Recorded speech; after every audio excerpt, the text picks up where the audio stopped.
Family, get them likes up. Them likes up. Shout out to the sponsor, Teach Henry.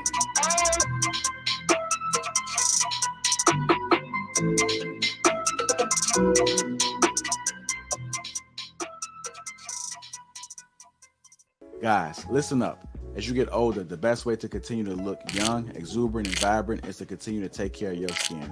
That's why I'm excited to have Teach Henry as a sponsor of today's video. You heard me talk about them before, and you're going to continue to hear me talk about them because I believe in their products and the positive impact that they have on every man's life. Teach Henry makes taking care of your skin so easy. They provide you with all the products you need and nothing that you don't. Every box comes with an instruction card that tells you when to use each product, how much to use, and in what order. Lapeef family, I must admit, skincare wasn't always something I always focused on, but since I started using this system, I've seen improvements in the way my skin looks and feels. And you don't have to take my word for it. They have over 5,000 5-star reviews on their website from satisfied customers from around the world. I recommend you start with the level 1 system, which comes with all the basics: a daily face wash, an exfoliating scrub, an AM moisturizer, and a PM moisturizer.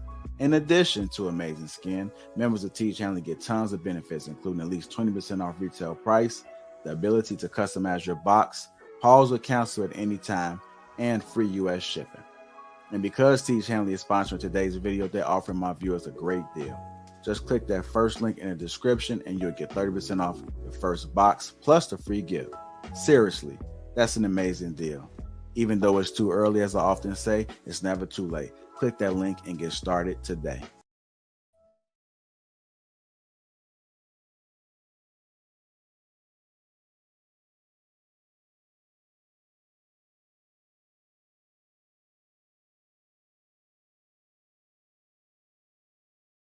What's going on, family? What's going on? Welcome to Sage Talk on the Lapeef Network. Definitely appreciate you guys for tuning in on this early afternoon. Hopefully your afternoon is going well. I see Green Gang is in the house. Practical Absolutes, D. Will, Stephen Day, Brittany B, Hank, BAG. I see y'all. Shout out to y'all. It's going to be another great show today. So we look forward to seeing that. As you guys enter, make sure you guys hit that like button. Also, subscribe to the channel. Throughout this week, I'm definitely going to be highlighting this past weekend because it was epic. Shout out to the people that did come out and celebrate with us for our first live show. And it was just that, first live show. Quite interesting, man. A lot of great things came out of that. And we are already working on our next city. We plan on doing that August, maybe the first weekend of August is what's being tossed around right now. So make sure you guys get ready. Stay tuned, subscribe to the channel. Make sure you guys keep up with this information because it was epic, man. We're going to actually do a small recap from Trill tonight. And then we'll do the ultimate recap on this Thursday coming up. So if you guys wasn't there, you missed it, but no worries. We're going to be doing some more cities. And August is looking like where we're going to take it next. Let me make sure I get the housekeeping in order real quick. Hit that like button. Also subscribe to the channel. Make sure you guys feel a tease. Click that link. That link is in the description. Feel a tease. You get 30% off along with a free gift. So shout out to our sponsor, Teach Henry. Um, yeah, what else we got? What else we got? We getting the likes up. We also subscribing to the channel. So yeah, that's it. Let me bring up Lee. What's going on, brother Lee? How you doing? Hey, what's going on, Jared? How are you? I'm doing fine, man. I'm doing fine. It's too early. I had a long weekend, but it's definitely too early. It's still early right now, even though it's in the Yeah, late yeah. I afternoon. saw some of the pictures. Look like you guys definitely had a good time down there. Oh, that's always a good time when we get the gang together. You Sure know, enough. yeah. What you got for us today, brother? What we talking about? Where you taking us Well, today? you know, prince versus a king. Always a prince, never a king.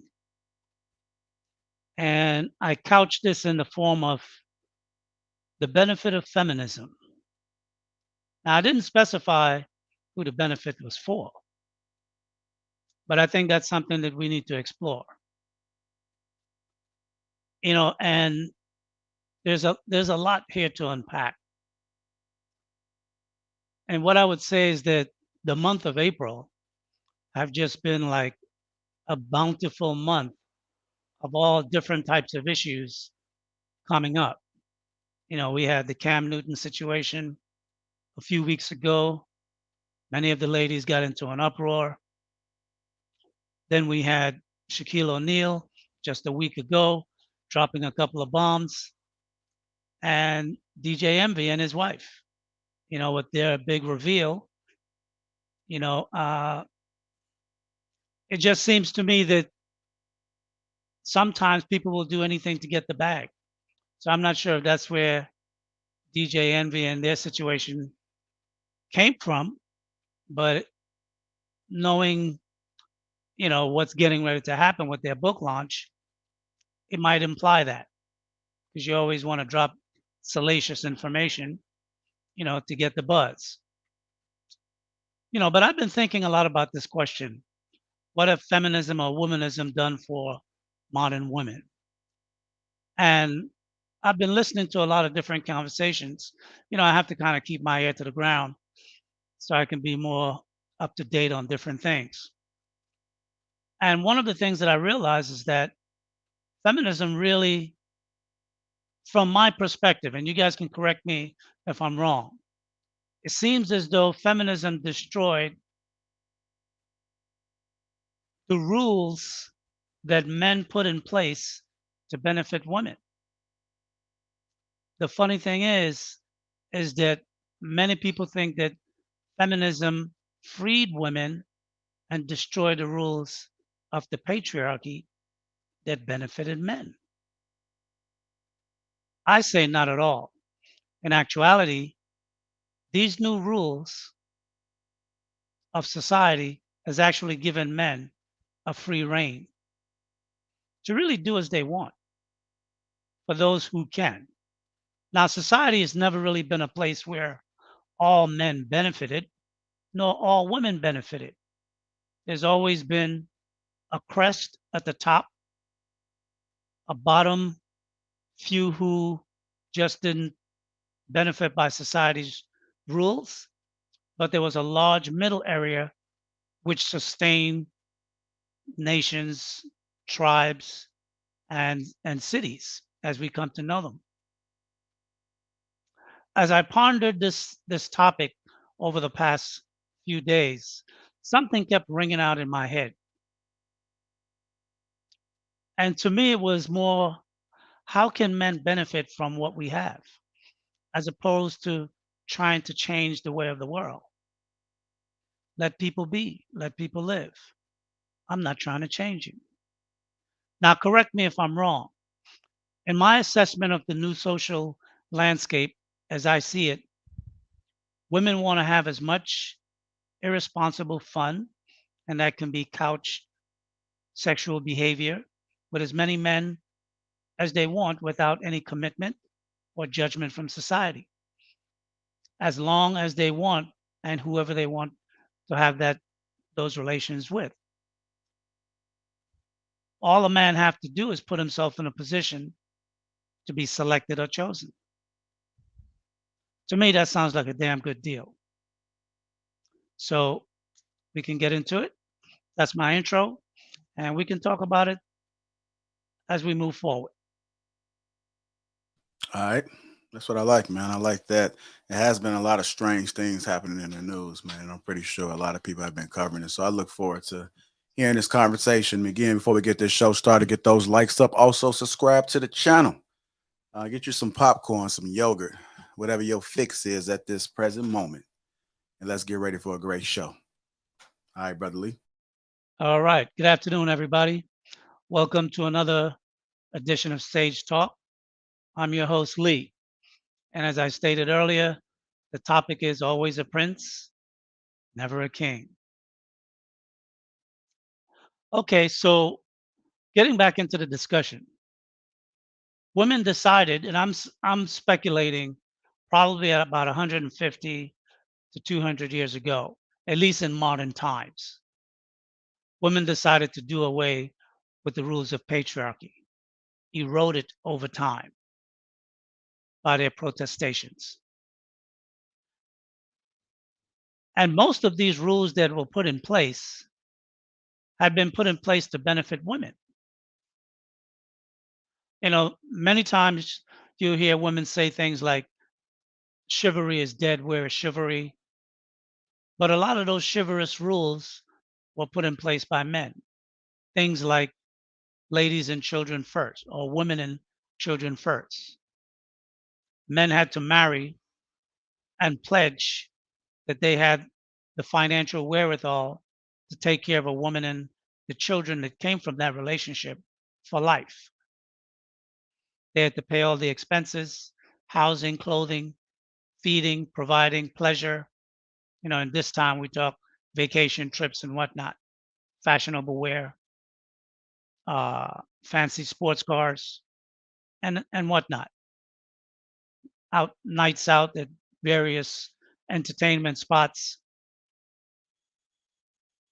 And the big one, I think any man that society would have, I think the big benefit I thought that the patriarchy established for women was the protection piece. And basically that protection piece was that any man in society should come to the aid of a woman in distress to protect that woman's virtue, even if she did not know her, even if he did not know her directly or indirectly. Those were part of the rules that men had put in place that so many generations and centuries had gone by that no one really gave much thought to them. It was just the way it was. But now women no longer want any of these benefits because they're too limiting, so they say. So, what are the trade offs? No more cleaning and cooking, no more children unless they want to have them, no more being nice to men that they're not attracted to. And the most important, that they can have sex with whoever they want to have sex with. And if you don't make the cut, too bad for you. There is just one little chink in this plan that I think that feminism or womanists overlook, that the female biology has been hardwired in for millenniums upon millenniums. What does that look like? Women still want a man who can make more money than they make, take care of them. He must also have a certain stature, and that could be both physical or in society. He must be able to offer her a lifestyle that's braggable. And what I mean by braggable is that, bottom line is, women like to gossip. Women like to talk about the things that benefit them over their neighbors, their friends, and their circle. So, how is it that a man who is not more successful than themselves can bring them those things? They can't. For example, that situation that Happened, I guess, about 2 weeks now. Cam Newton. I don't think I really commented on that one way or the other. But the whole Cam Newton uproar a week or so ago, 2 weeks ago, by so many women, many of whom were complaining, aren't even looking to get married and don't want to be a wife, at least not until much later in life, maybe in their 40s, mid to late 40s or something in that area of time. Yet so many of them, women that is, got so upset about things that he said he wanted in terms of a woman that would be a wife for him. So their anger and their frustration didn't really make sense. But that is the prerogatives of women, right? They do things and say things that to men and the logical processes of our mind seems not to make any sense at all. With regard to the DJ Envy and his wife situation, that was kind of scary. And why do I use the term scary? How can I say? A marriage between a man and a woman, I think, holds some sacred ground. There are just some things that has to be private to that relationship.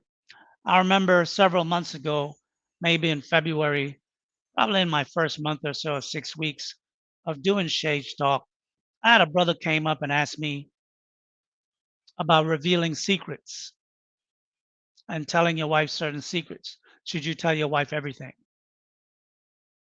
And I remember telling him that there's some things you should hold to yourself.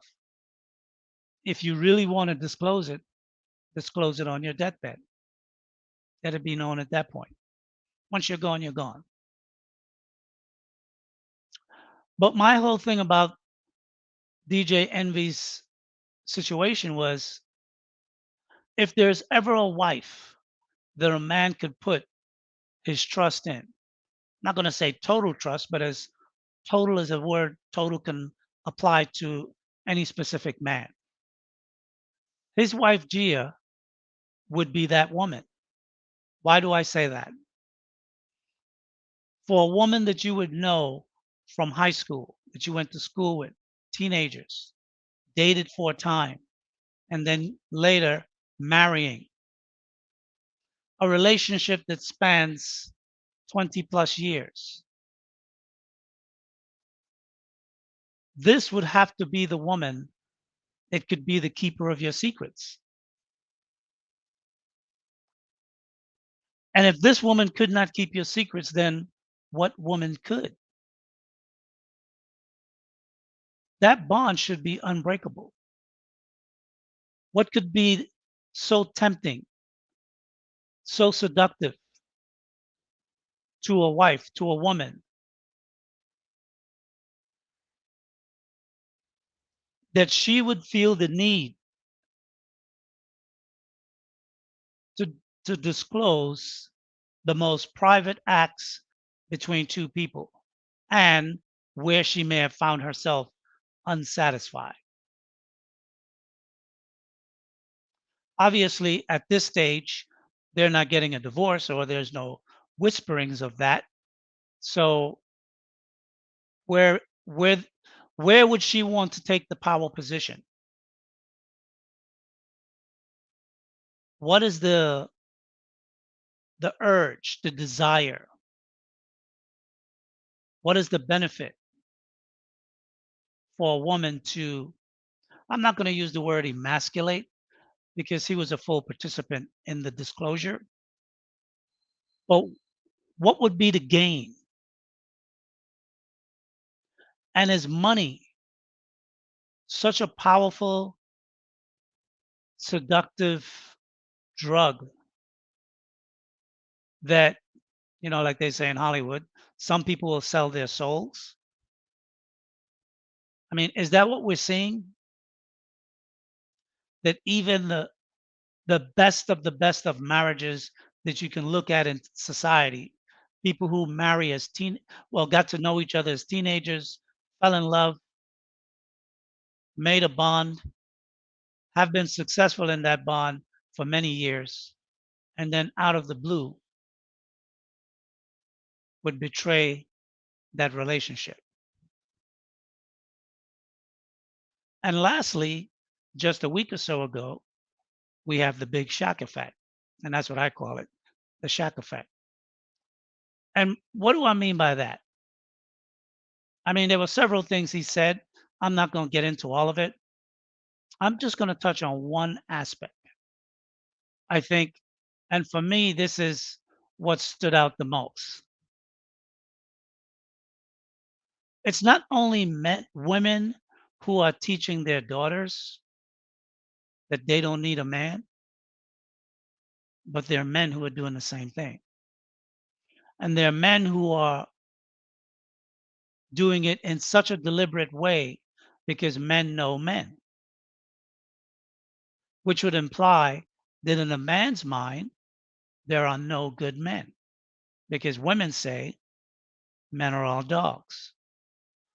So when a man wholeheartedly support that ideology, is he buying into the fact that men are all dogs and there's no good men? So when a man like Shaquille O'Neal, very successful sports career, he's got a name for himself.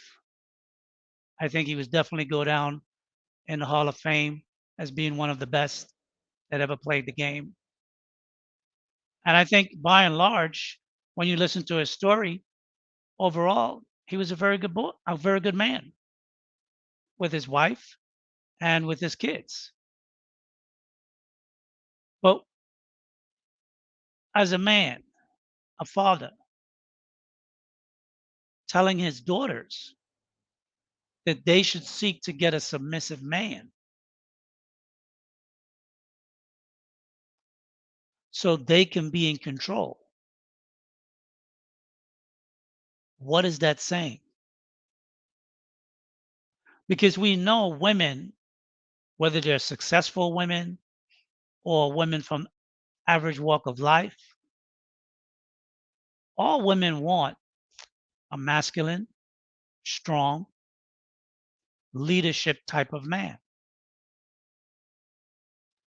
So the question is, why would he inform, teach, and instill in his daughters?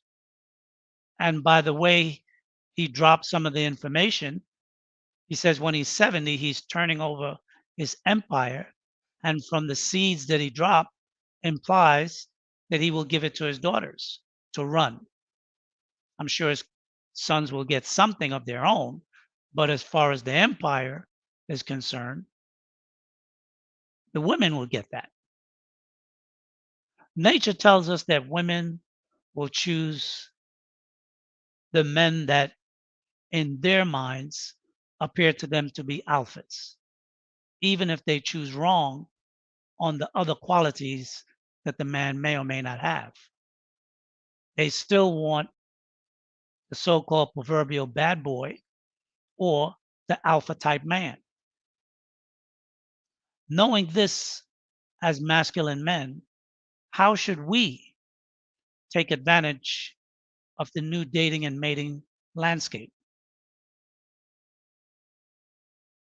I say, make yourself a prince, not a king, because there's no value in being a king. Kings get slaughtered. Kings get slaughtered. How do kings get slaughtered? In the courts. A majority of their resources are divvy up and taken in the courts. 50% is where it starts, and it can go much higher depending on the length of the marriage and whether or not there are dependent children.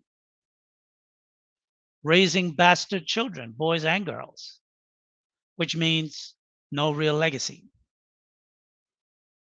And we know that at least 35% of women have admitted to the fact that The children that the men who are their husbands believe that they're raising are not their children, are not their kids. So, two things right off the top: being a king, you lose. They get emasculated publicly, they get cut down and embarrassed before the world. And there's no sympathy, no one cares. And lastly, their reputation is taken. Many men lose their reputation in divorce. So I suggest a man should be a prince. Why? A prince is the desire of most women. All you have to do is look good, have a reasonable amount of money. He can date women from the age of 21 to 45 or to his liking or taste. He can have girlfriends and he doesn't need wives. What's the downside of not having a wife? Well, many people would say the proverbial corporate ceiling. And that may be true, but in many companies, we see day in and day out more and more CEOs, general managers, presidents, and directors are getting divorced and are getting their clocks cleaned in court. So I argue that that landscape is also changing. The stigma of not being married and rising up the ladder in corporate America, I believe, is slowly waning. What are some of the real risks of marriages today in the environment in which we live, in the time in which we live, 2022 and beyond? Considering that most women have at least a good 15 years of sexual experience if they get married by the time they're 30, which for most men, that experience is not beneficial. Most men would see it as damaged goods, emotional issues, commitment issues, psychological issues, definitely trust issues, whether or not they're able to bond well, argumentative, and whether or not a woman can follow your leadership. And that's a big one because many times I hear women say that they'll follow a man if he could lead, imply that they know what good leadership look like. But I would propose that, have you ever followed any man in your life before? How do you know what's good leadership if you've never followed a man? All of these things equate to self-destructive, a painful experience that no man can fix. And why should he? He's not a therapist. And most therapists can only fix one or two issues that a person may come in and be diagnosed for. And to the degree that that gets that person really received the help depends on how much they actually put in to do the work that's prescribed. So, as a husband, legacy is an idea that's long lost its shine. It's gone. Dying alone? Men have been dying alone for millenniums. So that's not new to us. Today's social landscape, if men, I think, men who have a drive to succeed, to want to be the best, like good things, and are prepared to do the work to get the good things. Success breeds success. Women like successful women. I mean, men. So the bottom line is shift with the new paradigm. Short term commitments, get the woman that you want, set the time schedule, and trade her in and trade her up, because she will definitely trade you up for another man when she's ready. So I think as a prince, men hold all the cards. As a husband, the clock ticks the minute you say I do as to how long before your demise. And everyone knows, particularly the women in your family and the woman in her family, they know the clock is ticking before you're taken down. So let's open up the conversation.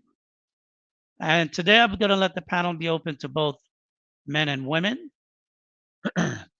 so we can have an open discussion. Atquell, good afternoon. How you doing, sir? How you doing, Lee? Welcome to Sage Talk. How are you? I'm doing just fine, sir. Okay, go ahead. You can Uh, call me Lee. You don't have to call me sir. Appreciate it. well, it's all respect. So I use sir with everybody. No, okay, that's cool. That's your thing. Yes, sir. But Go anyway, ahead. what I would say is that I think that people I would agree about the prince thing only from a standpoint that a king is as high as you can go. So when you limit yourself based off of that, like where else what else are you what else are you going to do, what other purpose are you going to have like in life? So I guess that's one thing that we were talking When you about. say purpose, explain what do you mean? What else purpose are you going to have in so life? What is so purpose? so so I guess what I mean, like anything you do in life, so regardless of whether it's a relationship or whether it's a career or anything that you're doing in your life, Uh-huh. like what is your overall goal for it? If it's to be the king is the highest, is if it's to be the greatest at what you can do, or reaching the corporate ladder or climbing up that, then that's the highest you're ever gonna go in it. You get what I'm saying? So O- go ahead. I'm Okay. sorry. When I Hmm. use the term king versus prince, Hmm. I was using the term king as a husband, Okay. whereas as the prince, you are just the prince waiting to become king when your father dies. Hmm. But as the prince have the harem of all the wives. The king has one queen.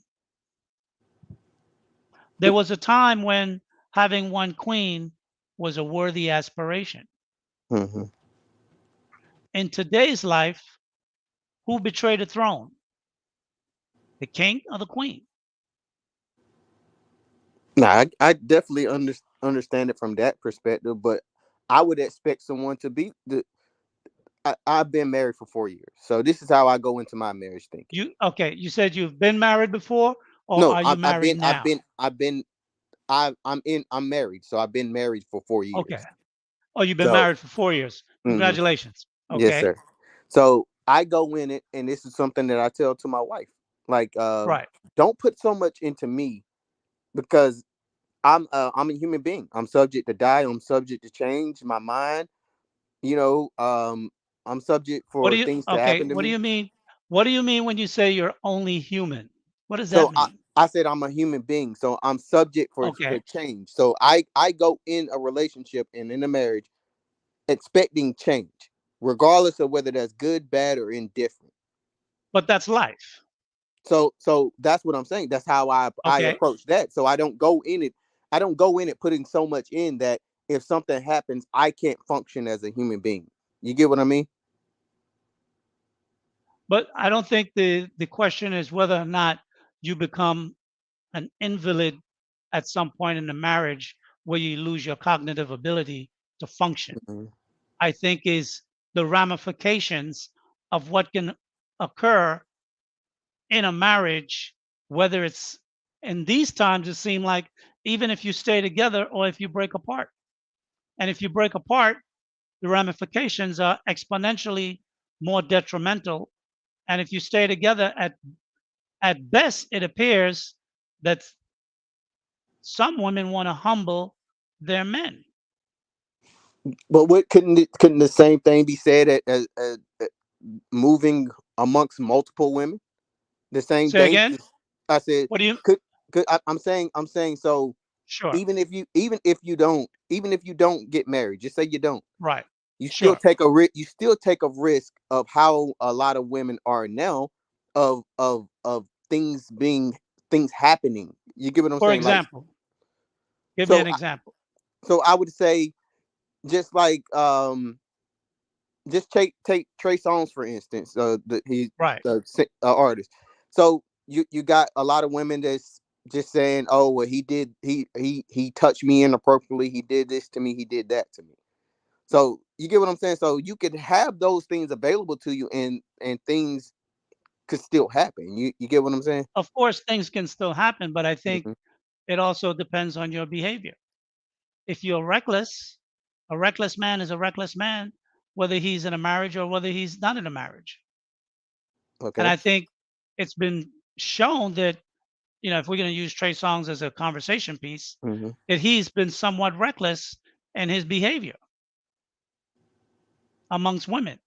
And he's in a genre of entertainment where that had been the norm at one point, but then when it shifted, he didn't make the shift with it. Or past Hmm. behaviors can come back to stain your character at some point. Yeah, I get that, but I guess the thing that I would say, and I'm not expecting to use me personally, because I don't expect Sure. everybody to be like me, No, but absolutely. yeah, But use the marriage as a conversation piece right, from what you're and coming from.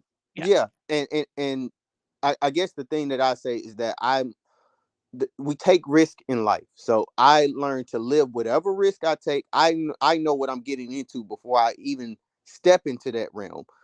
Okay. I don't think a lot of people take the things that are happening now is that people aren't taking an account of what risk they're taking. They just do things, and then after the fact When you they get say okay, when you say you're taking the risk into account, give me an idea of what you mean by the risk. What are those risks that you that believe you have taken into account? that my wife could leave me, that she might find someone else, that this marriage may not work out. You know what I'm saying? Okay. So I understand that, even taking into account the stats that are stated, about divorce and all of that stuff. Okay. So I guess that's the thing. Like, whenever I go into anything, I think about, all right, I'm getting into this, already knowing this, and I can't blame anybody but me at that point if that's what I decide to do. Okay. So what you're saying is you know that you have jumped into quicksand and there may come a day when your head may go below the sand. Therefore, you can't blame anyone for how it turns out because you knew that this situation had But that the odds were so built against you that more than likely it would have failed, but you decided to try it anyway. Is that what you're saying? no, because I think that the conversations that Because because what you're saying sounds like you're not giving any accountability to the same pledge the woman you're married to made. well, Because I you guess, make a pledge and she make a pledge. yeah. So I'm saying it like this. If that, I was only using it for if I was thinking that way. Whenever I went into anything, me and my wife talked about everything. We laid all of those Sure. things out, and we made sure Okay. that we had an understanding on what we expected from each other. Okay. Um, so the thing is, I just go in it just knowing that somebody just might decide to change. They might just change at some point. And it's been proven that people have been in marriages for years, and then one day somebody just out the blue just decided to do something, and Well, we know it it's never out the yeah, blue. We just hear the yeah. news unexpectedly, so it appears Hmm. to be out the blue, but Yeah, it's never out the blue. but I guess my whole point is that from the outside looking in, that's how it would appear. But Okay, eventually, sure. something has happened, like years and years and years later, where Uh-huh. where something shocking wind up happening where someone didn't expect it. I guess that's the better way to put it. You know what I mean? Okay. All right. Sit tight for a second. Let me Mm. add Maleficent to the stream. Hello. Good Hello. afternoon. How are you? Good afternoon. I'm good. Thank you. Thank you for having me Sure. here. Oh, Go ahead. What oh, would you like to add to the conversation? okay. Well, I first want to say I really appreciate the conversation that is being had, because I think that, especially with the court case happening between Amber Heard and Johnny Depp, and a few weeks ago with Will Smith and Jada Smith, we're seeing in society, right, and especially amongst celebrities, that mirror of what's happening just overall when it comes to relationships between men and women, and how much men have had to endure abuse, and how we have a court system that benefits only women in these situations. So I understand the argument of, wouldn't it be better to be a prince rather than a king, if it means you don't have to deal with the repercussions of choosing the wrong woman, especially in a Well, society one that one doesn't. second, 1 second. When you Sorry. say choosing the wrong women, if 70 to 80% of the women file for divorce in marriages that appears to be at some point going well, because usually the man is unaware that the woman wants to have the divorce, right? Mhm. So is it that the man is choosing the wrong women? I mean, 80% is a big number. That means you literally have to get lucky to hit 2 out of 10 as opposed to 8 out of 10, right? So it's not a matter of a man choosing the wrong woman, it's just the way women are. That's actually a really good point. Because yes, it is the way majority of women are, and that we have whole generations of women that haven't been taught about what it is to communicate with a man, what it is to even understand a man. um, and it's all about you. It's all about women empowerment. We even see this just across all kinds of topics. This is a bit random, but I think about when it comes to STEM ads or commercials, they're all directed to little girls, to women. It used to be that we were looking for equality, where there was representation of both men and women, but the pendulum has swung, so now all the focus, all of the attention is on women. And I think it's caused this entitled feeling amongst a lot of us of thinking that we are the prize. We deserve to feel at our best at all times, and the moment that you don't feel good, and the moment that you are unhappy about something, you have the full authority and the backing of society to be like, I'm going to leave my marriage.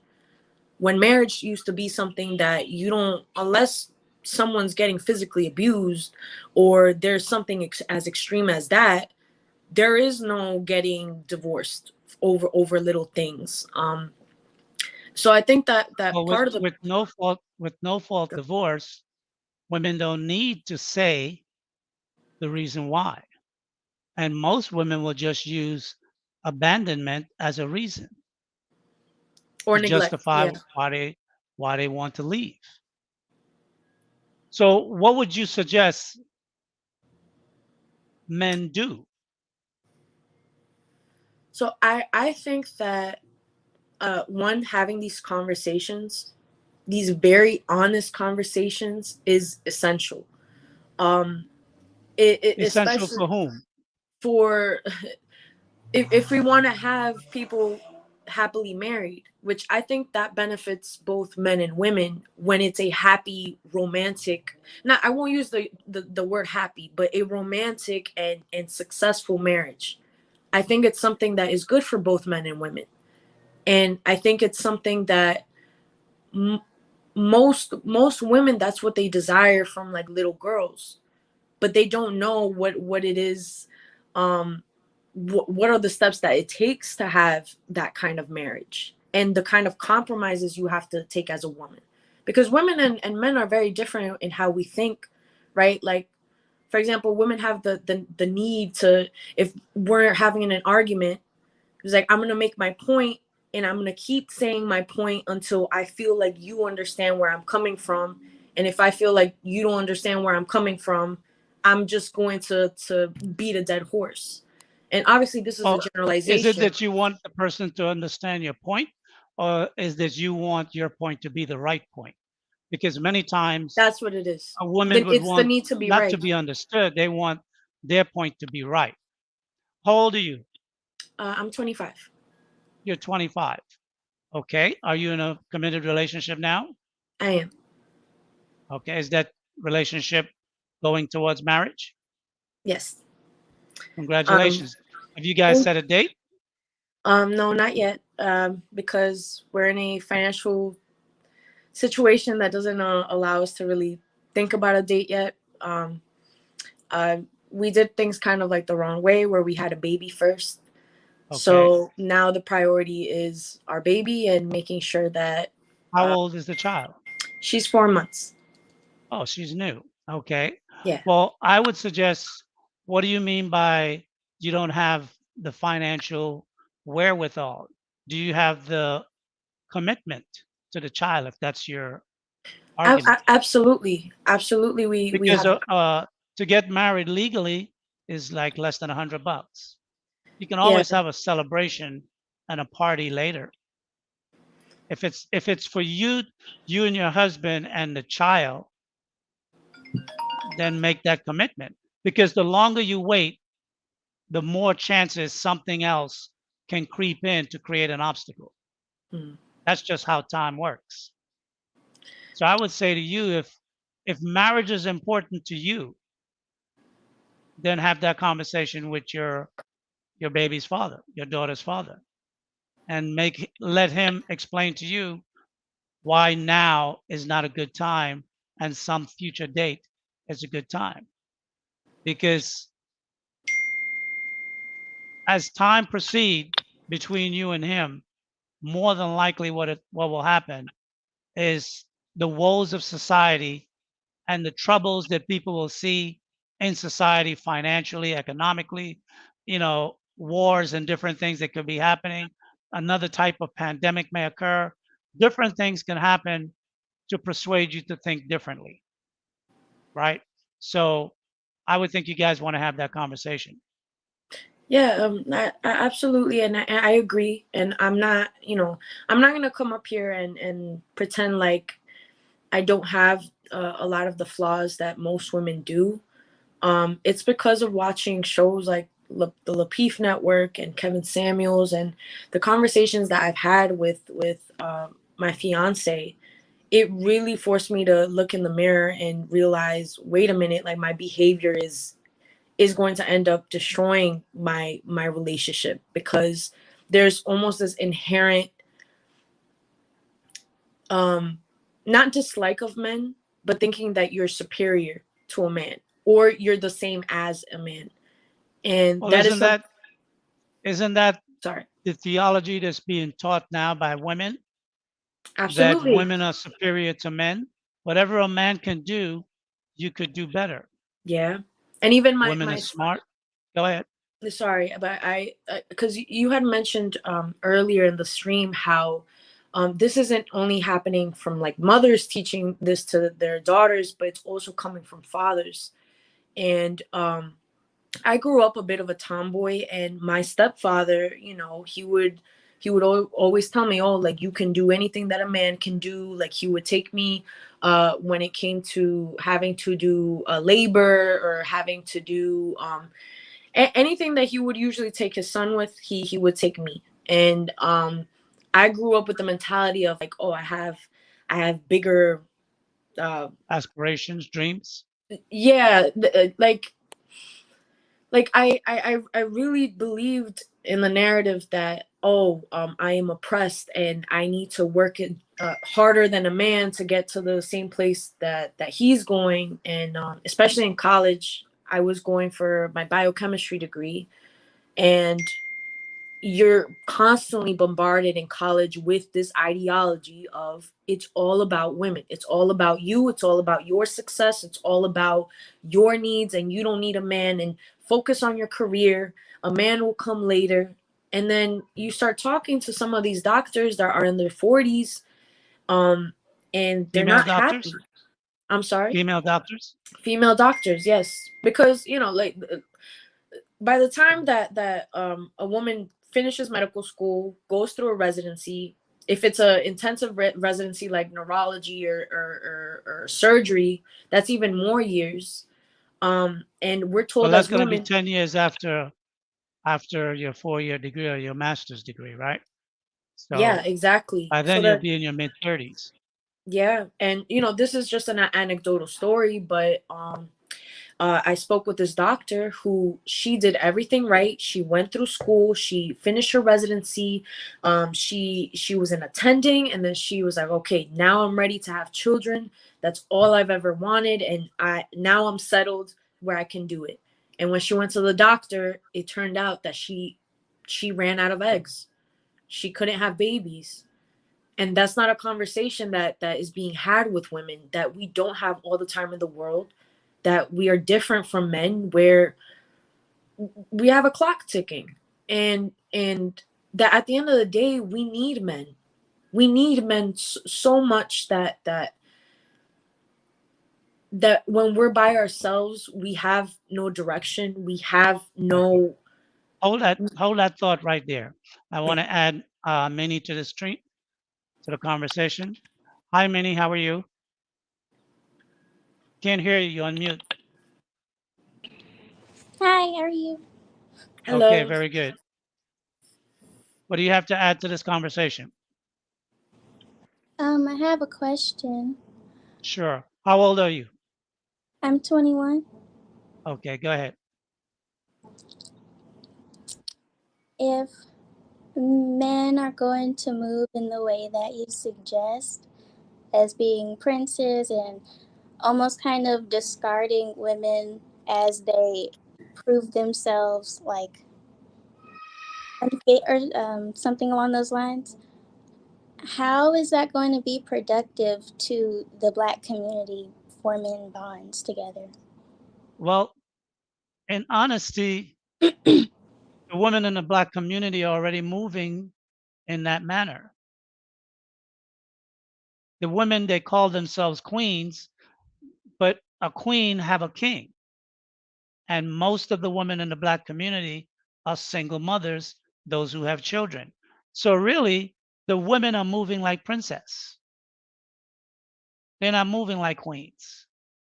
So what I'm suggesting to the man is stop trying to be a king and take a wife. Just be a prince and have a harem.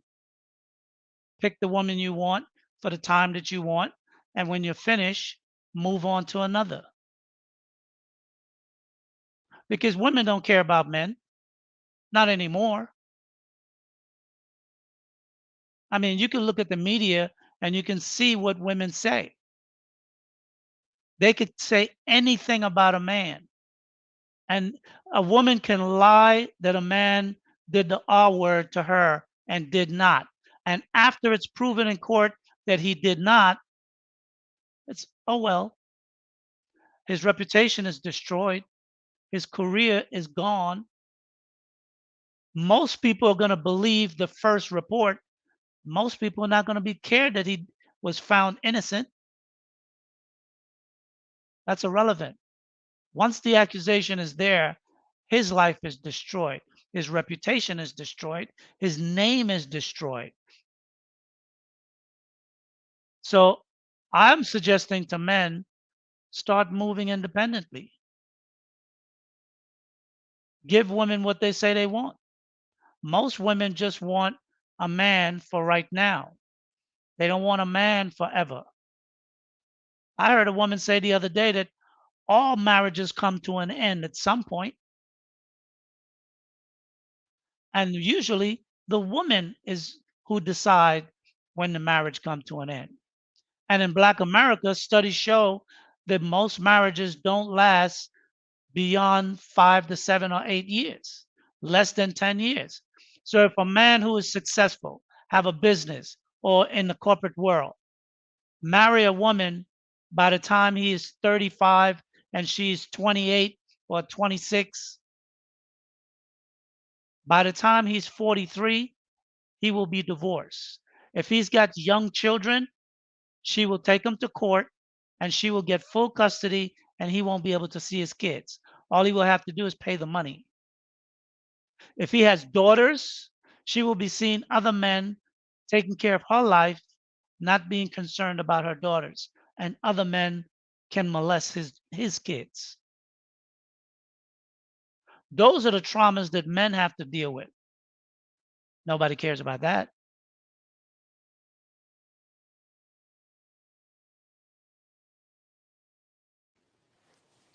So what do you have to say about that, Minnie?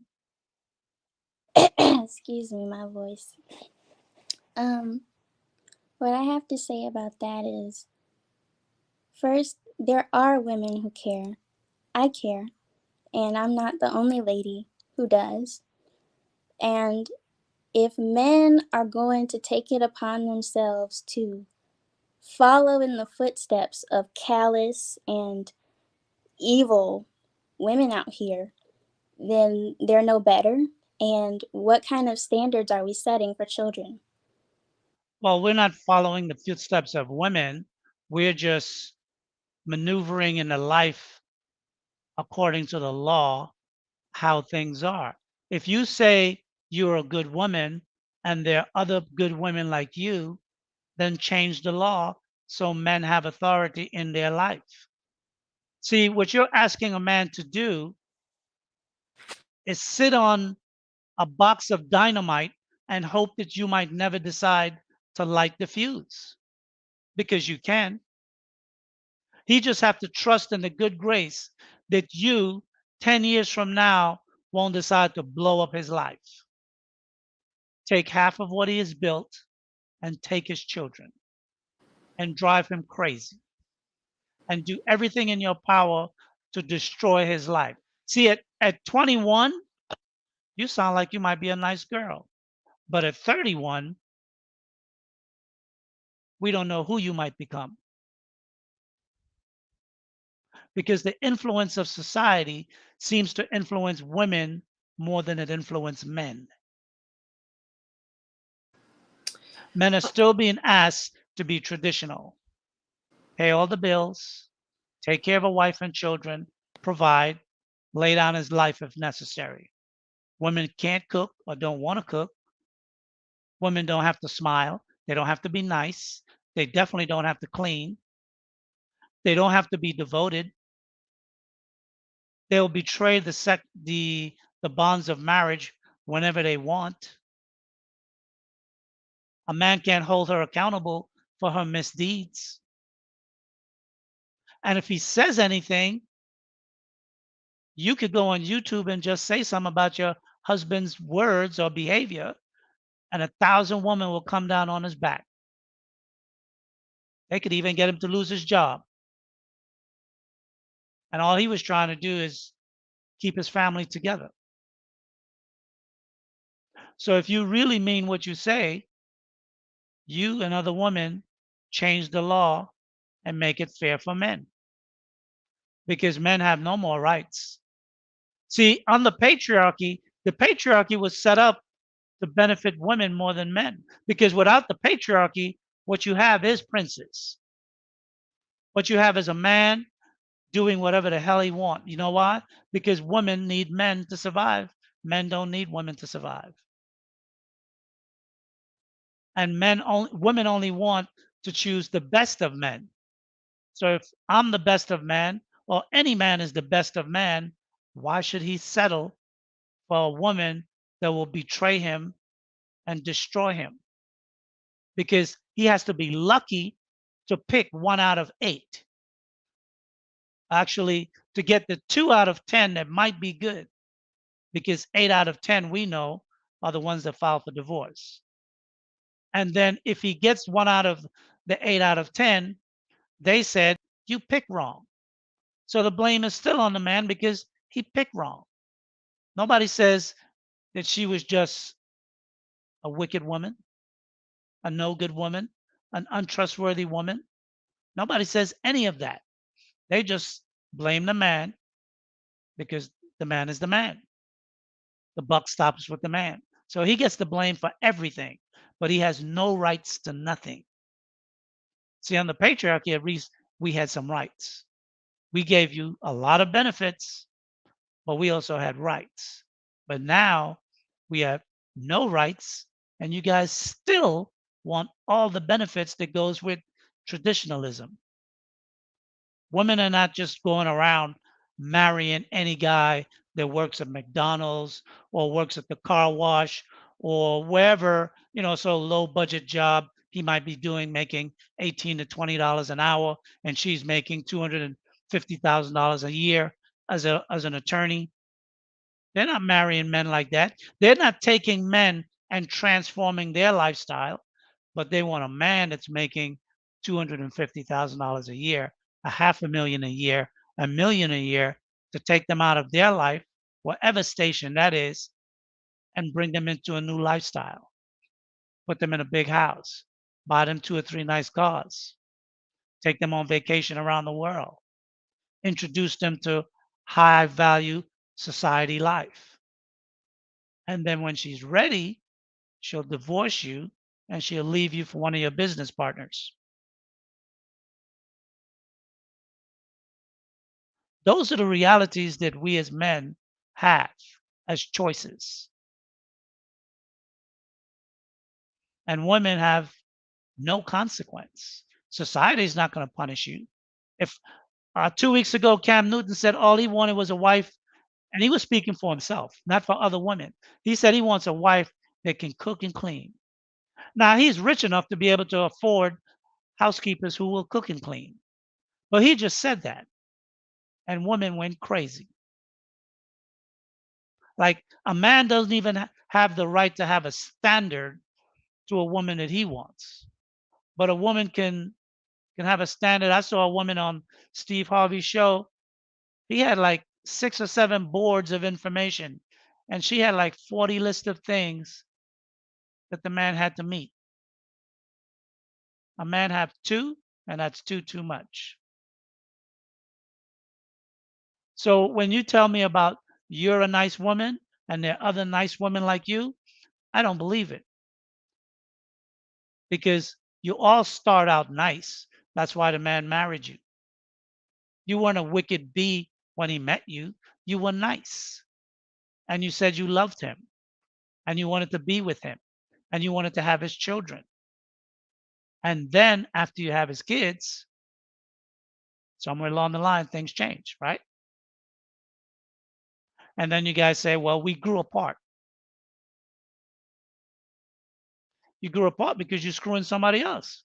What do you think is going to happen? That's usually what happens. Those are the realities of life that's today, 2022. Yesteryear was a different time. 10 years from now, we don't know what that's going to be like.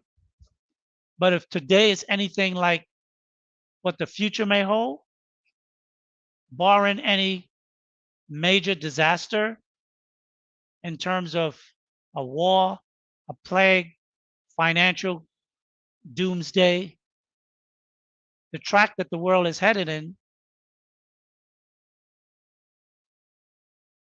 men are not going to have any rights if women have the power to do what they plan to do.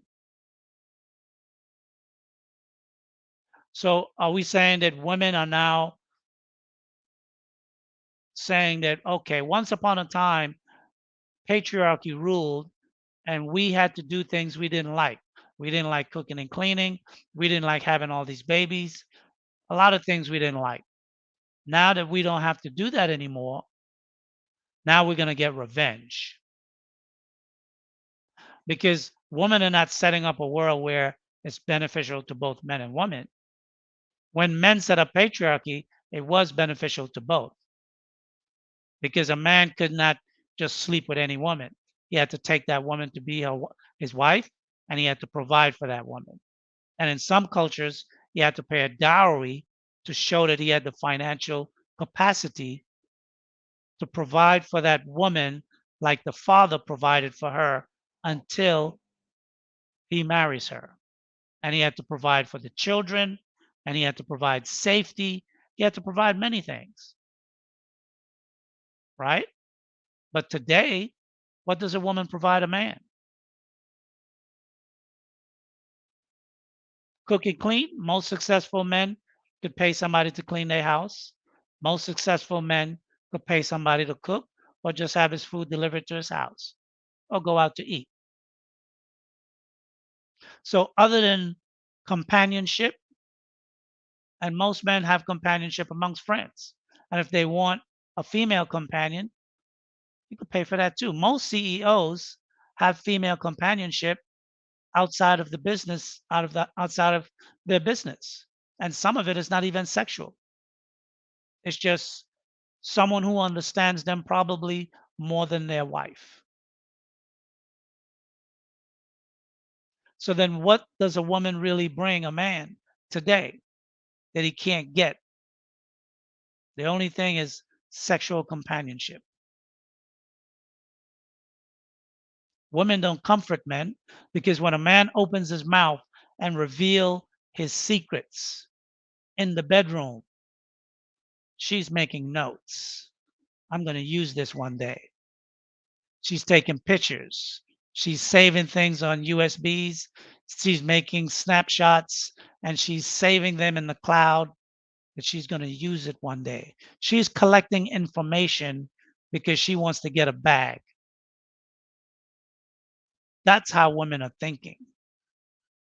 And men need to realize what they're dealing with. And it's unfortunate because if you are the type of woman that you say you are, and only time will tell, but I'll take you at face value, at your word. You're the one that's being hurt because a good man can't take a risk with you because there's no telling the difference between you and the others, right? There's no USDA stamp that says this one is for real.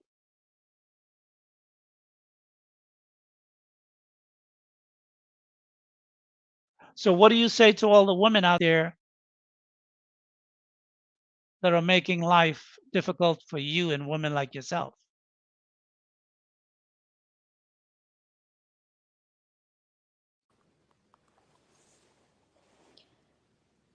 Well, I certainly do not have all of the answers, but what I would say to women is that emotional intelligence is very important, and the emotion that we are so consumed by is very powerful, and we have the control and the agency to redirect them in the nurturing places where it needs to be.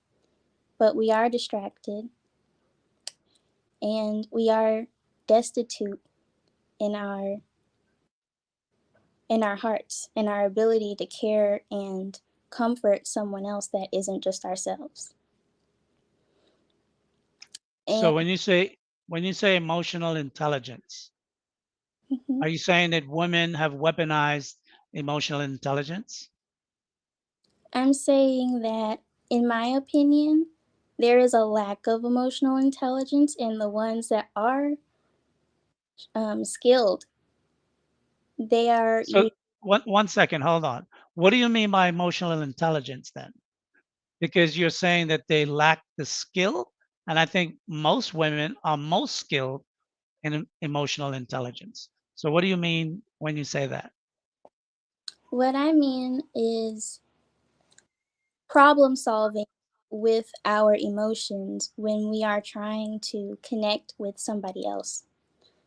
In a marriage, if a lady feels like the connection is lost, instead of divorcing or getting upset or, cheating or stuff like that, there are ways to redirect our emotions, or even outside of marriage, even with our friends. There's a lot of women who simply don't know how to maneuver in their own hearts. We are Okay. But Let me ask you this. Is your mother and father married? no, No. Where are you from? Are you from the United States?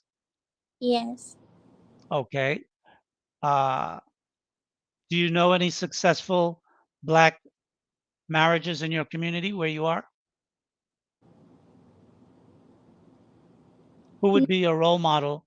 Do you have a role model of black successful marriages that have young sons and daughters your age? no. So how can you make the statement of the skills in which you say women lack that you're implying that you might have when you have never seen it? Where did you get those experiences that you're talking about? I don't pedestalize myself, sir. I I didn't say that, and I didn't imply that. okay. But you're speaking about emotional intelligence as though you have some form of experience. So I was trying to find out whether or not you've seen it demonstrated in your real life. And if you haven't, where did you get the experience to know of which you speak?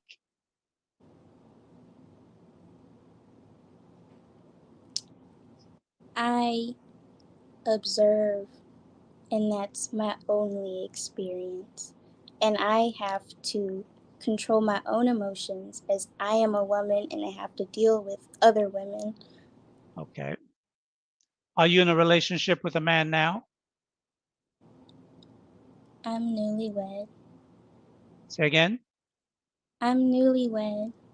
You're newlywed. You recently married. Yes, sir. Okay. How old is your husband? He is my age. He's your age. Okay. Congratulations. Thank you. Are you supportive to your husband? Yes. How long have you guys been dating before you married? Um, 2 years. 2 years. Okay. That's a good time. Do your father support the marriage? I have no contact with my father, and his parents are married. His parents are married. And does his father accept you? Uh, I'm not sure. I think he does, but I'm gonna just Have say you no. ever spoken with him? Have you ever spoken with his mom Yes. at length, not just like on a first meeting? Have you guys spent any time together? Did any barbecue? Gone out to dinner? Have you spent the weekend at their home? I've spent a holiday with them, and they're Okay. minimal personal. Uh, Okay. So you've had conversations with his mom? yes. And how does she feel about you? I don't think she likes me. How long how long ago did you guys get to meet? Was it before you got married or after you got married? You're meeting the parents, that is. Can you repeat the question? I'm sorry. How long ago did you meet the parents? Was it before you got married or after you got married? It was before. It was before. Okay. So their son knew their feelings towards you or lack thereof before you guys decided to get married? Yes, sir. Okay. And was his parents invited to the wedding? No. There. And what about your mom? Did your mom come to the wedding? No. So you guys what, eloped or just got married at City Hall?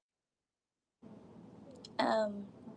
It was by a river, and everyone knew, and there was going to Okay. be a thing for family. So you guys did not sign any papers. You just did a cultural marriage. No, sir. It was legal. It's legal. Okay. Well, congratulations. I will say this, if lacking the support of family, because marriage is the unity of two families also. And I think that's something, particularly when you speak about the Black community, that the Black community has lost. Marriage today is looked at as two individuals. It's not. It's family. And it's the family of the husband and the family of the wife. And it's good to have the support of each part of that family. Maybe not all the members at once because sometimes there are differences, but at least one member from his side of the family, preferably his father, and one member from your side of the family, at least your mom, because you said your father is not really connected with you in that way. And at whatever ceremony you have, that at least the parents should have been there, because those are memorable moments that only usually happen once in a person's life. Obviously, in today's world, people get married 2, 3, 4, 5 times. But in reality, particularly your first uh, your first tying of the knot, as they would say, you would want your parents there, because the next stage is usually starting a family. And if you guys are the same age, starting a family may be too stressful because there are financial constraints, unless he's doing exceptionally well in his career. What does he do for a living? I don't understand what he does. I know he works with technology. That's it. Okay. All right. And what do you do? Um, I'm in school, but I just left school from culinary. I cook. Okay. What do you plan to do in the marriage? What do I plan to do? Yes. What type of wife do you intend to be to your husband? That's the question. Um, the kind of wife that I'm aspiring to be right now is healing. I want to be the core of my family in the sense that I heal. So again, speak up a little louder. I can't hardly hear you. I am the healer. That is what I do, or what I'm aspiring to be as a wife. Okay.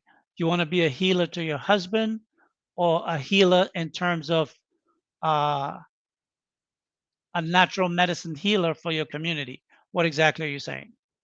All of the above. Both of them. Okay. How do you plan to love your husband, taking away the healing aspect? Because usually a healer comes when there's something broken or needs to be repaired. I disagree with that. I believe that healing is also preventative. I practice a lot of what I call personally maintenance, Okay. and I believe in always, no matter who I'm interacting with, if you're in my life, I'm doing maintenance on you. I'm always checking how you are, I'm always listening, I'm always helping you help yourself. Okay. Now, does that apply also for other men in the circle of your life?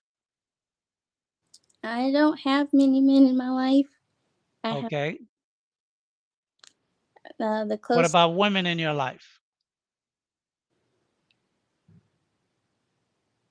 I don't have many women in my life either. Okay. All right. So, who are the people that you are using your preventative healing skills on if you're not interacting with other people outside of your husband? My friends and the family that I do have around. Okay. Your friends. Now, your friends are female friends, right? Is that what you're saying? Or both? Both. Both. Okay. And your husband know these friends? Yes, he's met all of them. Okay. All right. Well, you sound like a young lady who have good intentions. And I'm not sure of the culture that you're speaking of. Are you originally from the United States or are you from somewhere else? I'm from the US. Okay, all right. Uh, well, the community in which you're from, I assume, where you have learned some of the skills that you are discussing, maybe they have been helpful. But I would say one of the things you may want to try to heal, and you may want to take your time on this because things like that could be problematic. Definitely is whatever rift exists between you and the parents of your husband, you need to heal that. That's going to be big, right? And whatever rift between you and your parents, both mother and father, you need to heal that too over time, right? It won't happen all at once, but those are things that you can help to heal because as you grow and begin to have a family, problems will develop and you will need the support of your family. That will be important. Okay. Thank you very much.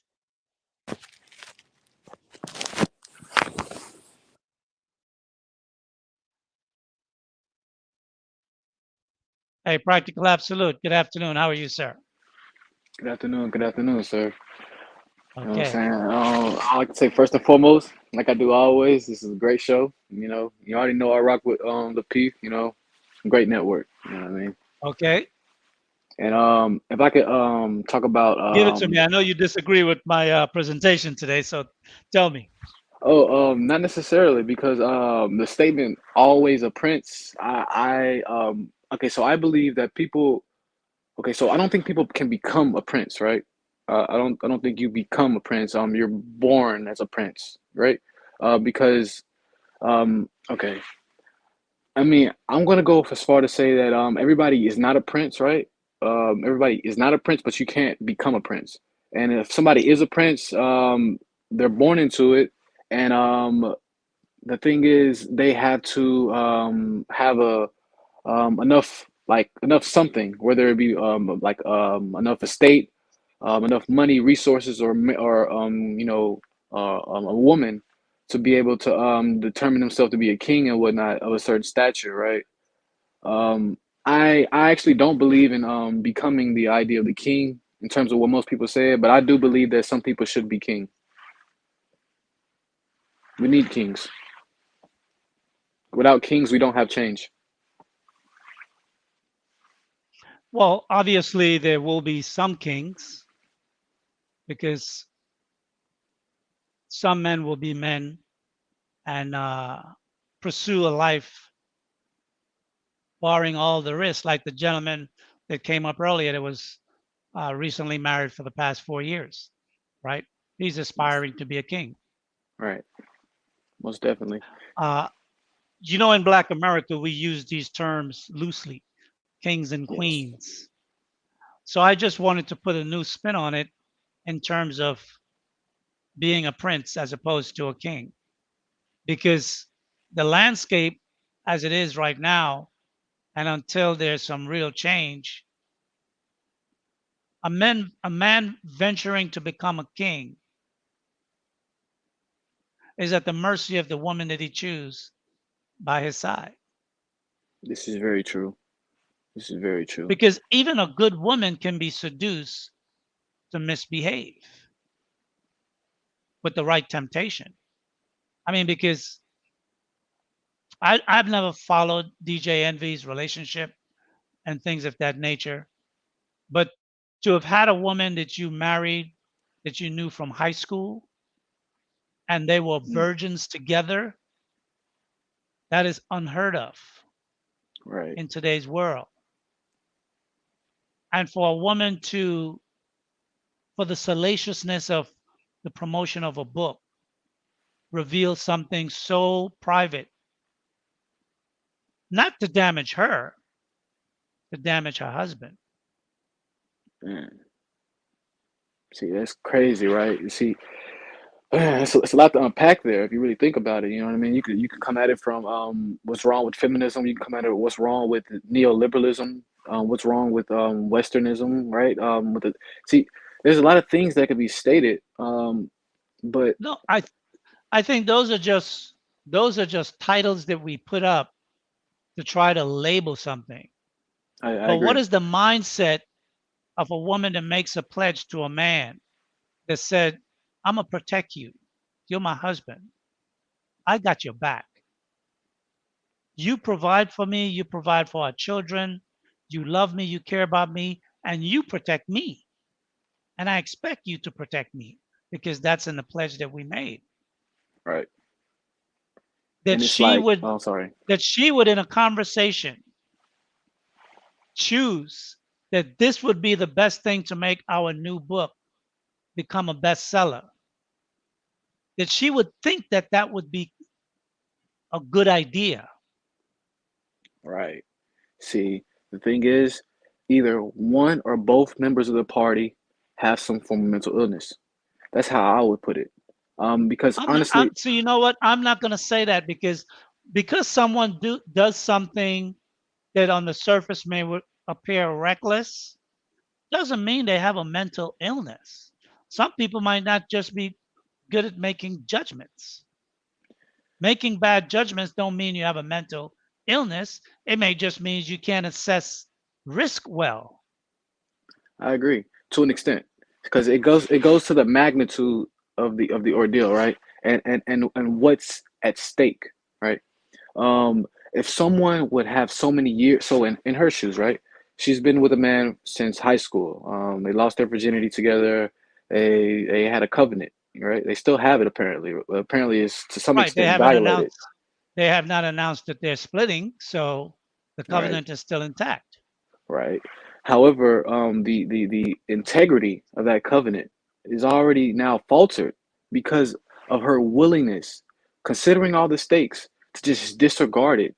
And the thing is, I don't want to put all the blame on her because I would rather put more blame on the guy, right? Specifically DJ Envy. Like looking in this man's facial expressions, like his passiveness when it comes to it and whatnot. Like the only way how I could say it could not be considered mental illness is if both of these individuals are fine with expressing their relationship that way.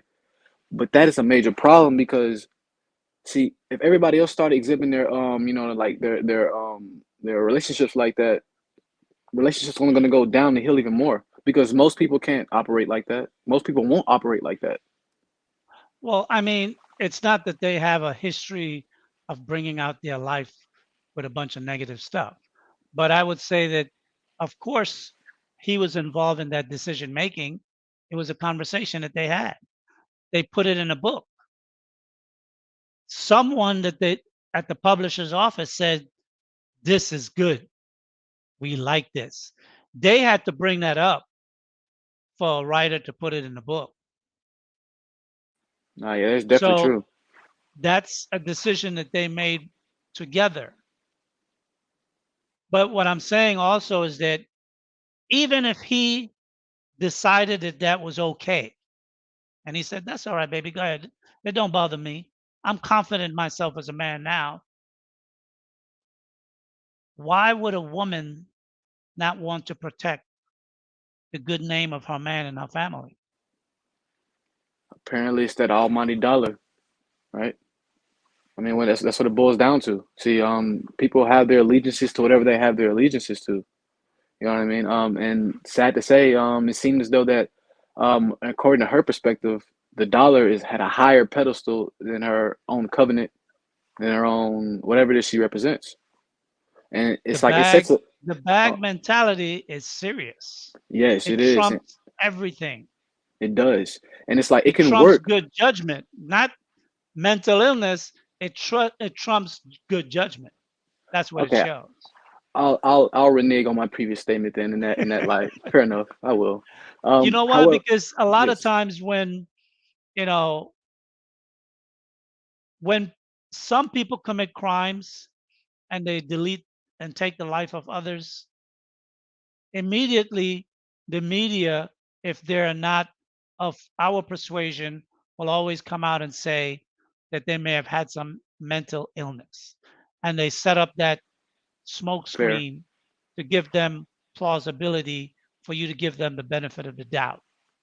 All I right. don't like to do that because I Fair. think many people think through their actions very clearly before they act on it. It's very rare today that people just react. I mean, unless you see something happening in a moment. But most of the time, there's so much technology, people have enough warning and enough time to think through things before they act on it. I see. Okay, I'll have to get some pushback on that, right? Because I think that the allow the ability for a lot of people to have all this access to information that gives them the potential to be very proactive makes people more reactive than ever, because it lets them build a trust in whatever system they have that allots them that bevy of information that allows them to become proactive, so that they can say, oh, I don't need to do all that mental work. I'll go ahead and offload it to the individuals who I put my trust in, and no doubt I'll be able to go back to the information and be proactive. But see, nowadays with technology and whatnot, we're becoming more reactive than ever. Just look at what's going on with Elon Musk, right? So with Twitter, right? People, when he bought Twitter, a whole lot of people all over Twitter was talking about how censorship and whatnot, and it's crazy how the people who was talking about censorship was not necessarily talking about the issue of censorship as a whole, but they was talking about censoring people that they don't want to listen to. All right, and it's like it's just Well, crazy because it just shows how well, first reactive of we all, are. did the purchase go through? Because the SEC has to give the okay before it finally goes through. Oh yeah, I don't So know I if it haven't went heard through. if it gone through. I know there's a proposal. I don't know if the board accepted. I heard last week they were going to do a poison pill, but I don't think they can because he's offering too much money. Right.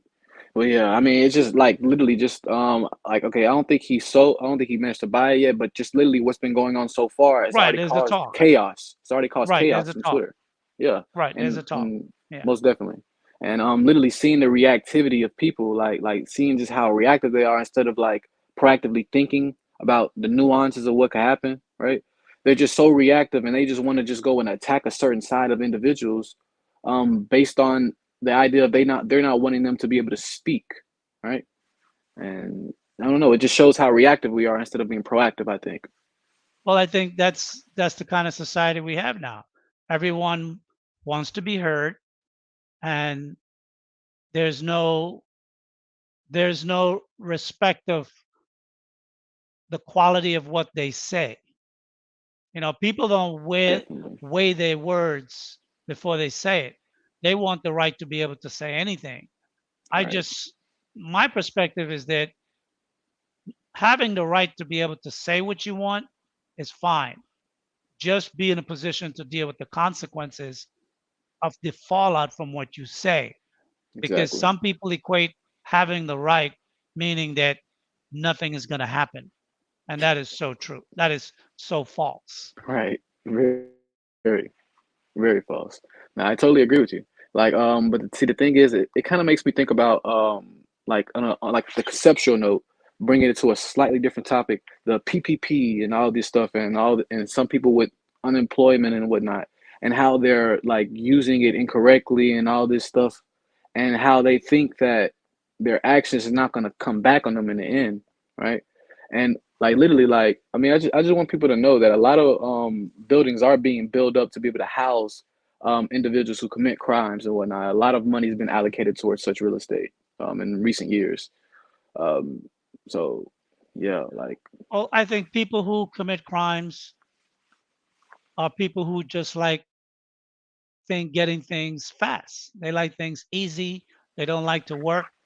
They don't like to put in what it really takes to achieve. They right, want fast results. And that's there a are major risks with problem. fast results. Fast results can be good.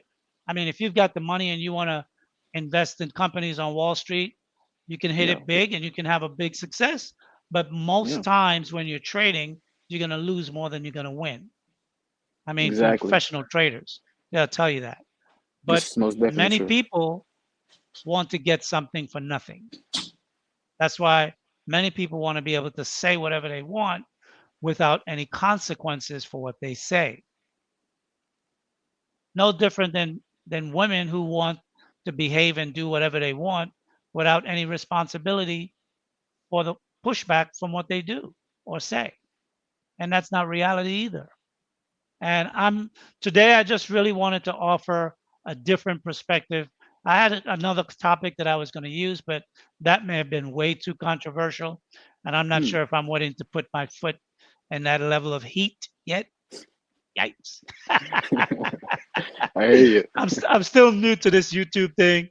So, but I'm always looking at how men can traverse, you know, the waters, so to Right. speak, where we are right now. And what I say is definitely get your money up, be the best you can be, look the best that you are capable of looking, and then make the decisions that are best for you and give little regard to the other person, because if and when that other person makes a decision that's best for them, they will think nothing about you. And I think most men, and it's in our nature, to always want to look out for the many. We want to look out particularly for family, wife, children, brothers, sisters, mom and dad. Men think that way. But today's society, you got to be careful who you make your alliances with. Exactly. I totally agree. And see, Anyone from the, I'm one sorry. second. Anyone from the chat who have a question they would like to add? I'd address any questions if you're not willing to come on the panel.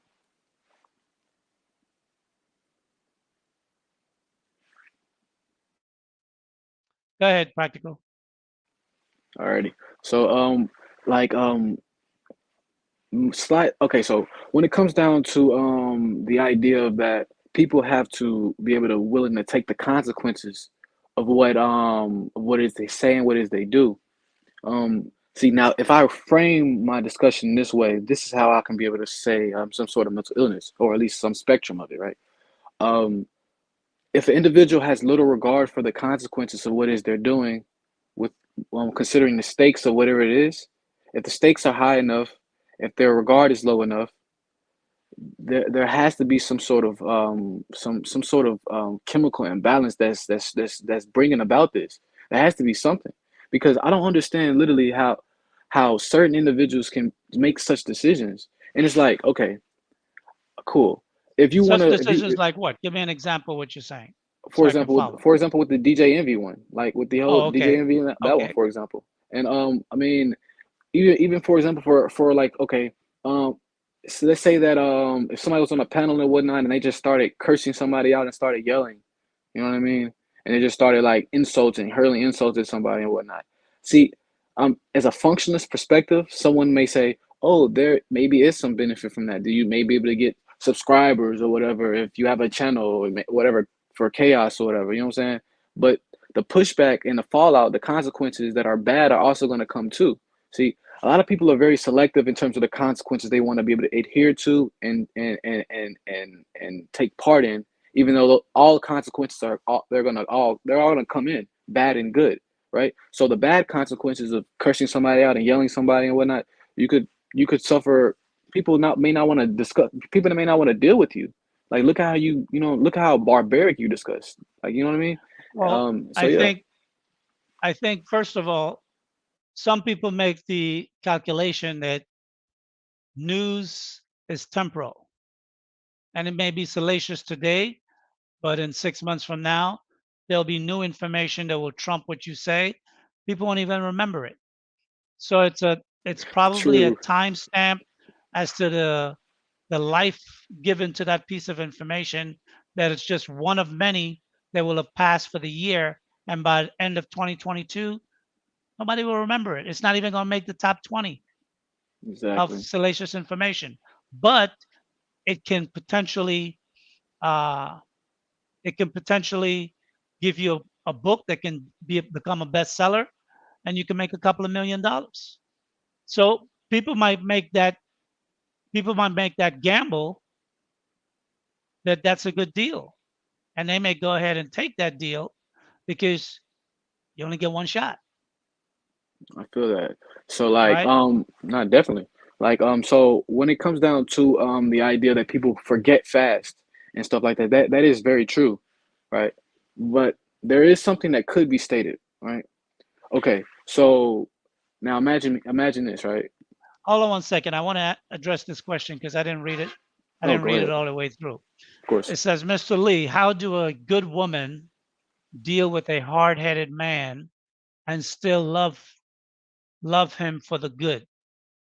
Well, I think using the comparative pronoun good, you've already determined that the man have an extremely high quality, whatever your metric is for stating good. Now, when you say that he's hard-headed, I would say that he may believe that you're stubborn and willful and don't follow his instructions. Because how can you, being the wife, the follower, claim that this good man, husband, is hard headed? The only way you can do that is if you're giving him instructions and he's not following your instructions. Exactly. So, hard headed, that adjective, hard headed, I think that may be misplaced. I think you may be the one that is not following your good man's instructions. And like I said earlier, so many women talk about men's inability to lead. I've yet to see a woman who have demonstrated that they have the ability to follow. Show me the woman that can follow a man, and then I can tell you if that's a good woman, because then she would recognize good leadership. Because if you, a woman is not supposed to be in a leadership position. She was not made to lead. Now, she has a brain so she can be trained to learn leadership skills and techniques in corporate America or in business. But in true leadership capacity, there are things, challenges that comes up in leadership that break certain women's capacity because they're not made for it. So I understand that you're a good woman and the man is hard headed. But I think you're placing those two adjectives to imply something. And if he's hard headed, who is he not listening to? And if you mean he's not listening to you, I say you're in the wrong position. Stop trying to lead your man and follow him. And if I That's can, when oh my bad, that go can ahead. switch around. That's how I address that. I agree. And if I can Go add to ahead. that, right? Like literally, Sure. okay, so when it comes down to it, like first and foremost, like I said, I definitely agree with what Sage was saying. Somebody cannot be hard headed unless they're your subordinate, right? Because then, you know what I'm saying, they're the ones giving you orders. They're the ones telling you what to do. And on the biological front, right? Assuming that the man, assuming that the man in question was raised in a way that is indicative of becoming a man, from child to man. Um, Mhm. his corpus callosum and his amygdala, two parts of the brain, would be smaller than a woman's. The reason why I say this is because the corpus callosum is more so dealing is it has a lot of significance in emotion in terms of like the expression of it, the uncontrolled expression of it also, and the amygdala has connections with fear, right? So women have a larger, pronounced ability to be more fearful of things in terms of certain in situations, and they also have a more ability to be more emotively expressive, provided that the woman is raised in a cohesive environment that's indicative of helping her become a woman, right? A woman in the sense that what I would say is a woman, because everybody, I mean, I agree with what the majority of consensus of what conservative traditional beliefs are. So, um, but yeah, though, so just to say that a man can't be hard headed a husband can't be hard headed to the wife. Like that's not how it works. I mean, Yeah, if you're that's saying he inverse. right, and if you're saying he's being hard headed, the only way you could say it is that if he's going against his pledge to God, you know, and if he's for some reason going against that, but it's not even her place to be saying that per se. Well, the Um, only person that can really make that exactly, analysis would be his pastor or someone who is in right, a leadership position dealing with his spiritual exactly. relationship with whatever faith he follows. Out of service, it says she don't have to follow, leave her and her own problems. Well, I think, when we're talking about relationships, if you're going to enter into a relationship, understand that you want to be able to contribute in the relationship, and you have to have some level of staying power. You can't throw your hands up and be ready to quit and leave the minute situation don't go your way. Good leaders, whether it's in their family or in business or in their community, analyze problems and then look for solutions, best solutions to solve it, because there are different ways you can solve problems, right? But Definitely. leaving them to their own demise, if you love the person and they're going in a path that could really be destructive, you wouldn't want that to happen You would not. because they could get really hurt. Exactly. And If you it can care, also right? cause If you care. yeah, and it can also cause reverberations in the greater community, right? Especially if you consider yourself as a leader, especially if you're considered by a leader by your community. Because if you have a certain perspective and you are a leader, you're more likely to have that perspective be laminated on the individuals who look at you, right? And people don't realize that although people forget things fast, which brings me to what I was going to say previously. Although people Mhm. forget things fast, right? People have like a sort of like computers. They have like a sort of junk storage, junk mail, right? And everything that you forget kind of gets pretty much put in the junk mail, right? Colloquially. And this junk mail, depending on what you put in the junk mail, will have certain qualities, right?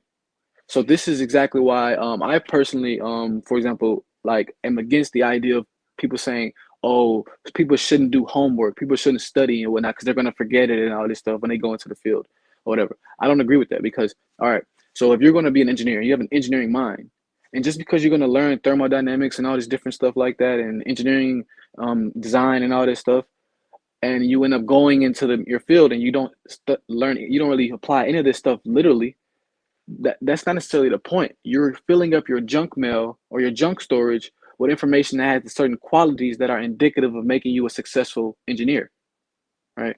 See, Well, people don't realize that. I wouldn't even say it's junk. I would It's just not. Yeah, say it's information that goes into the analysis of processing the other relevant stuff that you may use more regularly. And I will take that from when I took my Series 7. Back then, I took the Series 7 is from a bank of 50,000 questions, automatic by the computer. Before I took the test, I had to study about 6,000 questions, and I had to get a 95 on all of my tests to be ready to take that 50,000 select questions. Now, a lot of the stuff that I was test on in the bond market, in municipal bonds, tombstone bonds, government bonds, corporate bonds, a lot of that stuff, unless you're in the bond business, you'll never use, but you have to know it. A lot of stuff on fraud, you have to know, even though you'll probably never cross a situation with fraud unless you rise to the point where you become a fiduciary to a particular client. Then you could potentially, if you're depending on if you got full uh li- limited liability or full, I forgot the term, it's a Wall Street term, I forgot it now, but unless you have that, you can't really betray the client. So but a lot of that stuff you're not going to use, but you have to be aware of it, because if you're going to have a 20, 30-year career, you might not use it in the first 10 years of your career. But as you grow, somewhere down the line, that stuff is going to come in to use. Okay. Danny G definitely. says women are leading weak men out of order. They go against their nature. Well, I think we're living in a time when the nature of women and the nature of men are somewhat up for grabs. People are trying to redefine that or trying to take away the definitions altogether. But we just heard this past week or last week, Shaq said, he said to his daughter, take a man that you could control. So men with good intentions are raising their daughters to, if they're going to marry a man that's weaker than you. Marry a man that you could control. Marry a man that love you more than you love him.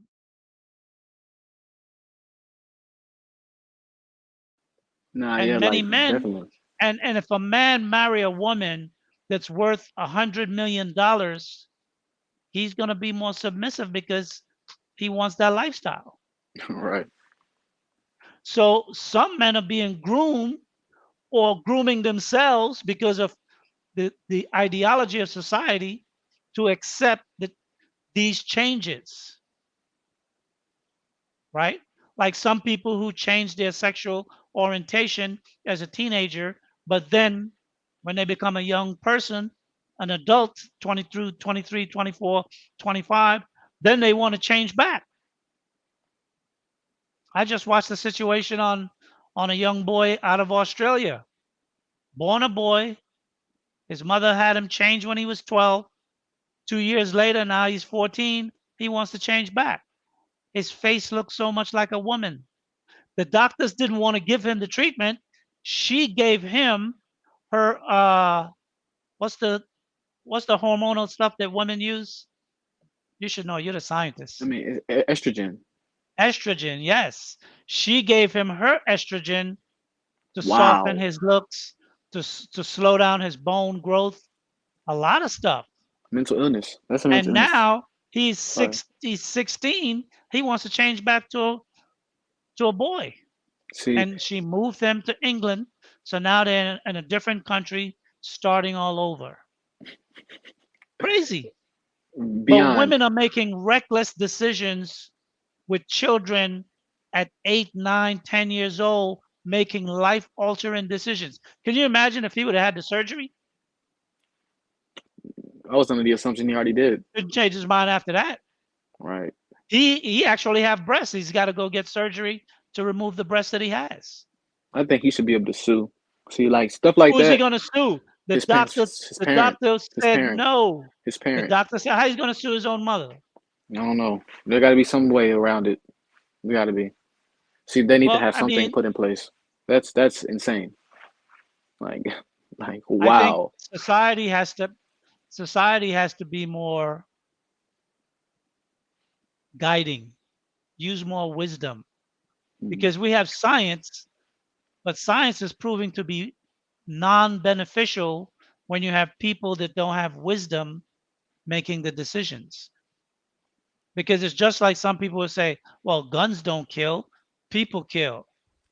Yeah, because someone's got to pull the trigger. But just like Dwayne Wade's and his family, they put that stuff in those kids' mind. And then when they go all the way, what did he think was going to be the result of that? He was going to go with somebody else. Because sexual desires, no matter what your orientation, is still going to come. How you express it is a different situation, but it's still going to come. Society is going into a place where it's going to be really dark. And strong men are going to have to be strong men. And I think if you're going to be a strong man, be a prince, because a woman is going to break you down.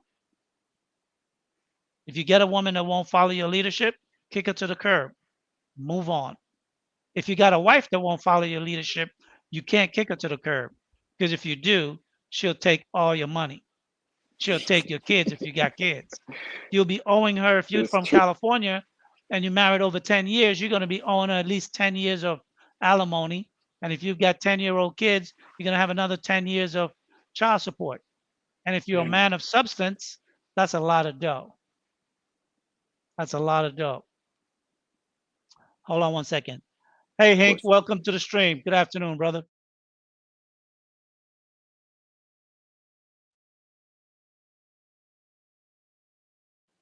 I don't know when they can't see your screen. Hey, Hank, I can't see him.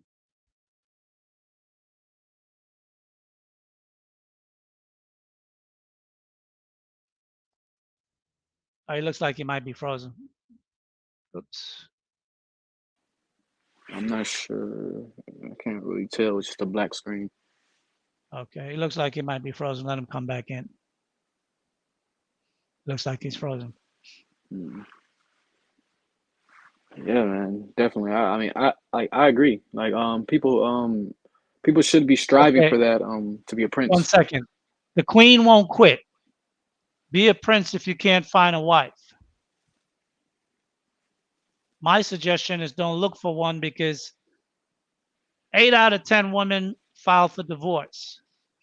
And when you get caught up in that, the woman will say, pick better. If you have an 8 out of 10 chance of getting the wrong woman off the top, off rip, how can you pick better? That means 2 out of 10 potentially might be the right one. How do you know if you're not picking from the 8 out of 10 bunch as opposed to the 2 out of 10 bunch? The But the odds are thing, just too much you can against you. you can increase the odds. You can How increase do the you odds. increase the odds? So you increase the odds by going to by refining your pool, right? I mean, of course, there's consequences that come with that, right? If you refine your pool and then if you add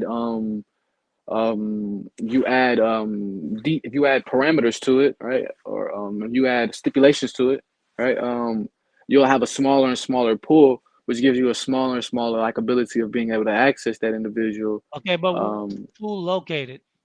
hmm? You said, where's the pool located? Yeah.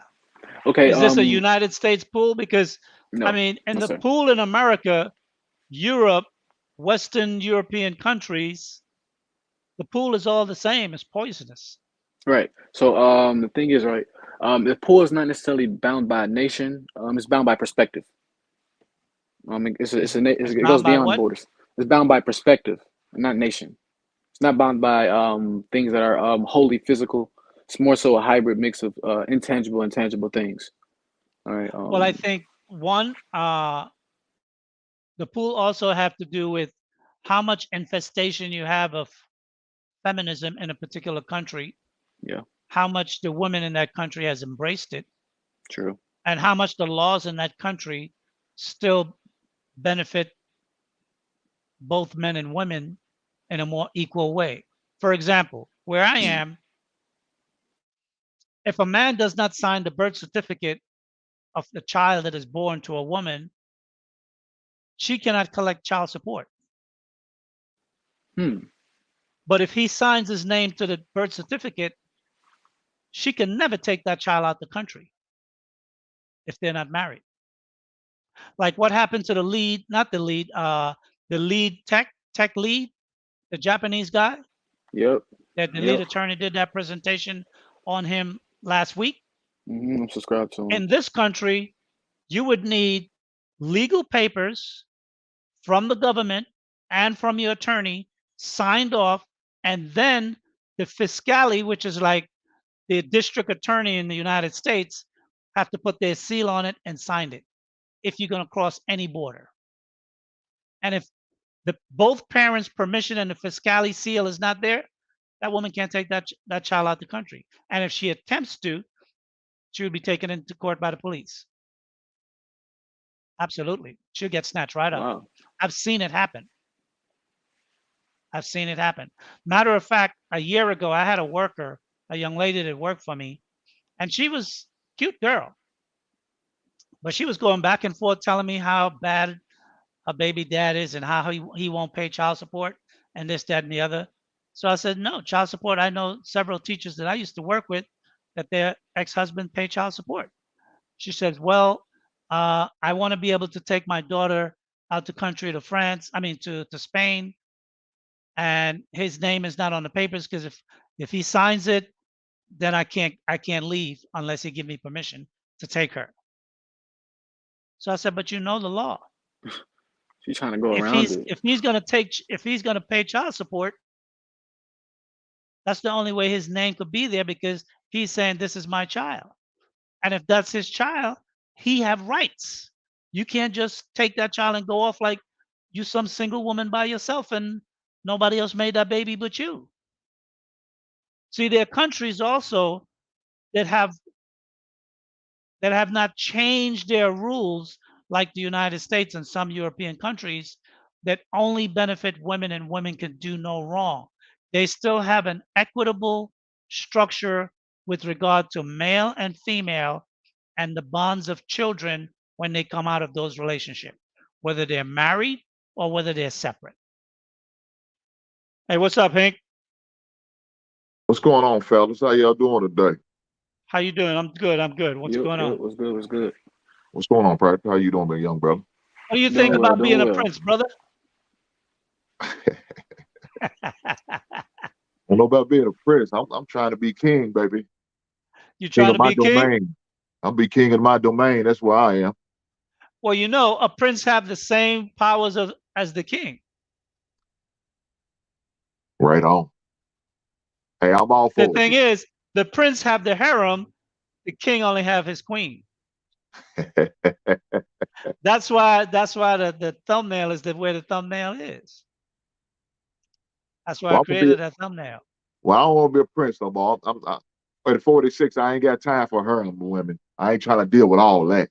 Just give me Well, you one. don't need to have a harem, but you can have 2 or 3. Oh, okay. Come on, I can remember when I was 33. 43. I had 2. Lee, I ain't got the patience no more.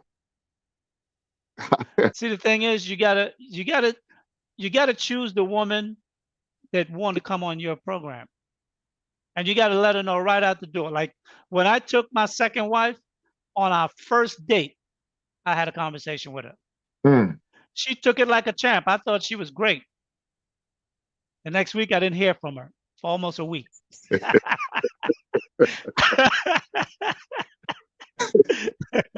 That's that old pimp shit. I know what you're talking about. I got you. You know. Hey, man, I'm just up here, man, just to tap in with one OG to another, man. I enjoy the I appreciate your conversation support, brother. like always, man. You always spit game, man.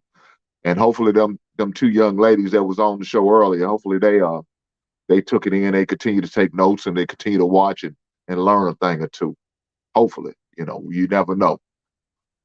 Well, they both seem to be of a positive mind to want to be in a relationship with a man and be in a relationship in an equitable way. Mm-hmm. The thing is that women are so susceptible to society's pressures and ideas that over time they can be worn down, especially by having a group of women around them as their support. Yeah, Family, sisters, cousins, Yeah, it's aunts, factual. mothers. So Those are where the influence come in. Now, the other young lady that recently got married and the husband's family was not there, and the husband's mother, she said, may not like her. I mean, that happens sometimes with families, but I think to get married and not want to have the parents there could be troubling. Yeah. Could be troubling.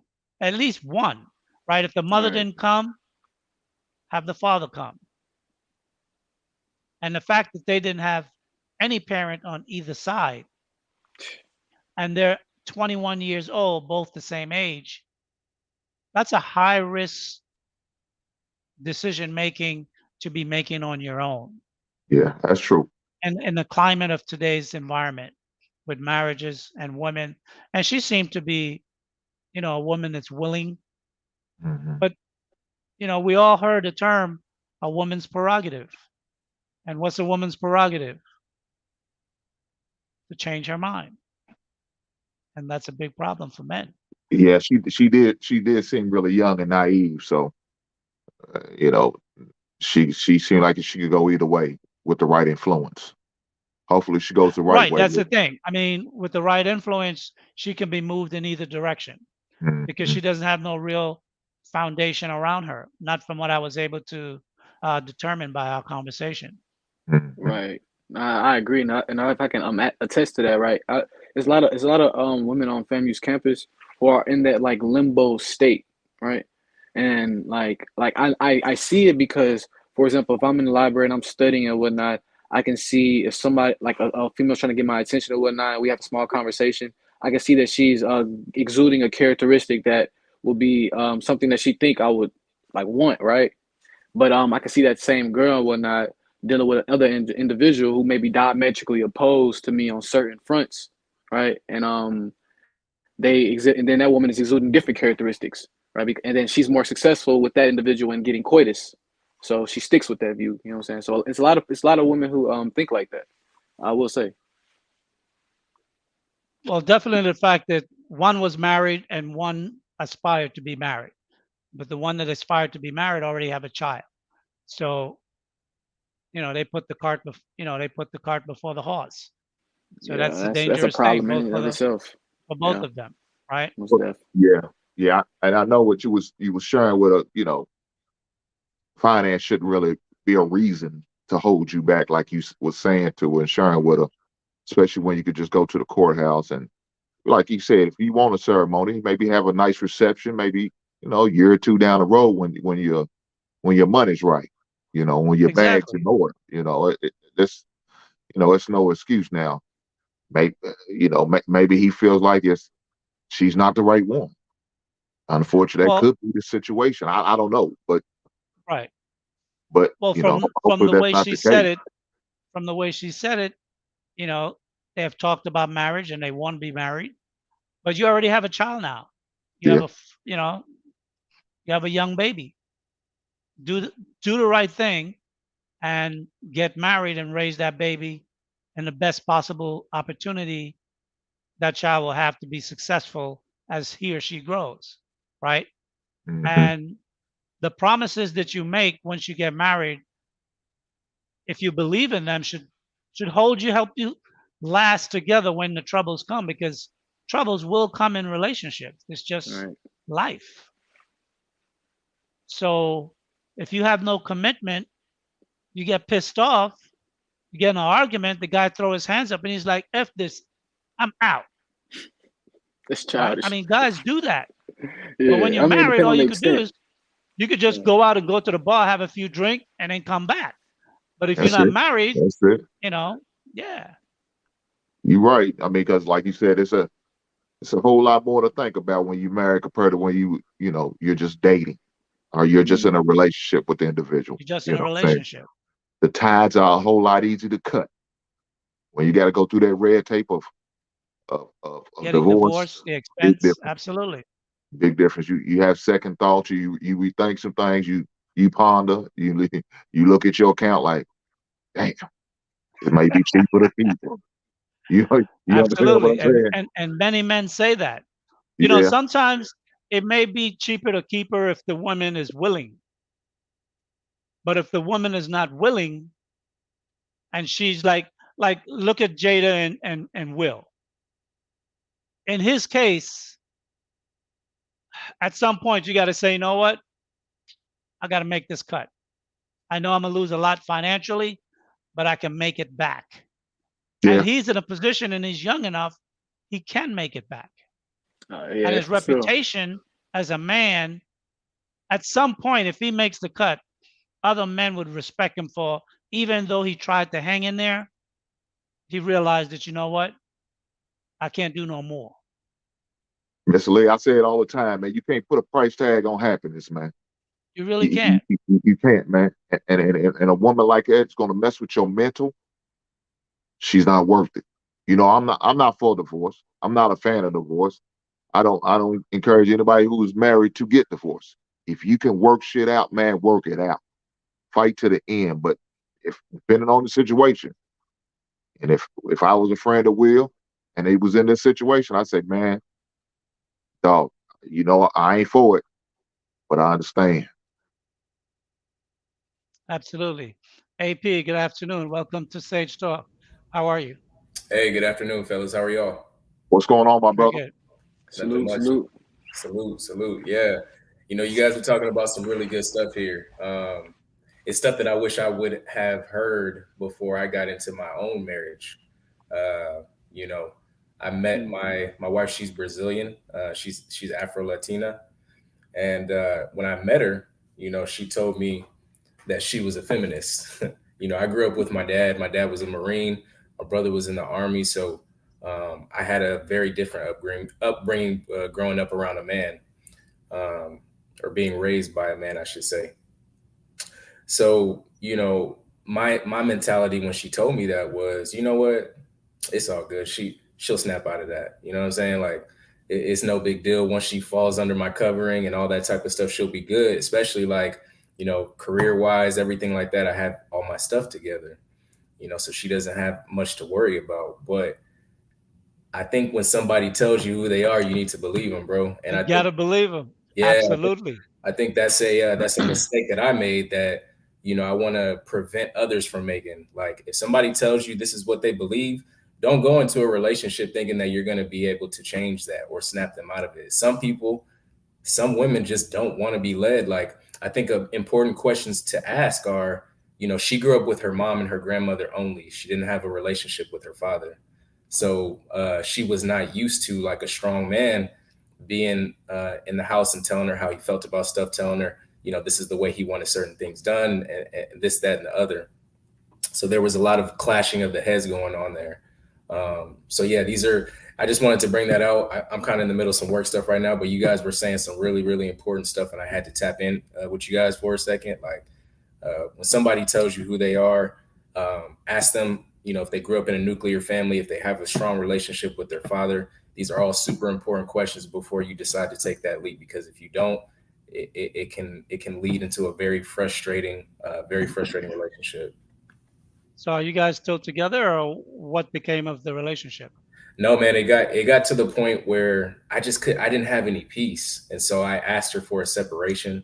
We've been Hmm. separated for over a year now, and now things are headed towards the divorcial process because, even it's funny, man. It's very interesting because like talking to her every now and again, she's she's not here to defend herself, so I'm not going to like do all that, but No details is necessary. yeah, some details are necessary. She'll hit me up and she's like 7 years younger than me, so 6 or 7 years younger than me. So, that was part of the thing that I was like, you know what, give her some time. Let's separate so that don't become absolute enemies. Let's give each other some space, and maybe that'll give her some chance to, both of us a chance to grow and get along. Um, and it's funny because she reaches out every now and again, as stubborn as she is, and she'll be like, you know what, you're right about this, you're right about this, you're right about this. But we still get into those conversations where I can tell that not enough ground has been made, and I'm not quite sure how much time that's going to take. And I'm 34 years old, about to be 35 this year, and I would like to have a family and all that type of stuff. So I don't want to sit here waiting years and years for her to be able to make those changes so that we can get along under the same household. If you understand what I'm saying. How old was she when you guys got married? 26. 26. Okay, so she was grown. I would say this, that especially for a country such as Brazil, a South American country, if a woman from one of those countries really have embraced feminism, they're on board. Did she go to the university as well? Yeah, she did. Yeah, she's on board. She's not going to change. Yeah, we're It's both just in the going to same grow field. in her. Exactly. We're both in the same field. She's computer science. I'm computer science as well. She's a very like Okay. career driven woman. She got these independent, and being independent is not a bad thing, but being independent as a woman and being able to get along and cooperate with the Well, I man, would say being self-sufficient is not a bad thing, self-sufficient. Exactly. particularly for a woman, right? Independent implies that you can survive on your own, Mm, and that's a different level of life sustainability. mm. Today, women are more self-sufficient, whether they do it all by their own means or whether they do it through uh, the support of some governmental assistance. But what I would, what I would say is, I'm glad that you was able to drop that in this conversation, because sometimes a lot of men think just because the woman is from another country, not the United States, that they may be a better pick. And it's important that even if you're dealing with a woman from a different country, that you have those conversations and you see what kind of woman you're dealing with. Yep. You can ask them. Some women will tell you straight out, but you also have to test them to see their behavior as well. 100%. Yep. Man, Mr. Lee, One second. It's facts, I want to man. address this question, this statement. Ms. Parker, thank you for the contribution, $9.99. Well, there are more harems in effect than we care to admit operating under the Pookie, Keisha, and Nene models versus well-established established man with 2 wives and families. Yes, and I think the problem with the way the community operates is really that these men just don't take no responsibility for the women or for the children. A true prince that has a harem, those women becomes his wives or his concubines, and the children are his children. So the thing with the black community is that the black community has been left to run rampant and wild without guidance, and only the women set the tone of what happens. And a woman that don't want to be,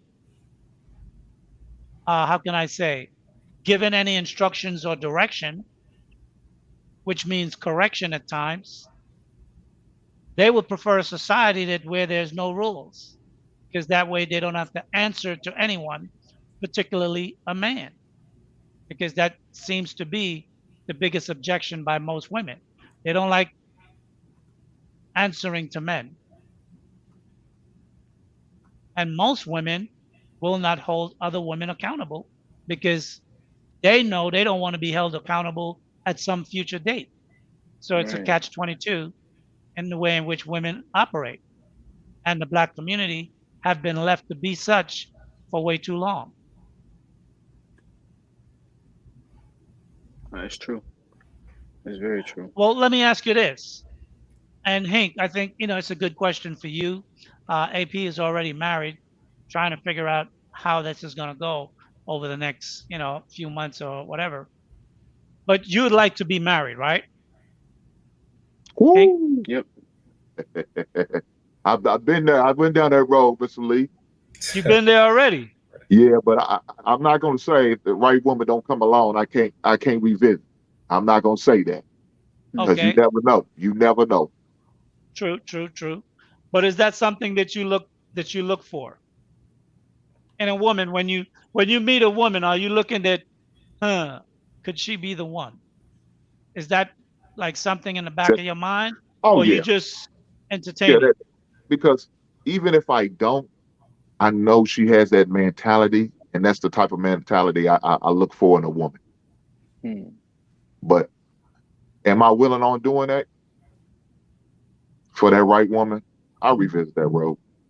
I definitely Okay, will. okay. Well, there's some men still, I believe, that want to reshape or rescue whatever may be left of the black community. That's a touch and go situation for me. I I'm the type of guy that I've always dealt with risk in financial services when I worked on Wall Street. So there's an old saying, never catch a falling knife. Right. That's when the market is dropping, falling 3, 4, 5, 6, 700 points in a day. Don't try to sell, because the only sell is going to go through is a market order. And a market order can be sold at any price. You're going to take a beating. Wait until you can see the direction of where things are going to go. So right now, my looking at the market, if the dating landscape was a financial market in my perspective, this is a trading market. This is not a buy and hold market. Damn. Too much volatility. Crypto. Volatility for traders. I mean, if anyone knows anything about stocks, equity, and the market, you know volatility is where you make your money if you're a trader. Or if you're a short player, short squeeze player, right? Arbitrage. You trade the volatility, the short squeeze, make your money, get out. But if you're going to buy and hold in a volatile market, today you're up, but you go to sleep tonight and wake up and you're broke. Market crash. What are you going to do? And what I mean by that is that you could go to a party, an anniversary party of your father and your mother, 35 years, 40 years, 50 years, have a great time, you and your wife. You come home, you kiss, you have a drink before you go to bed or whatever. You memorialize how great it was to see your mom and dad have such a long marriage. And you wake up tomorrow, she goes to work, leaves her phone, you pick it up, you see an I love you message. You follow it up. She's been screwing around behind your back for the past 6 months. What happens then? Or she wake up the next day when she come home, she says, I want a divorce. You think everything is going well. The problem is that the environment in which we live in socially today is a high risk environment. It's volatile. Long-term commitments have high risk. Now, if you're a man that makes 7 figures or higher, like Will Smith, he's worth 350 million. Let's say you have to give Jada, worst case scenario, the majority, 2/3. He needs to pay her off to get out of his life 200 million. With 100 million, his lifestyle is not going to change. With 100 million, he's got enough connections. He knows enough people. He's got enough goodwill that he could make that money back in less than 10 years. But a man that's working, making 150,000 and has a wife that's making 100,000 or 80,000, if he gets divorced after 10 years, that means he's got a 401k that's worth 300 grand maybe. Maybe he's got a small stock portfolio. He's got 30, 40,000 in the bank if they don't own their own house. But if they own their own house, she gets the house. She gets the bank account. And if in doubt, she'll clean out the bank account before you get to it. No judge is going to tell her to put the money back. You split the 401k, you pay child support, she gets the cash, she gets the house, she gets 2 out of the 3 cars.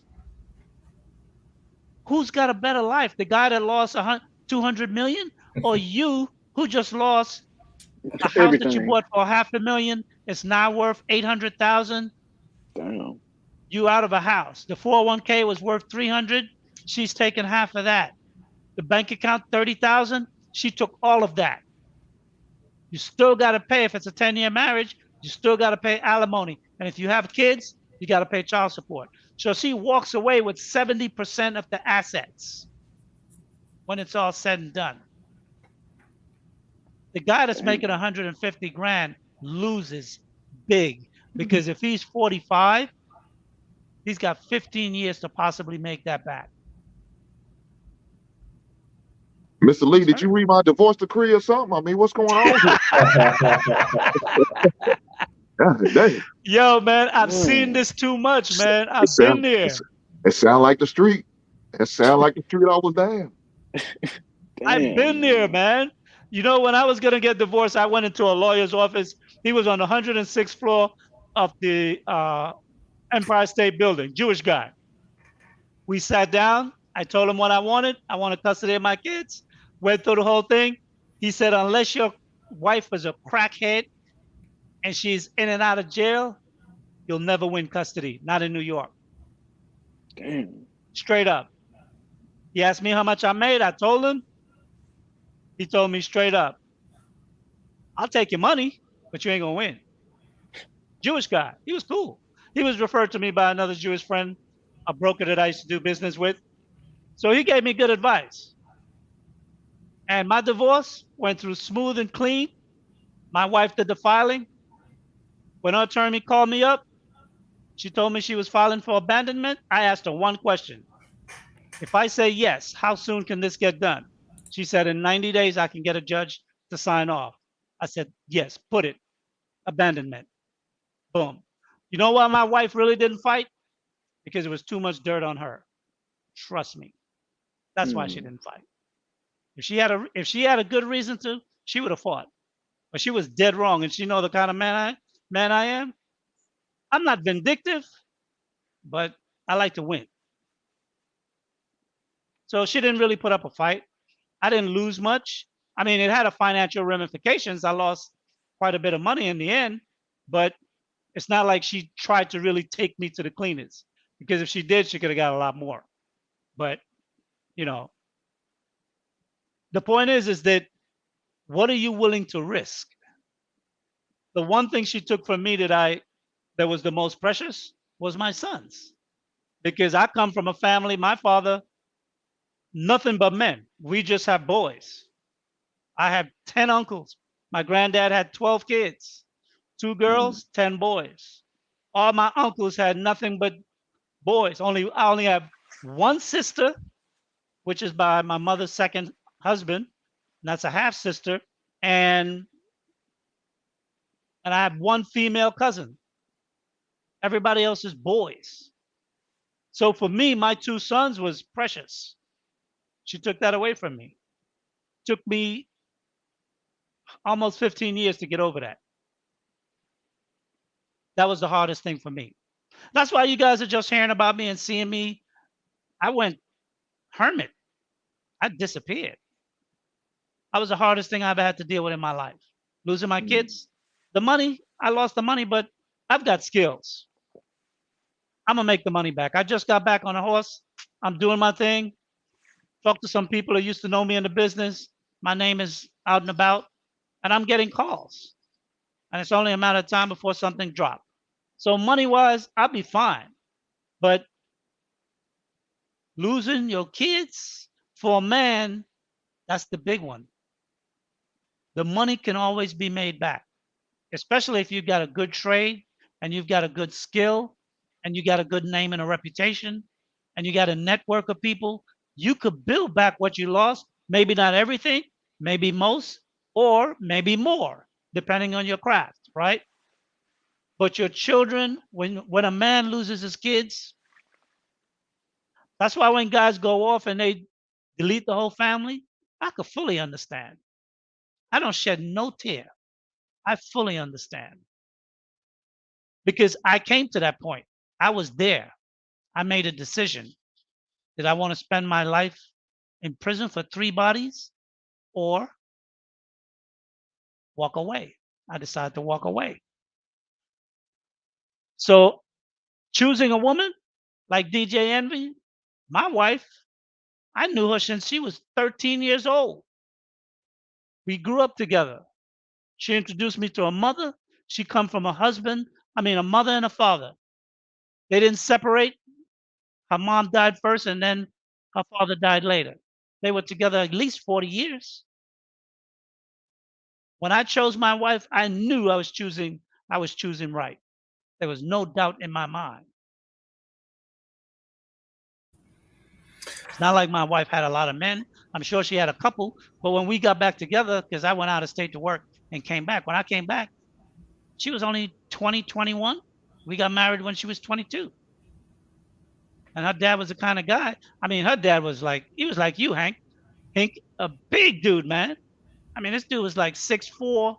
He was a steelworkers union out of New Jersey. This guy has hand like mitts. He was no joke. But him and I, we had a good relationship, and he gave me the okay to marry his daughter.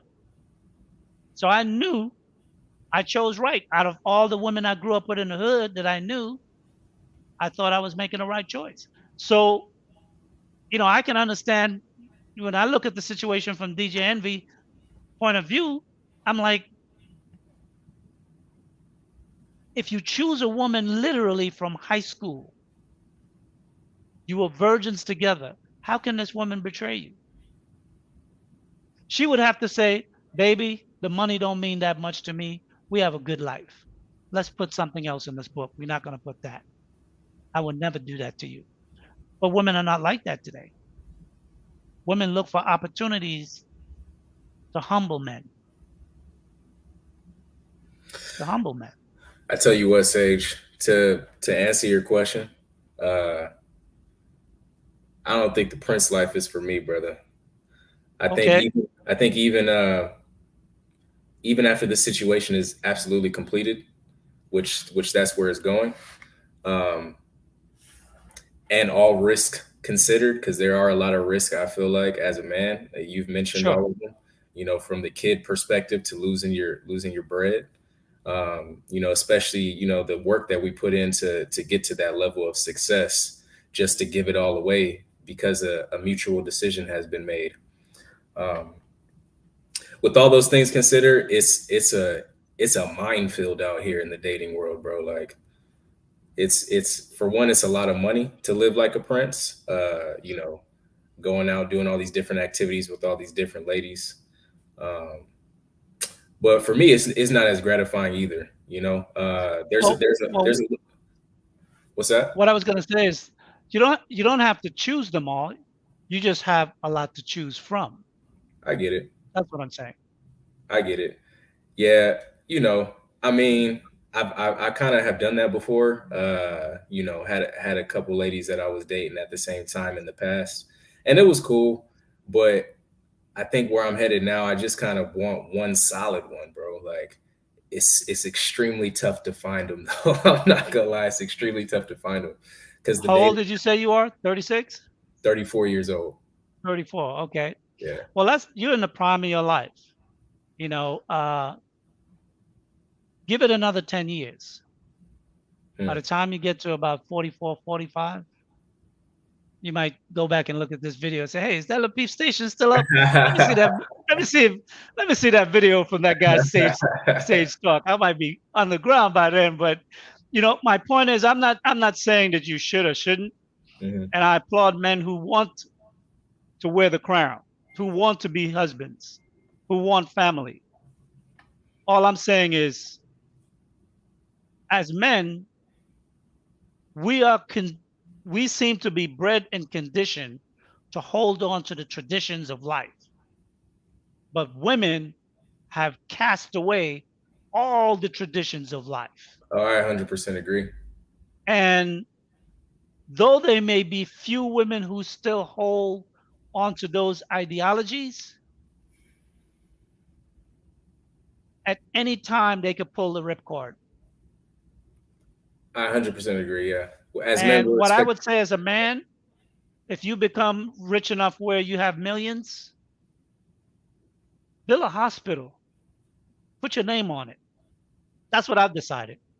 I'm building a ranch. I just went to see the land a week ago. Uh, the guy that owns the property sent me a couple of emails yesterday.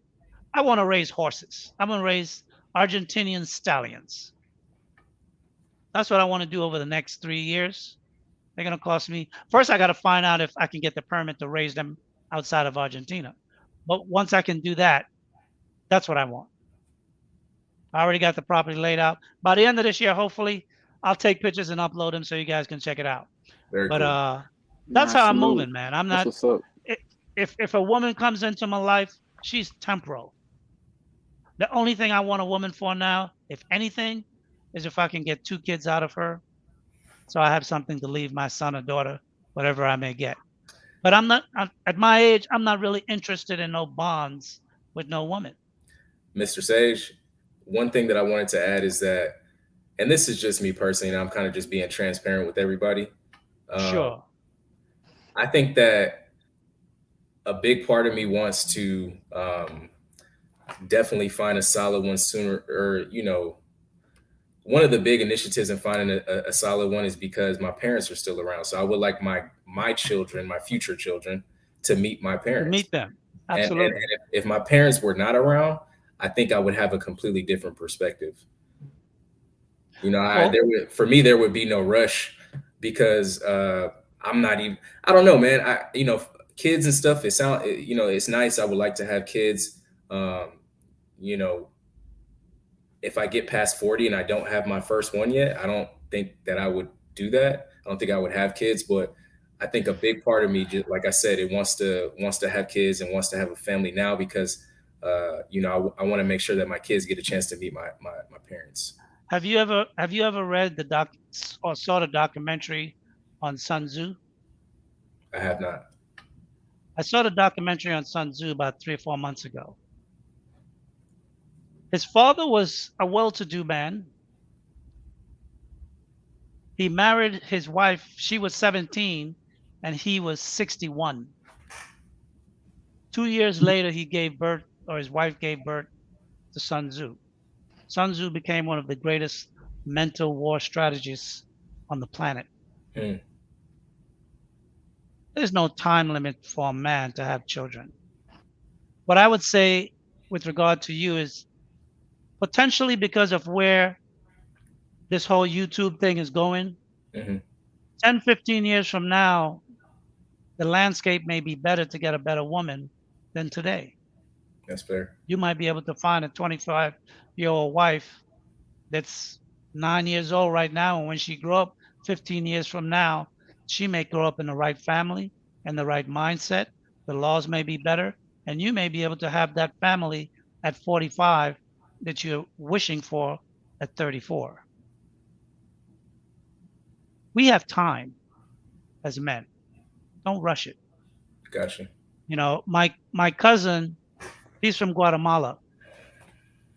He married a beautiful Latino woman. She's dark skinned. They're both dark skinned like me.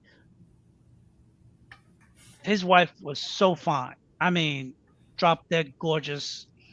Anybody would sell they will sell your right finger for this girl. He came home one day, found her in bed with another dude 6 months after the wedding. Mm. He was a top broker at Solomon Smith Barney. We were both on Wall Street at the same time. He never remarried again. Mm.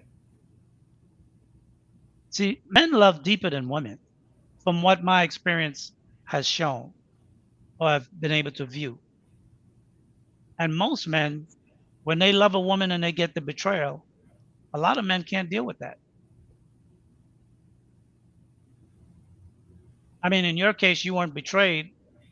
You just thought that your game, your swag, your charisma, your love can open up something in her other than what she was being influenced by her Yep. environment. Exactly. You know, and some women that's possible, but she wasn't that one. What I would say is build whatever it is you do for a career, build on that. Take your time, get your expertise, build your connect, expand your network, build yourself to the man that you really have the capacity to be, because the responsibility of a wife is a serious responsibility. And no matter what age you take it, it takes away from whatever dreams and aspirations you have, because you have to cater to her sometimes dreams and aspirations and give her the things that she wants now. Most men could sacrifice the immediate gratification of now for something later that's grandeur. But Mm-hmm. most women want things now, because women like to brag. Women Right. like to brag about their men, and they want to brag about their lifestyle. Mr. You Lee, know, that's hear me where out though. keeping up with the So, Joneses is all about. so Yeah, hear me out on this, practical. right? So, like, what you're saying is very true, right? But let me expound upon that a little bit more, right? See, if women are single parent raising children, right, and that child happens to be a son, when he gets to become of age, what perspective would he hold? He would hold the perspective of a woman, not a man, largely, if he's exposed largely to women. And as a consequence, because it has different manifestations, it doesn't mean that every man who's raising a single parent household is going to end up having this problem per se. But like a lot of dudes be wanting to have the same expediency that's seen in women, right? Like a lot of men don't want to be able to go through the hard times and everything like that and whatnot. Because I've seen it in individuals who are older than me and even younger than me. I know that in my current life I haven't experienced all the hard times I can experience, but nevertheless, I have a conceptual perspective that lets me to believe that hard work pays off and compounded effects towards things that matter will give me compounded rewards in the end, right? And that is no expediency with that. It's a lot of me constantly doing things over and over, iterating same things, and kind of monotony, a little bit level of monotony to it, a little level of boredom to it, kind of. But see, and the problem is a lot of people throughout thriving first world countries, they don't be wanting to have that they don't want to do that. They want to get that expedient. They want to get that fast money, that fast Well, this, fast that. the My bad. world's culture has changed. The world culture now is where everything is manufactured, so it's produced quicker. Yeah, Everything is synthesized, so it's remade to look like an original something. And most people want to be able to reach their success earlier and earlier and earlier. 100 years ago, men reached their success in their 40s, 50s, and 60s. right, Now, men are reaching their success in their 30s and 40s, and some even in their 20s. So, the hardship of achieving, though it may require a lot of work, because young men can show significant achievement, especially if you have talents in the arts or in entertainment or in sports, you can become a rich millionaire in a very short period of time. And that amount of wealth and access and power, you don't have the training and to learn how to maneuver with that. That's why right. you see so many young men make so many catastrophic decisions. And then by the time they're in their 40s, after they're divorced, they're broke. But I want to address something that Shantae just said. She said men who have kids in old age produce kids with special needs and health concerns. I'm not sure how well that has been researched because, like, I'm an older man and I go to the doctor at least once or twice a year. And when I meet with my doctor, the first time I met her 5 years ago, you know what she said to me? And at the time I was 59 or 58. She said, if I didn't know your age, I would swear you were in your 30s.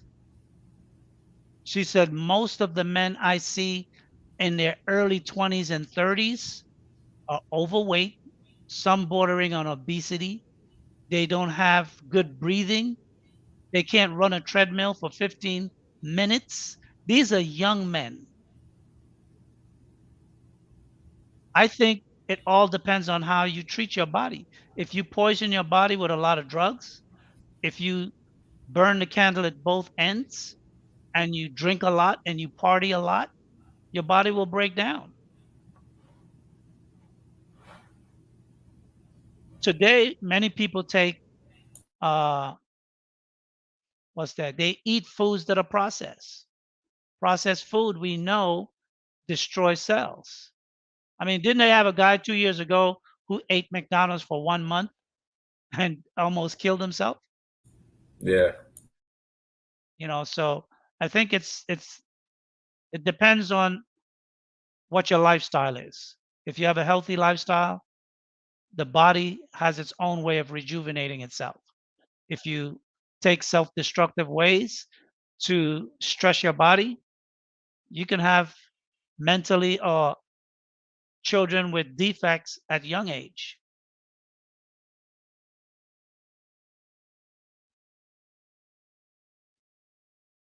So as I was saying to you, AP, don't rush, my brother.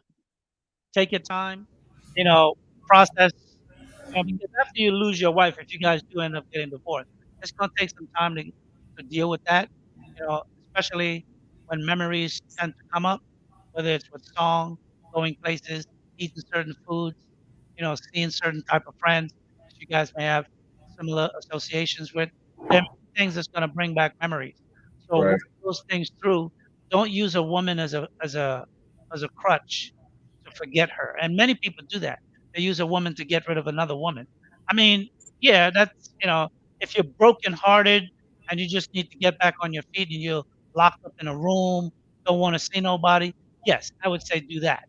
But if Hmm. you're dealing with it in a mature way, process the emotions.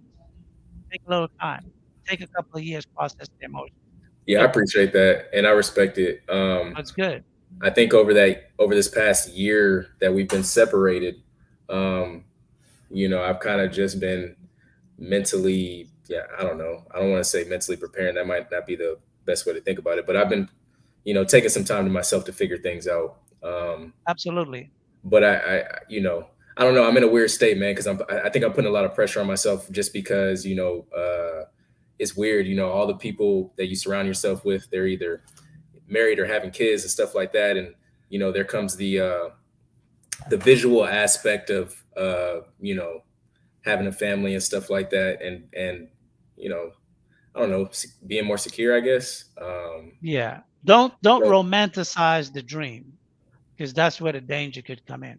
right. And so, yeah, I'm just getting to that age where I'm like, damn, like, I've taken care of the career portion of my life. So like Uh-huh. the part that I feel like is missing, that void is coming from like a family not being around. And so like, as I'm getting older and older, I think I'm starting to put more and more pressure upon myself. So it feels good to hear you say that. And I hear you. And I mean, you look like a brother that's sound-minded. You're taking care of yourself. Eat healthy. I don't know if you do anything with herbs or you're vegan or something like that. Uh, One of the things I've found, particularly looking back on the past 40 something years of my life as a grown adult, especially if you're successful as a man, there's always an opportunity to get a pretty woman of your choice. Always. It Yep. never goes away. Yeah. I mean, even now I'm in my 60s. And when I go out to the beach, a friend of mine has a restaurant out there. I went out there a week ago, and they're young girls, 22, 23 years old. Hmm. They're always saying hello. And these are not, at the beach, these are not like broke women that are just trying to hustle some guy to get some money. Right. These are university girls. And the universities here, Catholica is not cheap. Uh, there's another tech university, I think, by the United States, Unitech. It's not cheap. It's not as expensive as the US, but it's not cheap here. And there are a lot of rich families in this country. You'd be surprised.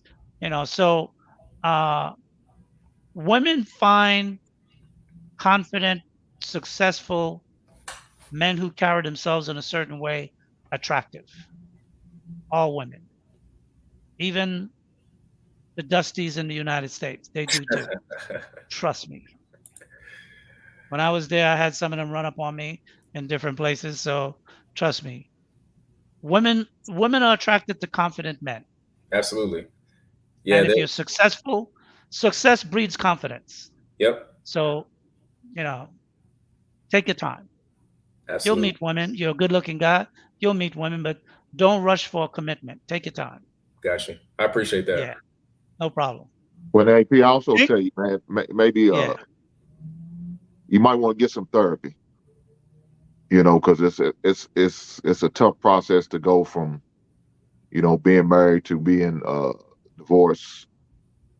I guess fortunate enough, y'all don't have no kids, so the kids won't have to suffer anything. So that I guess that's a positive in one aspect of it, but still, the mental things that you're going to be dealing with in the next few months, Mm, it's going to be tough. Like you said, I don't know, your finances, anything like that, but financially, it's going to be tough. You got to deal with some of the conversations that you might have to hear during mediation mm. or doing sit down with the lawyers. It may be tough conversation that you wasn't expecting or looking forward to hearing, but it's going to be said, and you got to deal with all that.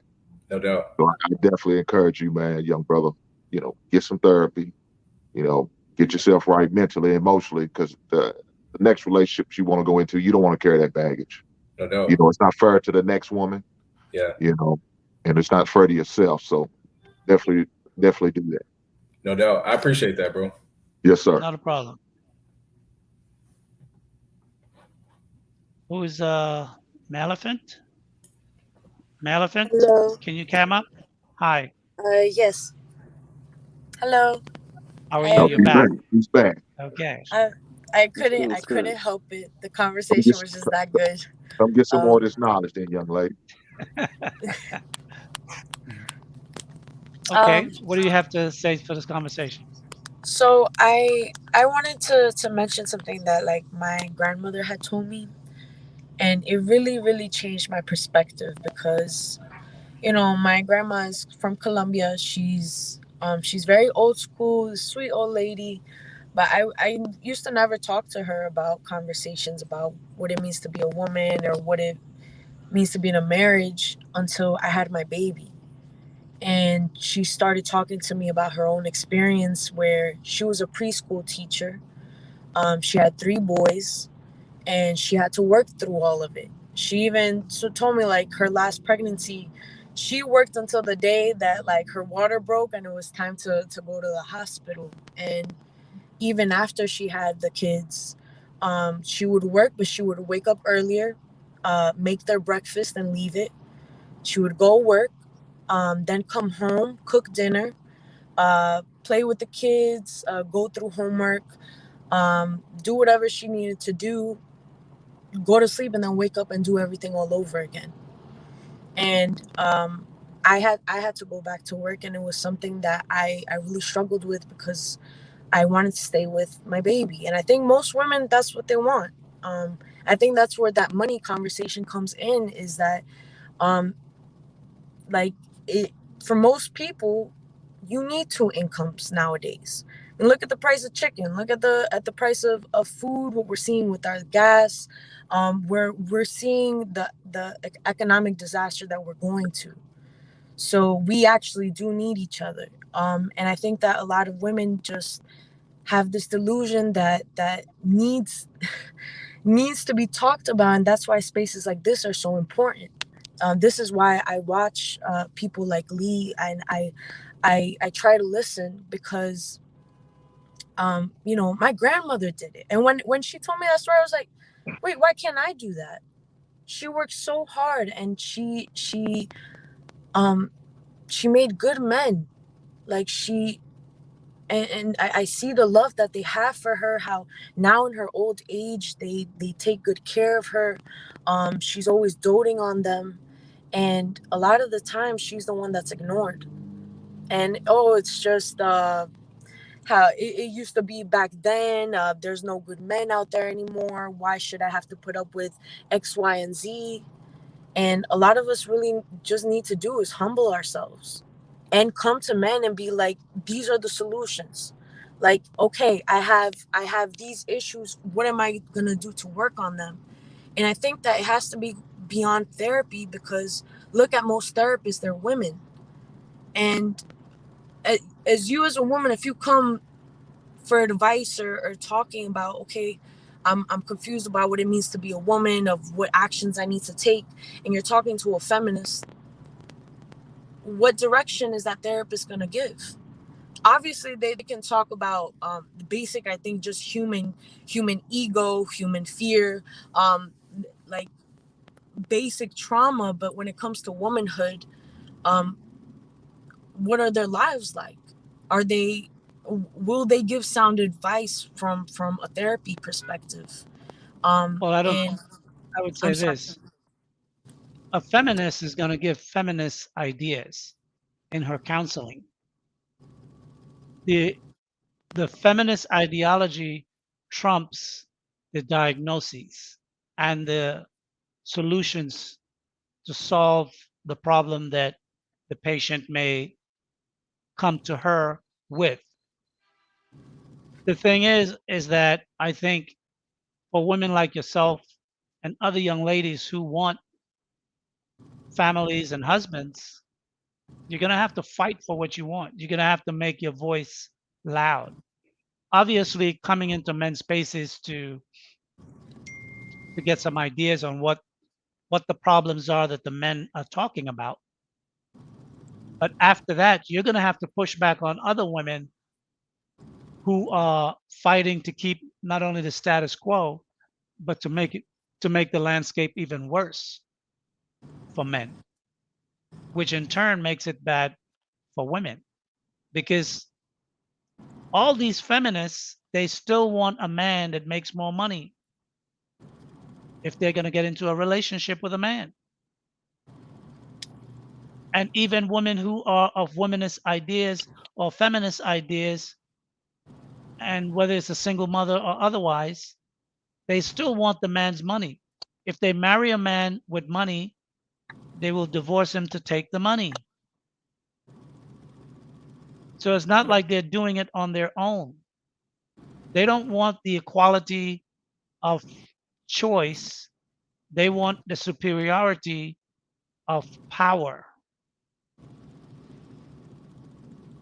Many women, it seems, it appears, they want the power of men. Some want to be men, especially if a woman is sexually behaving like a man. She has a problem because she's destroying herself. The ramifications on her body is not going to be the same on any man's body. But I wanted to address Tamika's question. Oh, so women are allowed to come up. This show is so confusing. LOL. Let me catch up. Well, Tamika, the topic that I started off with today, I said at the end of my monologue that both men and women can come up because I wanted to have this discussion from both sides. I wanted to hear the woman's point of view. Yes, this is a man's channel, and 90 to 95% of the times, I allow only men. But I am flexible, and there are times when I touch on certain topics that I feel are sensitive enough where a woman's point of view could add to the conversation. I don't have a problem allowing women to come up and participate. So if you're at a place where you can cam up and come on the panel, I would love to hear what you have to say uh, and give your contributions. Hey Lee, just spotlighting something you just said, man. You're on point. I think as men, our roles are our roles are still expected and they're non-negotiable. But I think a lot of the times in relationships, depending on who you're with, I think that the woman's role is negotiable. Um, we're still expected to protect and provide and stuff as usual, provide leadership and all that type of stuff. But um, it seems like nowadays some of the other duties that men would appreciate, especially if you're the type of dude who works 12, 14 hours a day or something like that, there's certain things that your lady could do to make your life a little bit easier. But it seems like those type of things they want to negotiate with. And so I don't think that Well, that's, and but that's why in the earlier part of my presentation, I said that the patriarchy put a lot of these these rules in place to benefit women. And now that women have abandoned all the things that benefit them, why should the men uphold the other part of the equation? Because a woman said, I don't want to clean. I don't want to cook. That's slavery. That makes me feel like I'm in slavery. I don't want to have kids because it put my life at risk. But yet they're having more abortions than they're borning babies. So I don't know which is more dangerous. Is it more dangerous to have a piece of metal go up inside of you and pull apart a child? Or is it more dangerous to go to a healthy hospital with a husband and family that supports you, bring a child to full term, and birth that child in a highly sophisticated medical environment? I'm not sure. But these are the things that they're saying. And what they're asking for is that they want to have the right to not do anything unless they want to. And if they do it, you should be grateful because I don't have to. But yet, we as men have to keep the pact, the agreement, as though we're still in this contract. And they're violating the contract. So that's why I say No need to be a king anymore and uphold your part of the contract. Be a prince.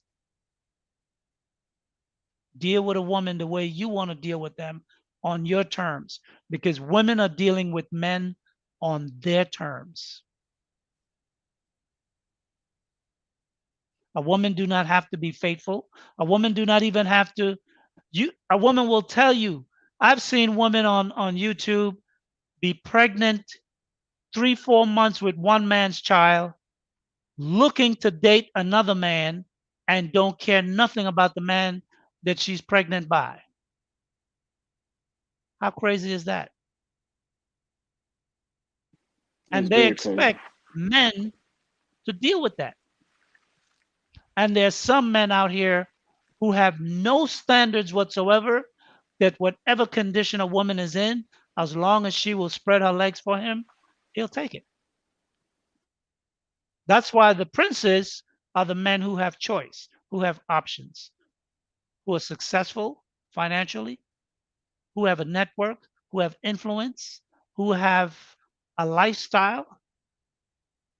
And if you're a man that is financially successful and you have a certain lifestyle that is above the rim, you can choose whatever woman you want to be with for however long you want to be with her.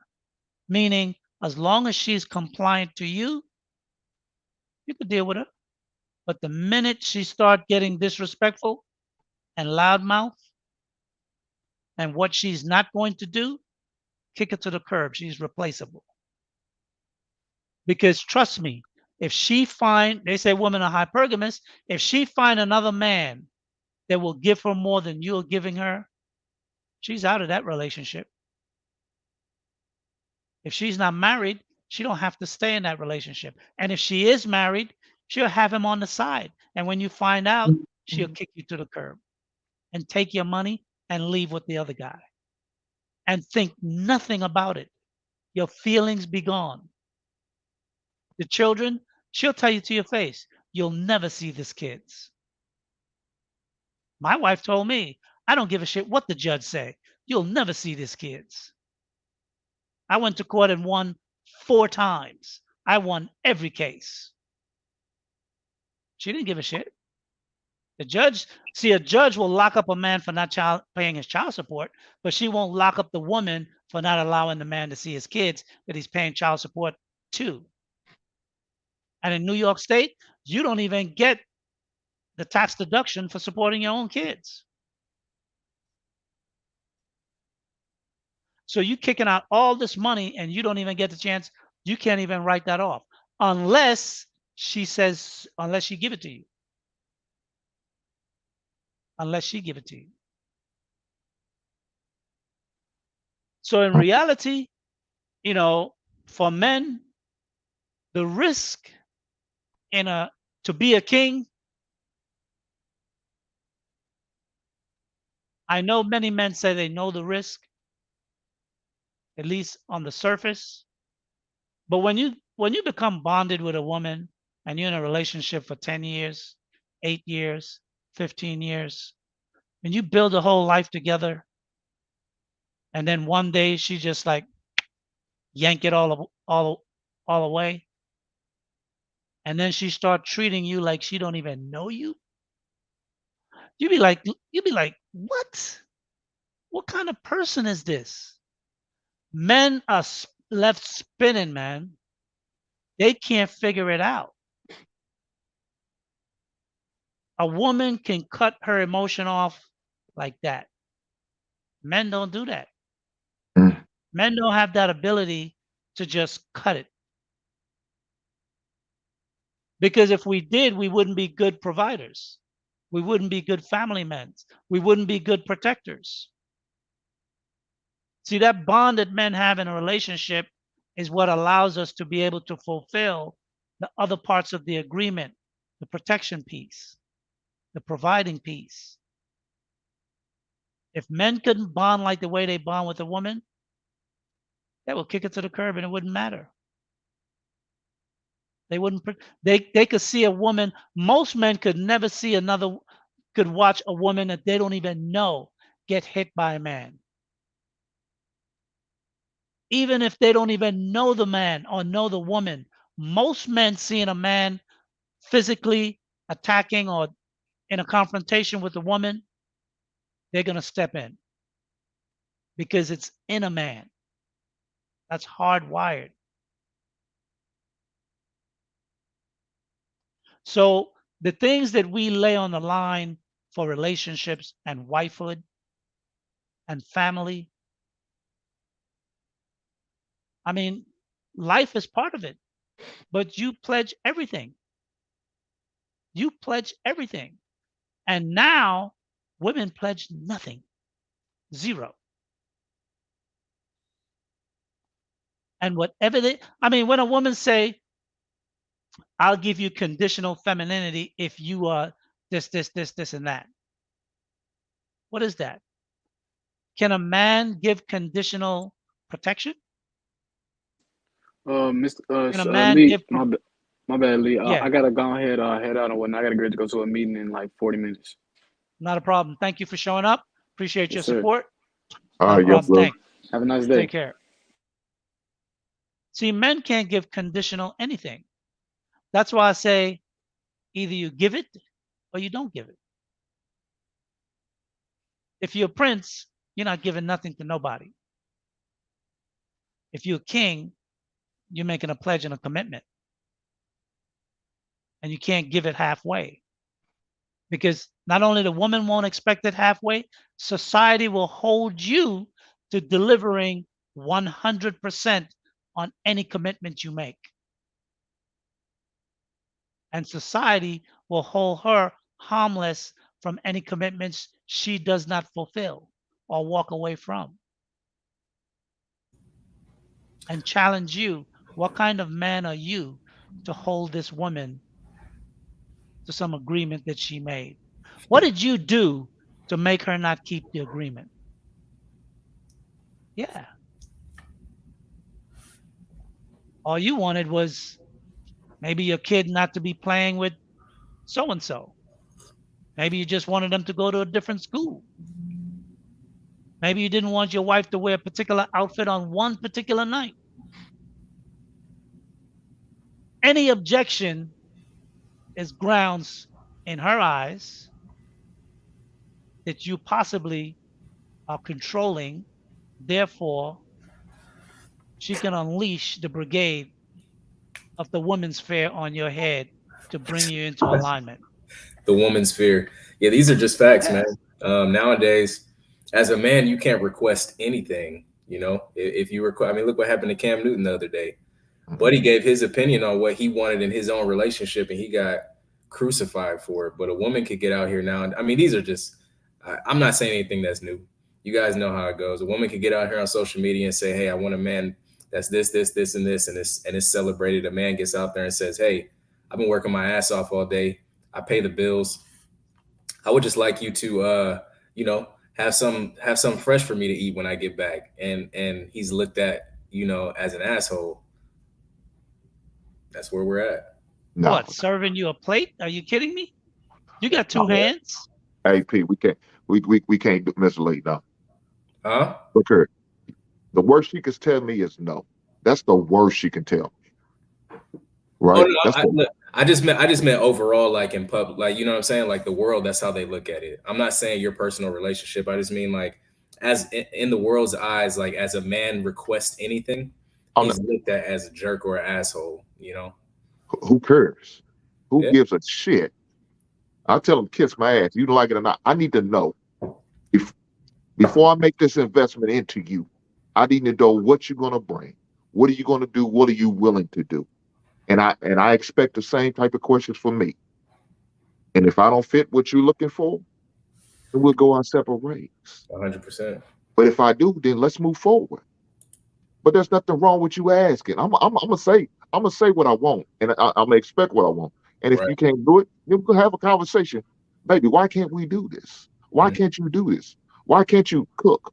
Why can't you keep the home clean? We're gonna have the conversation. Yep. And hopefully she makes the proper adjustments. But if she doesn't, then I need to make my own adjustments. Yep. And I need to move on. But the hell no, there's nothing wrong with asking. I'm gonna ask. I'm Oh, inquiring. absolutely. I need to Absolutely. know, Yep. but I'm gonna find out before I invest. Because I'm not going to invest. I'm not looking to make bad investment. You know, when I was younger, I take risk on those investments. Hmm. At 46, I'm not making them type of risky investments. I agree I'm with not. you. I think those are conversations that men need to absolutely have with You whoever have to they're vetting, have. with whoever they're vetting. No matter how they try to. Honestly, if they give you a response that is similar to what we've been discussing, that lets you know that that's probably not the person that you want to be with. Especially if you're striving to be the best version of yourself, if you're striving to really chase that bag and to be a provider in your relationship and all that type of stuff. If they're not willing to meet you, on their end of the bargain, you got to get jamming, man. Hey, man, we all have expectations. So I need to know yours, and I'm sure you want to know mine. It is what it is. But, if I can't meet your expectations, then I expect you to make the proper adjustments. Yep. And if you can't meet my expectations, I know I'm going to make the adjustments. And now it's all about if I want to settle for what she's not willing to do. Okay, she can't cook as well, but she's trying. Okay, I can handle that. She's trying. I'll be your guinea pig for about a year or two. Hopefully it gets better. But if it doesn't, then, we're gonna have to get you some cooking classes. You're gonna have to do something. Something's Yep. gonna have to change. But as long as you fulfilling up, you being respectful, you allow me to lead, you allow me to do what I need to do in my purpose. You're part of my purpose. You're encouraging me doing my purpose. You're helping me while I'm achieving my purpose. Hey, I can handle that. You Hey, know, I could take a uh, loss in the cooking area as long as you're working on getting better. Yes, sir. I'm sorry, Mr. Lee. no, no problem, no problem. I just want to let you know I wanted to interject on something you said. Two things. Mm-hmm. One, if you got to teach a woman how to cook, kick it to the curb. Oh If no, I she's a ain't gonna teach grown that. woman and she She don't got know to how get to better. prepare food for herself and for someone in her family that she cares about, she's not going to learn how to prepare food as a grown adult for you. And if you got to pay for her to take cooking classes, she got to invest that in herself before she meets you. Mm, Secondarily, a woman should not let you lead because it implies that she has the authority mm. and she's giving it to you. A woman needs to learn how to follow. And what you need to do is give her instructions in the beginning of the relationship and see how she follow your instructions. Does Oh she yeah. say, "Sir, yes, sir," or does she offer some other argument as to how it could be done better? Mm. If she's trying to tell you how it can be done better, kick it to the curb because she doesn't know how to follow a man's leadership. She's always trying to lead herself. Put her in game time situation, Mr. Lee. Absolutely. And you look like a brother that plays sports. And if you play sports, all athletes, especially football, you got to know your position. And when the captain called the play, or the quarterback called the play, or whoever, or the coach called the play, you got to be able to run the play. You can't be like, "But coach, I'm better at this." No. Somebody who can see the big picture has to be able to call the play, not you who just see from A to B. Mm-hmm. And I think that's a conversation that really needs to be pushed more. Women who can follow, because I hear a lot about women who needs to let men lead. No, the implication is that they have the authority and leadership and they can grant it. They don't have the authority and leadership. They need to learn how to follow. My question would be to her, what man in your life have you ever followed? Have you followed your father, or are you disagreeable with your father? Do you think your mother being submissive to your dad, that your mother is a fool? I remember when Kevin Samuels had a year ago on his show, and he used to ask women, "Do you have a cookbook?" So many women didn't even know what a cookbook was. They thought it's something in Barnes and Noble that they could just go pick it up. And my problem, from what I notice, is that women are competing with men to decide on who is a good leader, who is a leader, or whether or not they can tell if you're a good leader. The only way a woman can tell if you're a good leader is if she's been a good follower of other men. If she's never followed a man before, she doesn't know nothing about leadership. Because even Christ says that in the Bible. Christ says, I'm calling 12 servants, the 12 apostles. First serve me, and then I will make you kings. So before you could be a leader, you must first learn how to follow. And most women know nothing about following. They don't listen to their father. By the time they grow up, they don't listen to their mother. And when they get in relationships, they don't listen to their man. So they know absolutely nothing about leadership. And they don't know how to follow. And if they fail the follow test, what do you need with an argumentative woman that's always doubting everything you say, analyzing every decision you make, questioning every word?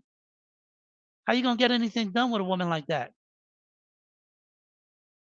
A woman like that is a headache because she already thinks she's better at it than you.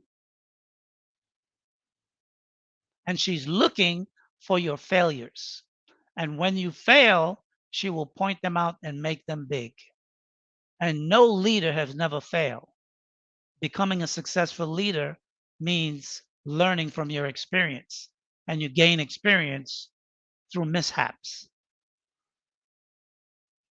So if a woman says if the word leadership come out of a woman's mouth, the first question I would ask her is, what man have you ever followed his leadership? Have you ever followed your father's leadership?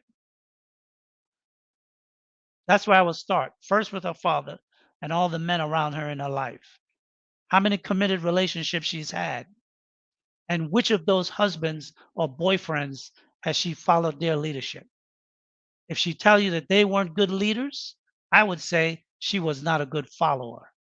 She doesn't know anything about following a man's lead. She's trying to usurp authority. That's her mission. And women are very slick in the way they speak. And I pick up on everything. So, be mindful when women start talking about leadership and conditional femininity. Conditional femininity is a leadership bait. It's a bait. The bait is prove to me that you're this good, and then I will give it to you. And they will give you what they don't have. How is that possible? Most Black women tell you they weren't raised to be submissive. So how can they give you something that they don't have? It's a joke. It's a 3-card money game. Anybody know 3-card money? I used to be a big hustler in New York on 25th Street. I have the 3 cards. Pick the red card. Pick the red card. I used to lose my money to go buy sneakers every month, every couple of months. I used to always think I'm going to get me some Adidas. I got enough money to buy Pro Cats. Trying to make me another extra 20 so I could buy me some Adidas. Lose my money every time. That's the game that women pull on you. Show me that you can lead. Show me that you're worthy, and then I'll give you the femininity that I don't have. It's a joke. Mr. Lee, I would like to get your opinion on this. We may have differing opinions. Hank Sure. and Melifin as well. I'd like to get you guys' opinions on this, but I also think with everything that's being said, I think from a man's perspective, we have a responsibility in that. And I think our responsibility is, for instance, some of my buddies and stuff like that, they'll be going like 50-50 with their women, right? And then expect their women to be submissive and follow them, but their women they're relying on their women to get shit done. I mean, to say it frank, and I think that catapults a woman into feeling like she needs to be some type of sorry, my work is feeling like she needs to be in some type of leadership role. So I think as men, it's our responsibility also, before we expect a woman to be like, maybe not submissive, but to be led, if we see those as two different things, that we got to make sure that we're taking care of our end of the bargain. I don't think that by default a woman is just going to submit I mean, even when you look at lions, you know, the lioness isn't just going to submit to the male lion. You know, you got to What prove is your she going to worth. do? He has to prove his worth. You know, How whenever, does he prove his worth? say for instance, whenever a pride comes, if there's a male lion and he has his pride, there may be, this is just an animal perspective, but the other male lions come in, you know, and they challenge him for his throne. The male lion in the animal world has to prove his worth in order to maintain his pride. And I think that us as humans, you know, a man needs to So the make only way you can get submission from a woman is to put your life in danger? no, that's the animal perspective. I think as humans Right. is different. I think So give me an analogy for a human to get the submission of a woman. well, like I said, I just think that in order for her to be able to be fully in her role, I think that you have to give her the ability in order to do that. And the reason why I wanted to get you guys' opinion, because like when I look at my grandmother and grandfather, it wasn't like that. You know, they worked as a team, and my grandfather still got ultimate submission and cooperation and all that stuff from his wife. But in today's generation, I think that it's been modified. And I think that men have to, from what I see, I think that in order for you to get a woman to fully be on your page, I think that you have to make sure that you're covering your bases first. But Well, like I first said, of all, that's just my okay. perspective. First of all, what I would say is that, and I know many people will probably disagree with my perspective, but as a man, every man should get the respect from a woman. That's number one. Sure. Because every woman expects the protection from a stranger, a man that they don't know. And when a man steps in to help a woman in public spaces, they don't know what they're stepping into. The ultimate encounter could be his life or the other person's life. So every woman should be able to give a man full respect as a man. That's number one. With regard to submission, submission has different stages depending on the relationship you're with with that particular individual. When I was growing up in my family, as the first child, the first son, the elder, everyone in my family, all my brothers and sister, they submitted to me. Whatever I said goes. Even when my mother was home, if I told them not to do something, they better not do it. And if I wanted to, and if they disobeyed, I could spank them. Now, my mother might, if she's sleeping or resting, might come out and find out why, what happened. But she's always going to support me because she know when she leave the house to go to work, I have to take care of my brother and sisters. So if she usurps me for them, then she can't hold me responsible for anything else that happens in the house when she leaves. So as a man, if you're in a relationship with a woman, if a woman, I don't understand where do women get the idea that because they get into a relationship, they should not work. That don't exist in history anywhere. Women have always worked in relationships. Even rich women work in relationships. You just don't sit on your ass and get stuff. That's not real life. And to the degree that a man makes 50,000 and another man makes 250,000, if the woman that's with him accepted that relationship, Hmm. he has to fulfill everything in that relationship as a man. She should do the same. If she cannot submit to a man that makes 50,000 and a man that makes 250,000 won't make you his woman, stay by your goddamn self. I think that's fair, Mr. Lee. I think that this is like I said, it's my anecdotal experience, I guess my personal experience. just what I see through my own eyes.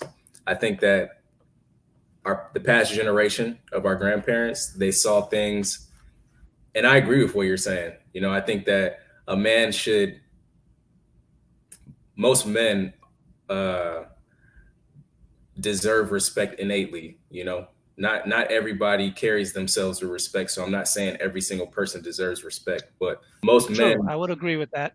most men deserve respect innately, just because we are willing to put, you know, we are willing to protect and put our lives on the line for strangers most of the time. You know, um, so I completely agree with that. In regards to relationships, though, I do see that things are changing a little bit.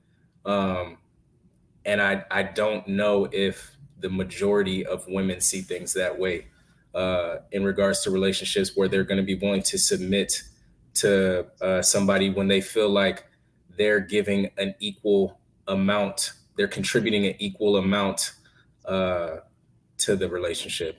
And that's just like I said, that's just what I see in today. Well, I would say this. I don't think anyone contributes equally in a relationship. I mean, I don't know who weighs the balance of who did what, when, and where. But I think when you care about each other, you do things to please the other person. It's like I had a girlfriend, this was years ago. She had the most prettiest feet. Man, she was a 7.5 and she looked gorgeous in pumps. And if I'm downtown and I pass a female shoe store and I see a pair of shoes that I think she would look nice in, I would see if they have the size and I would buy it, put it in a box, take it home, and stick it in the closet somewhere. And then I'll surprise her and give it to her later. If I'm passing a jewelry store on Madison Avenue and I saw a nice bracelet, she likes white gold, I would pick it up. I would save it, put it in a box, stick it in a drawer somewhere. And one night when we're just chilling and she made me a nice dinner and we're just chilling around the house, I'll say, you know what? I forgot something in the drawer. Could you just go in that drawer right there, look at the bottom on the left? Can you get me that piece of paper? I left something in there. I need to get that phone number or whatever, right? And she'll go in there and she'll pull it out and she'll see the box and she'll know that's a gift for her. So I don't think it's a 50-50 thing. You know, I don't do that kind of measurement. But if you're giving to your woman and she's giving to you, you know what level of giving makes you satisfied. And you know what level of receiving make you satisfied. I like to see the smile on my woman's face. I like when I took my kids out, how they were appreciative of the things that we did and the things I bought them. Kids are like that. They appreciate almost everything, right? Hermes Attic. I'm not sure if this is male or female, but it says I could not even, I'm assuming it's a man, I mean a woman. I couldn't even talk to a man making 50,000, but that's just me, I guess. Okay. So what if that man saw you being abused in the street? Could he just walk away and not give a shit about you because you don't give a shit about how much he make and whether he's a worthy enough man to even talk to? See, the thing about money is that money colors the eyes of people that they lose the real value of humans. We've now got to the point where we judge people solely by their bank account. If they're rich, what they have to say, I will listen to. If they're broke, you can't tell me shit because you ain't done shit. And that's how our society has fallen apart because we have misplaced the value of things. And I'm assuming that she might be a good person. But you see, that's also part of the problem. That if a man made 50,000, he's not good enough to talk to her. But if she makes 150,000 and a man made a 500,000 or a million, she's not good enough for him to talk to her. See, once you start playing this value game on income, there's always someone who can dish you. There's always someone who can dish you. And I think that's something that many women fail to realize, because men have more value than just their income.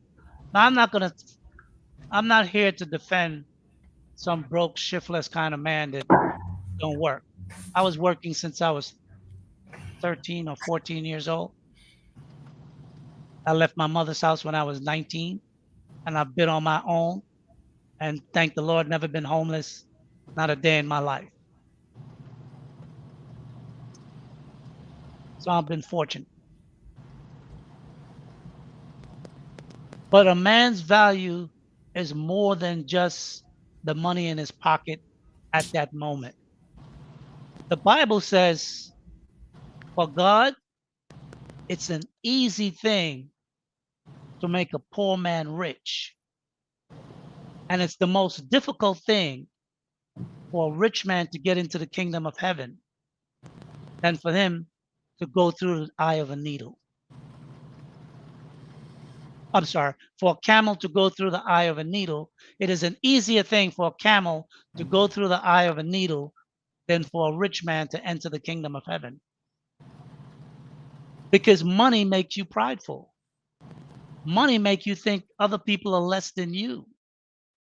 And in today's world, we have become vain. And the only value a person has is his bank account or what he can show. Both men and women are worth more than what's in their bank account. But a man's value is based on both his ability to provide and his ability to protect, and the amount of resources he amasses. But every woman can't be with a man like that, because at best, he will only choose one. At best, he will only choose one. And if he chooses the right one, that one woman will bring him children, happy memories, and they will be together until one of them die first. So for a woman to say that a man that is have the capacity to make 50,000 a year is worthless,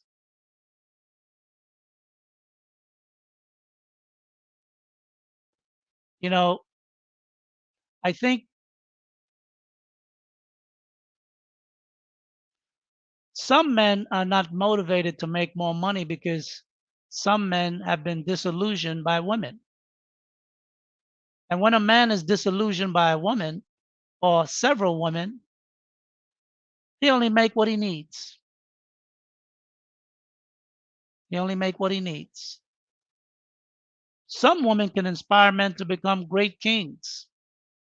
Some women can make great kings paupers. It all depends on the type of woman.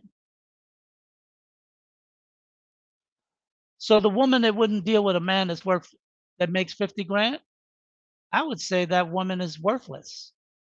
Because if she got a man that was worth $1,000,000, she would put him in the poorhouse because she knows nothing about money or the managing of money. Because the right woman get with a man that can make 50,000, she can work with that man and build a business. And in 20 years, they can have a mom and pop store servicing the community, and they could be worth $500,000. But she wants to sit on her ass and have a man serve her like she's a queen. Where's your kingdom? Where's your servants? Where's your patrons? So many of our women want to be something that they're not, and they have never proven themselves to be worthy of. But yet they want a man to give them things that they're not worthy of even having. That's why I say be a prince. Don't take these women and make them queens because they're not worth it to be queens. Look at all the men before us right now, the men that are rich and powerful, whether they're in business, sports, entertainment, name the field, and I can find you the woman that's destroying his life.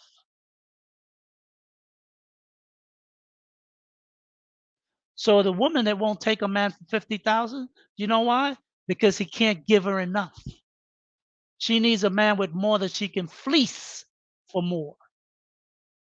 That's why.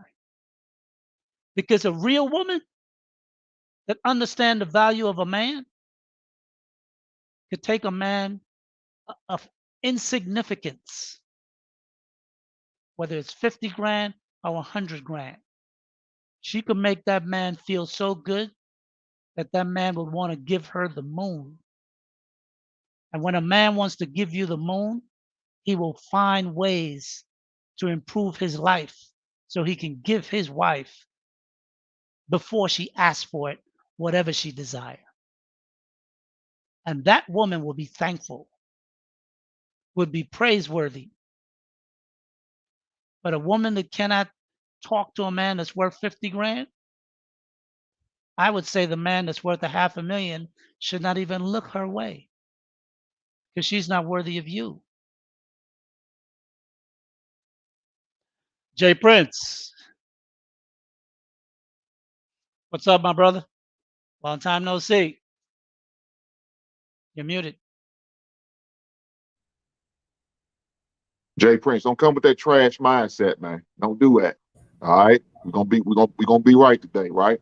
Hey, you muted, bro. You're muted, Jay Prince. Oh yeah, what's up? Okay. Can y'all hear me now, Yep. But did you hear what I said, Jay? Mr. Hink? Man, don't come with We that gonna- trash mindset, man. Come right, man. You know what I'm talking about. I don't believe that I don't believe I got a trash mindset. Hey, I you believe be I coming got a with some mind. trash, man. You be coming I with some believe I- trash, Jay. Hank, I got a give the mindset man of the a quarter. opportunity.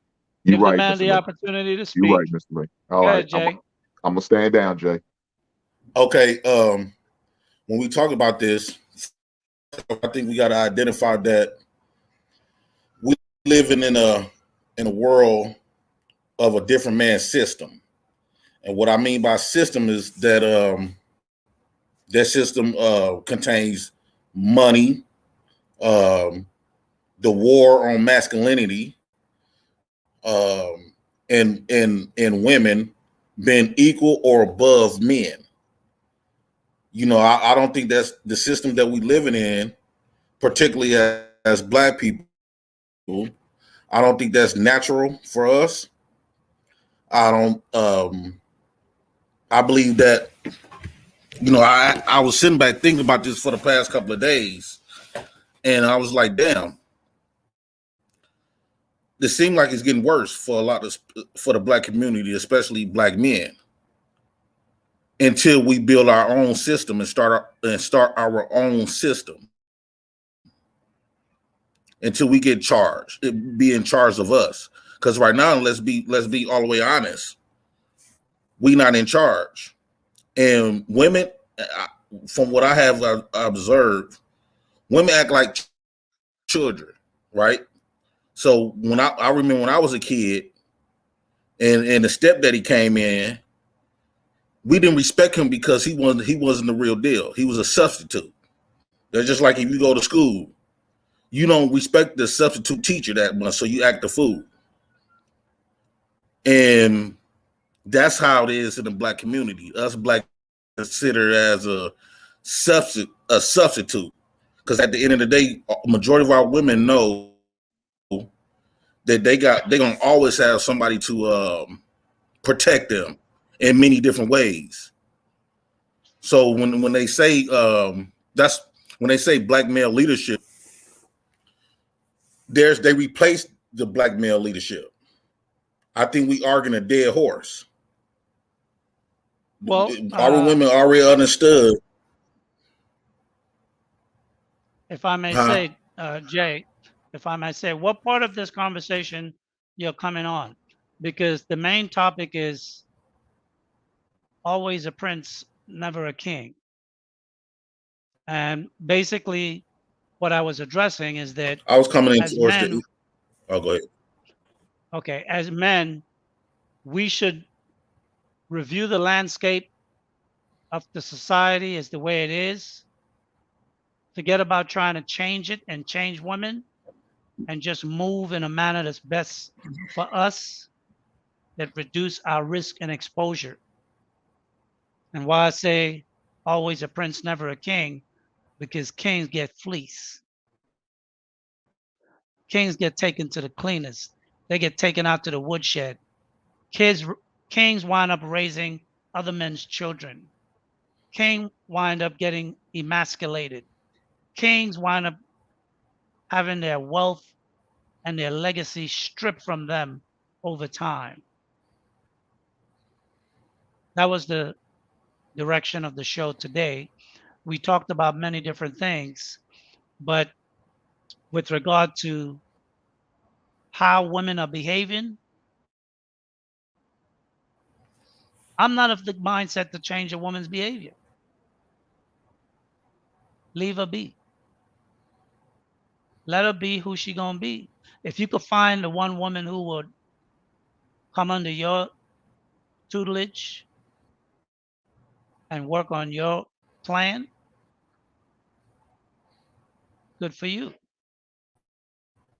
If you want to tie the knot and make it permanent, So, understand the risk that you're taking.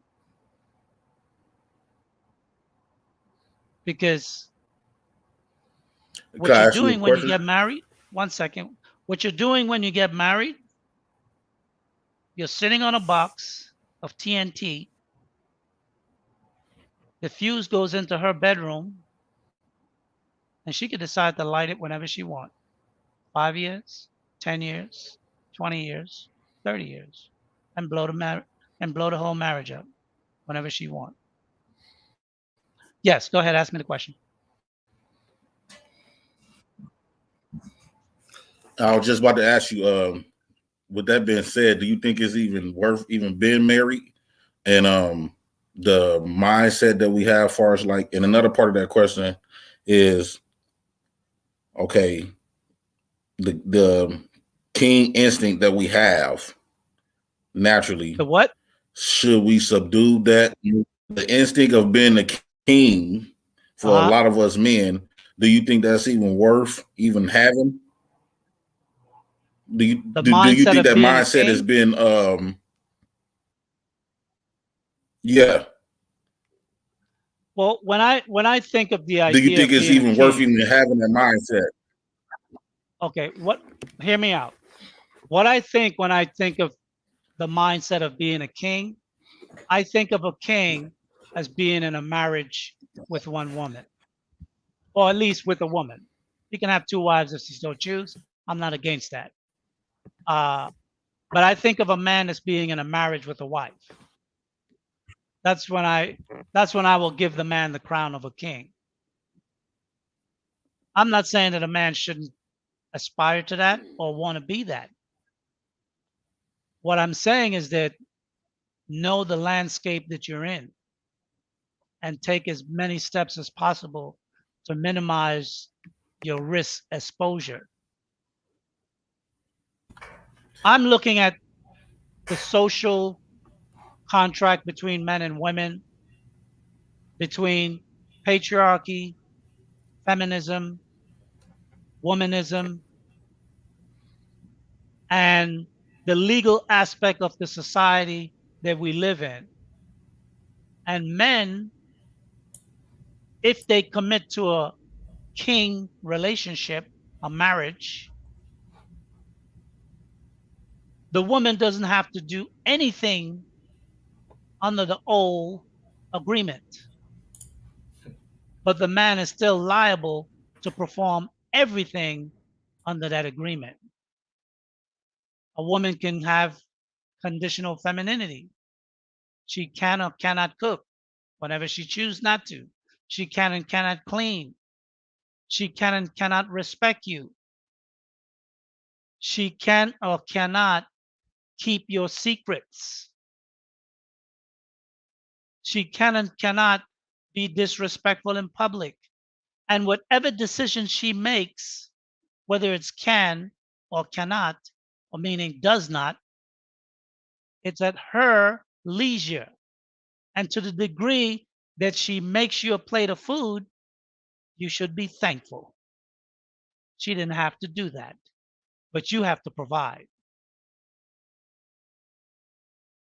Understand the relationship that you enter into when you choose to wear the crown as a king.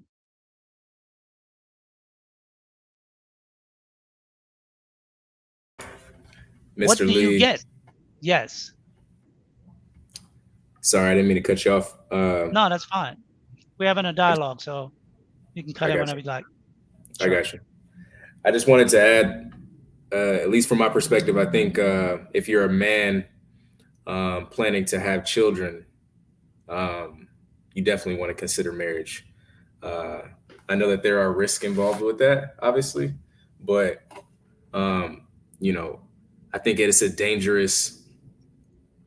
could be a dangerous rhetoric as men if you don't hold marriage at the forefront if you plan on having kids, because it's a lot easier to leave the relationship on both sides, you know, when you have a kid and you're not married. And that I don't think that would push our culture forward, or I think there would be a lot of broken homes. If Well, you, it's not a man who decides whether a kid is born or not. If you're with a woman and you want the child, she have freedom of choice. If she chooses not to have that child, there's no law, there's no court, there is no arbitration you can go to compel her through some life science argument why the birth of that child would be beneficial. If she chooses not to, that's the end of the conversation. that's very true. And I was speaking more along the lines of like, you know, don't just lay down with anybody. You know, I think as a man, especially if you want to consider yourself to be in that king role, you're rolling the dice, man. If you're not laying down with somebody who you can see being that queen, you know, that's just my personal perspective, because you run the risk of having a bunch of babies everywhere. And like I said, it's a lot harder to leave a relationship when you're married and have kids compared to if it's just two people sleeping together, messing around, and they wind up having babies. So I'm not saying the whole onus is on the man. I think it's on both. But I hear what you're saying as well. Well, I AP. think even as a prince, you don't want to sleep around with any woman either. That's not what I'm promoting. Right. I'm not promoting sleeping around. Right. What I'm promoting is don't make commitments. I got you. That's what I'm promoting. But Because a woman could is I, not making any commitment to you. That's fair. I get what you're saying. and can I Yeah, add go something ahead. to that? Again, like when we talk about systems, right? The majority of us black men, right, believe the same way that we all do. The thing is, it's another man rules and laws that we gotta abide by. The only reason I believe, the only reason that we having these problems from our race of women is because of another man's system that we have in place. Everything that y'all discussing, as far as like the woman don't have to do this because what the law says she don't have to. The law says she don't have to submit. The law says she can do whatever she wants to with the children. The law says she don't have to listen to your leaders, follow your leadership. Law that it's a law to protect them, to be against you. And I think I was coming from the mindset of if we can remove his laws from our community, our women would shape up in line. But since I guess we got to accept the fact that at least what I'm doing is calling it out. Okay. Huh? Can I give you some pushback on that? I beg to Yeah, differ go with ahead. you. If the man's laws Why come? weren't in our community would be lawless.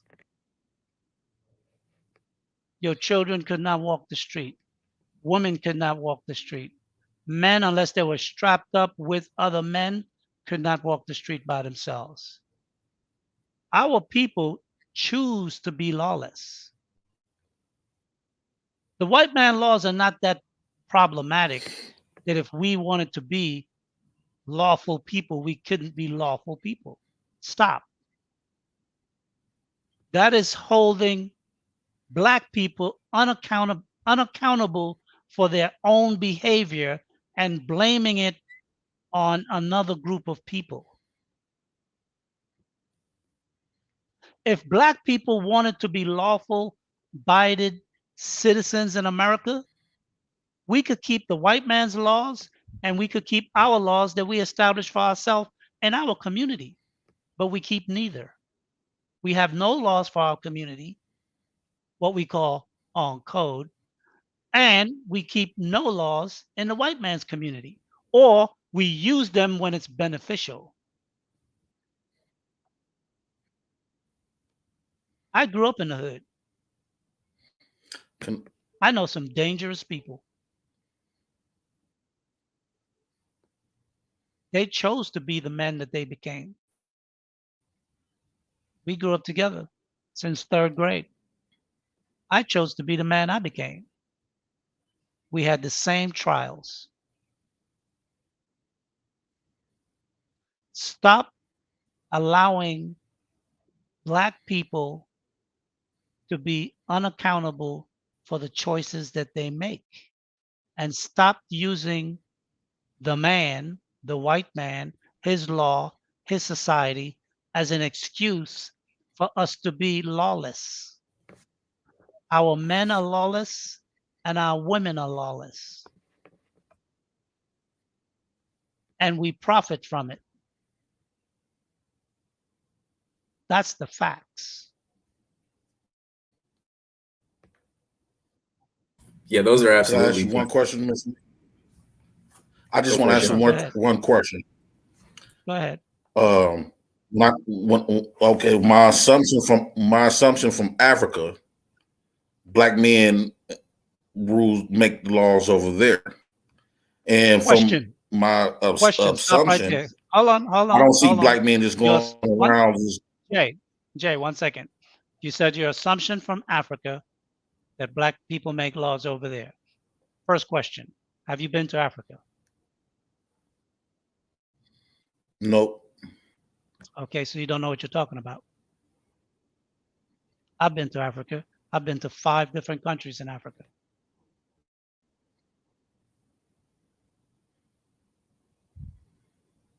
Africa is corrupt like every place else. Extortionism is big in Africa. You don't get nothing done unless you pay somebody.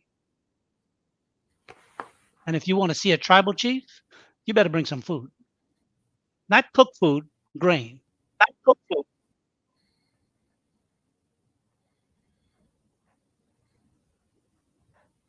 Now, I'm not saying that Africa isn't changing.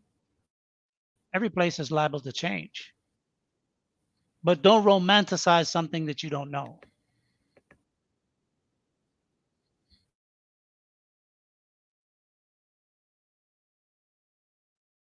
Now, I would like to address this statement.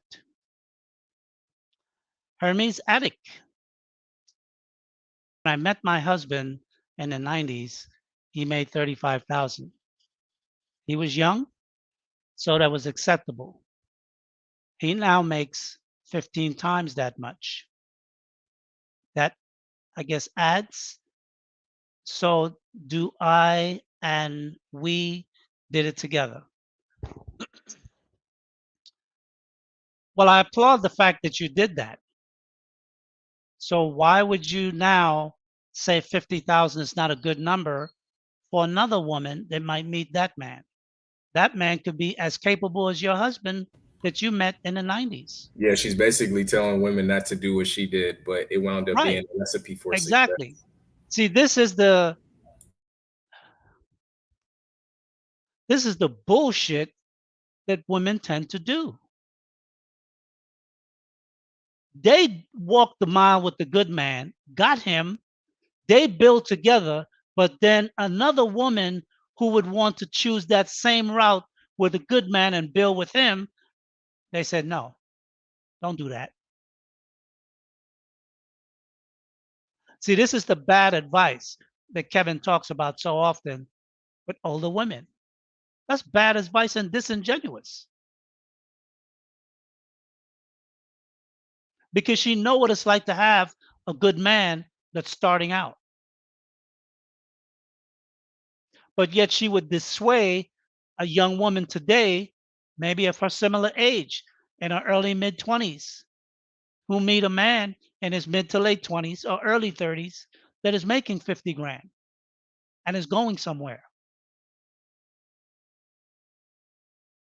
And with the right woman putting two heads together, they could create an opportunity for themselves.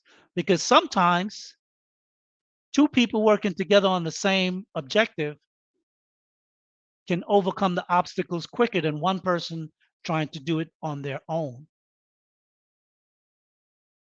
And see, this is what I'm talking about. Women who do not have the ability to follow, they always want to lead. This is problematic. It's problematic because the very thing she did for her own success in her family, she's dissuading others from doing for their future success. It's disingenuous. Fancy, Hi, how can are you hear you? me? I'm Yes, doing we good, can. Lily. How are you doing today?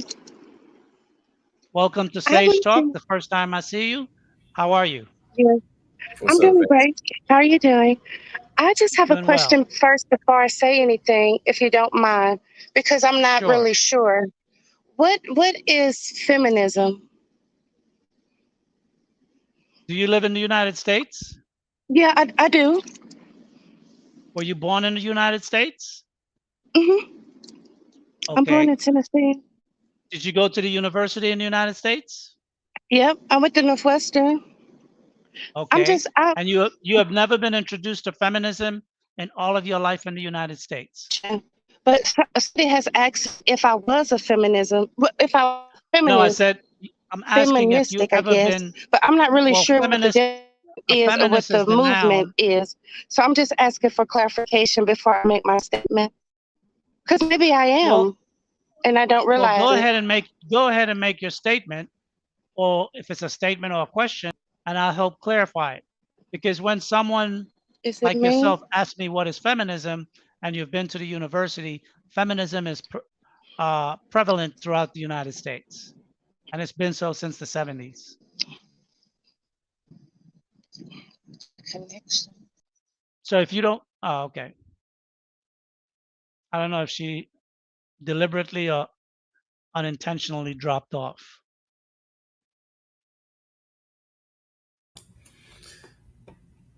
Back to Well, that yeah, go conversation ahead. real quick Sure, go ahead. that Hermes had posted up here. I just think that ladies, be careful who you get information from. Because, I'm not mad at her wanting more for herself and stuff like that. I'm not mad at that, but she literally told you not to do something that she said that she did that sounded like it worked out successfully. Sounded like she founded a good man with good qualities. He had good leadership, probably had good morals as well. And he worked his way up. He worked his ass off, and he became the man that he wanted to be. I think women need to understand, the majority of men, we want to innately take care of you. We want to give you guys what you want.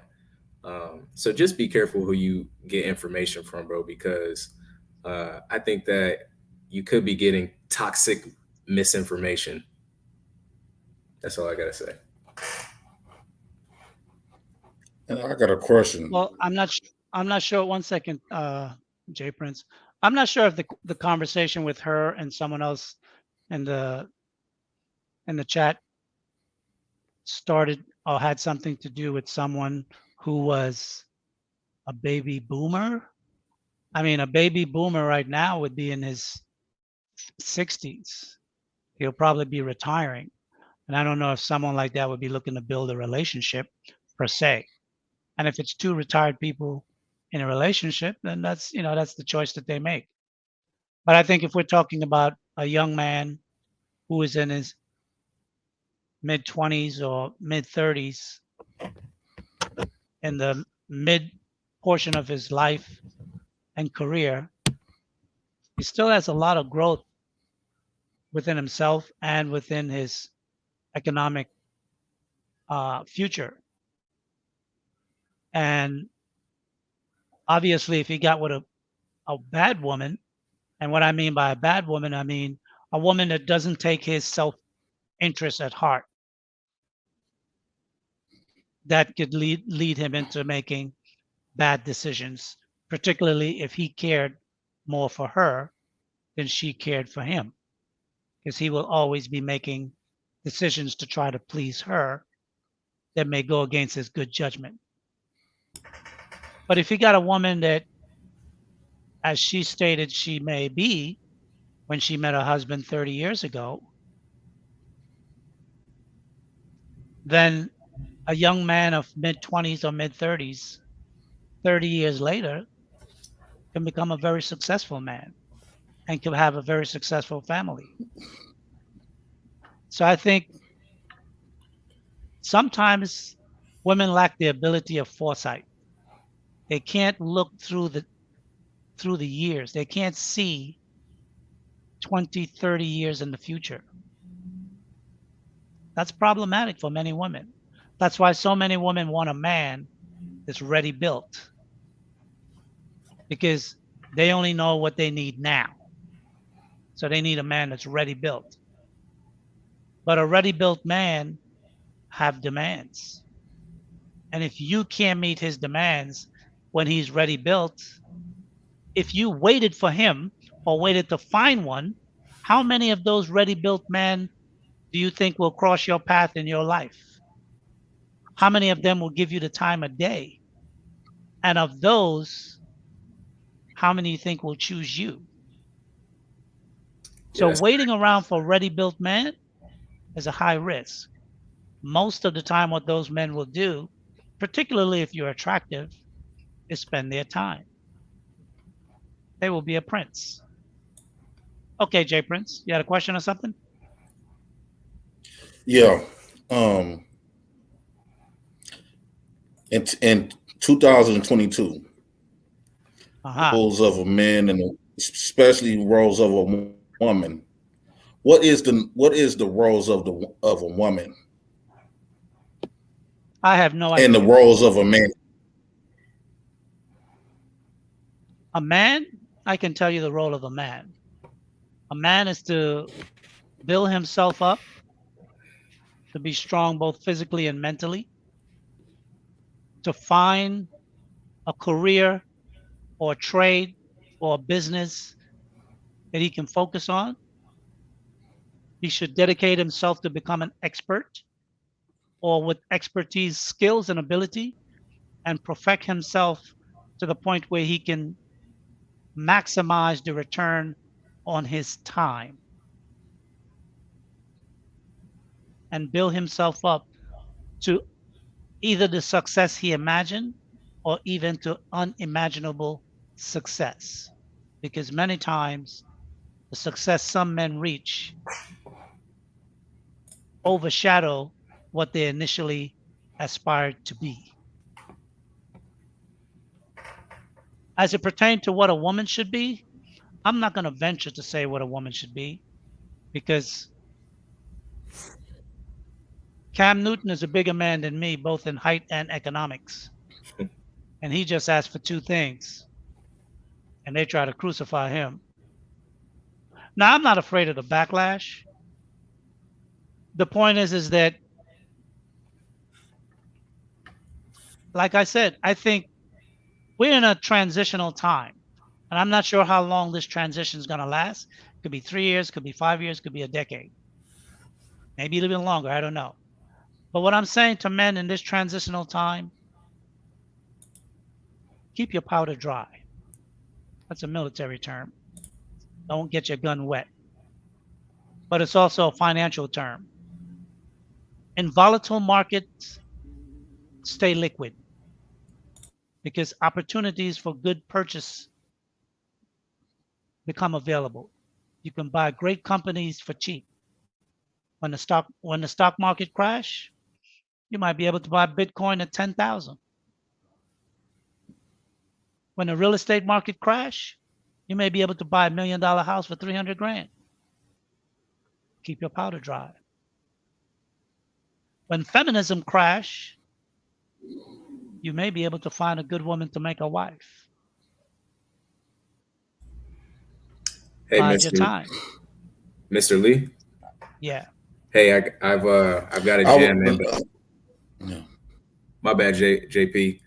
I got a jam, but I just wanted to say a proper piece, man. I appreciate listening to you, having the dialogue and stuff like that. JP, have a good day as well. I'm about to head to the gym, but I'll probably be on a little bit later this evening. All right. Hey, you're welcome back whenever you decide to come on. Appreciate it. Thanks a lot, AP. All right, appreciate it. Have a good one. You too. Okay, Jay, it's just you and me. Yeah, AP, you pretty good. Yeah,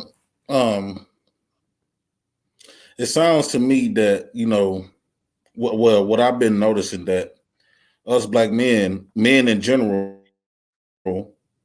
our roles never change. We still have the same and expected to have the same roles as when. But the problem is everybody else all the women trying to barge into our roles. Their roles is changing. Well, they are trying to find themselves. Men know who men are. There are two sides to us. There's the animal side, and there's the man, family, king, ruler, protector side. Those men build. The animal side, those are the men that when they go to war, they take down nations. They take no prisoners. See, women have never fought and took power anywhere. They don't understand what they have. And most people who don't understand powerful things tend to wind up hurt themselves with it over time. There are ramifications to a lot of things that women are doing right now. Will feminism fall? Of course it will. Every society has failed before. The problem is when it falls, you asked a question earlier. What are the duties of a woman, or what should a woman be? When men set the new contract after the fall, women are not going to like it. It's not going to be as beneficial as it once was. That's why it's in women's best interest to fix the problem before men have to fix the problem. Because there will come a time when men will fix this problem.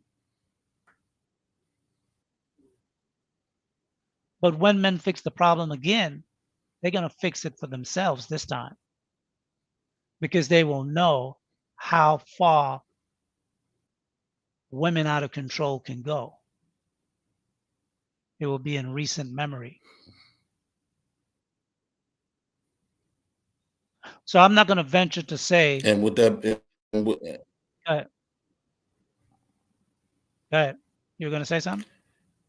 And with that being said, I think now the best thing we can do to make that process happen a lot quicker is and we all got to be on one page as men.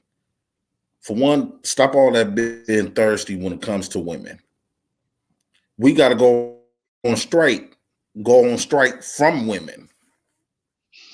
I think Men don't have the capacity that's to the do that, last solution particularly that we black have. men. Black men don't have that ability. I'm gonna tell you right now. If we did, we would have done it. Most black men don't have that ability. Some men do, but most of us don't, and most of us won't, because the things that you want out of a woman is not the same things other men would want out of women. An irresponsible man that would have 10 children with 10 different women wouldn't give a goddamn about women being in control, because he's not financing any of those kids. That woman has got to find a good guy somewhere to be a stepdad, to help her And take that's when care of those kids. that's when us men don't sign up for it. Say again? That's when us men don't sign up. See, the reason why a lot of women, I believe, push and put stepdads on a pedestal, because stepdaddies is a part of their hustle. They uses They these don't men put as a stepdaddy hustle. on a pedestal. No, they don't put stepdaddies on a pedestal. They've just been talking it up now because in this space, we're calling it out. So they're trying to make it look like it's not as bad as it sounds. It's a worthy cause. Because yes, it has been their hustle, but it was a hustle that was set up by the patriarchy too.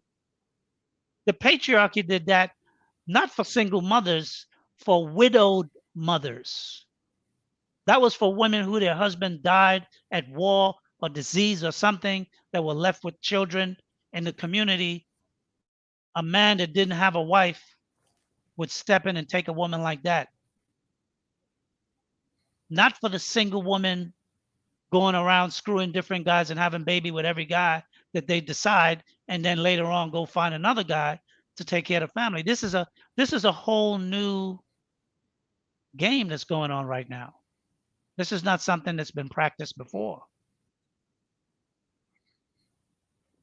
So definitely how men could protect themselves is to not be stepdaddies. Definitely. Stay away from baby mamas. Don't even sex them up. But do men have that discipline? And particularly, do black men have that level of discipline? Because there are attractive women who have babies. Now, if she was married and something happened while the relationship failed, or the husband passed, then that woman would be at a higher caliber of woman than a baby mama. She would be viewed differently because circumstance changed her life. She did not preempt her life to destroy her home. It's a difference. One rule I said last week. Yeah, go ahead. I'm sorry. Go ahead. My thing is, I'm here. I'm listening to everything that you saying, and I'm taking it in. And it goes back to when I first started coming on the panel. I just believe that, because I must have seen somebody even said that women will never fall and stuff like that. I don't believe, in particular, I don't believe our black women is on the same team as us. Because if they was on the same team, none of this won't be a conversation. And I believe that us men, a lot of us black men, we got to come clean and put and at least call that out. We all got to agree to that. We got to stop saying these are our queens and all of this stuff. Let's stop saying that crap, because that's false. Because they doing everything that's against you. You can't get all men to do something like that. What you need is to get the men that have a certain mindset to start shifting and moving that way. If there's a significant percentage of men that are moving a certain way, it will create a ripple. It will change the direction. You don't need all men to do it. You just need a significant amount of men who matter. who matter. But when you have Exactly. Just rich as men who are young with a lot of money, and woman is the prize, because in most black men's mind, a woman is the prize. And to score as many of them as possible makes you a bigger man than the guy sitting next to you. That's how most men think, and that's how most black men think also. And women capitalize on knowing that they can monetize that, which is what they're doing. 1 second, let me bring up Dr. David. Hey, Dr. David, good afternoon. How are you? Welcome back. Good afternoon, Mr. Lee. Speak up a little. You What up? sound muted, or you sound your volume is low. Oh, can you hear me? Yeah, I can hear you. Oh, okay. Good afternoon. What up, Jay Prince? hey, Yeah, I Dr. think David. it's always a great conversation we're having. I just like to speak on the money thing and the submission and what have you. I think respectfully, myself and you can agree that men of your time and men of now are so different. Like we are very different in how we are made. The men of back then have a different kind of substance to them, and we have a different type of substance to us, the men of nowadays. Even the technology and the way we make our living is different.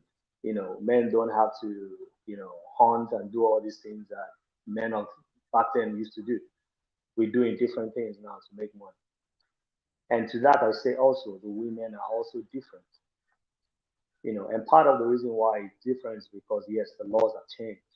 There was a time when women needed their husbands to be able to open a bank account, but now, everything has changed with the laws and with everything that has happened.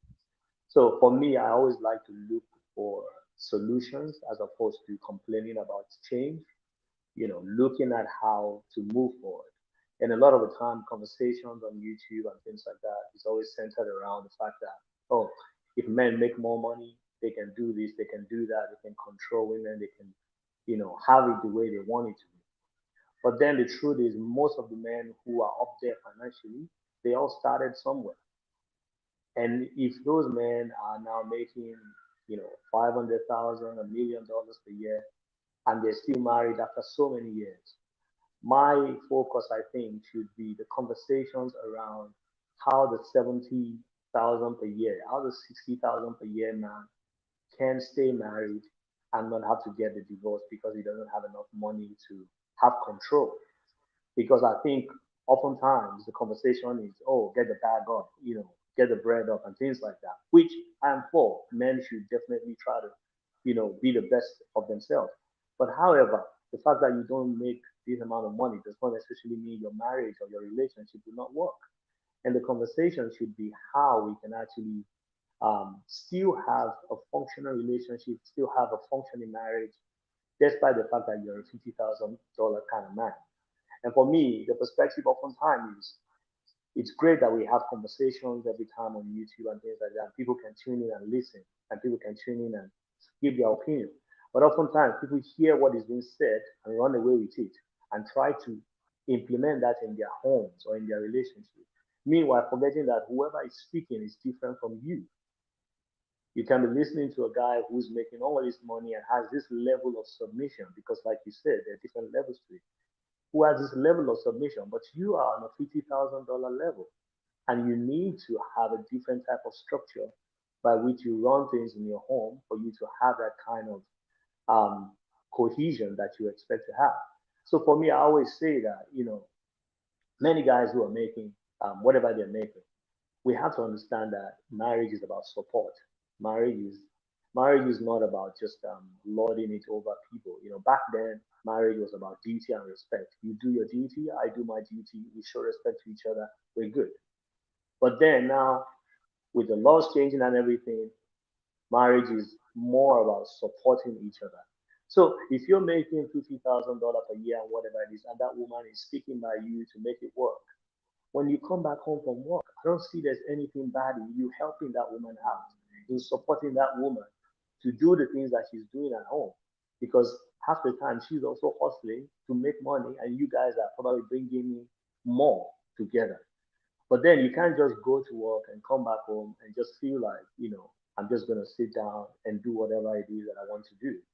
There is an aspect of support whereby you come back home, you you spend time with your kid. Like taking care of a kid is not just a woman's job. When you give birth to your child in the hospital now, based on science, they tell you as the man to take that little baby and put that baby on your chest and have an emotional connection with that baby.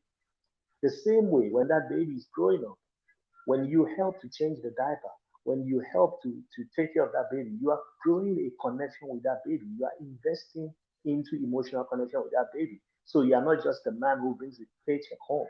You actually have a connection with that child. But a lot of men feel like, oh, you know what? If I'm doing this, then I don't need to get involved in that. Then I don't need to assist that woman. Then I don't need to. You need to keep in mind, yes, your grandmother was going to the farm and doing all this work and coming back home and still servicing your grandfather. But women back then are different from women now. The same way men from back then are different from men now. So we need to focus on supporting each other and helping each other out so that we can grow. Like I said before, I don't have problem with people who say, "Oh, my goal is to be a rapper, to be a whatever." But then you have to also understand that you have responsibilities that you need to take care of, and taking care of those responsibilities is very paramount. Like I said, discipline, responsibility, and commitment to your goals are my three watchword for every man. And I believe that when we have that kind of supporting mindset and working together as a family, then we can manage our marriages and manage our relationship regardless of how much money we make, as opposed to this mindset of let me get my bread to 100,000 so that when I get it to 100,000, now I can lord my wife over and say, do this, do that, do this, do that. It's not going to work that way. And I think if we have that unanimous idea of let's work together, let's support each other so we can get to the goal that we want to get to, I think we will move forward.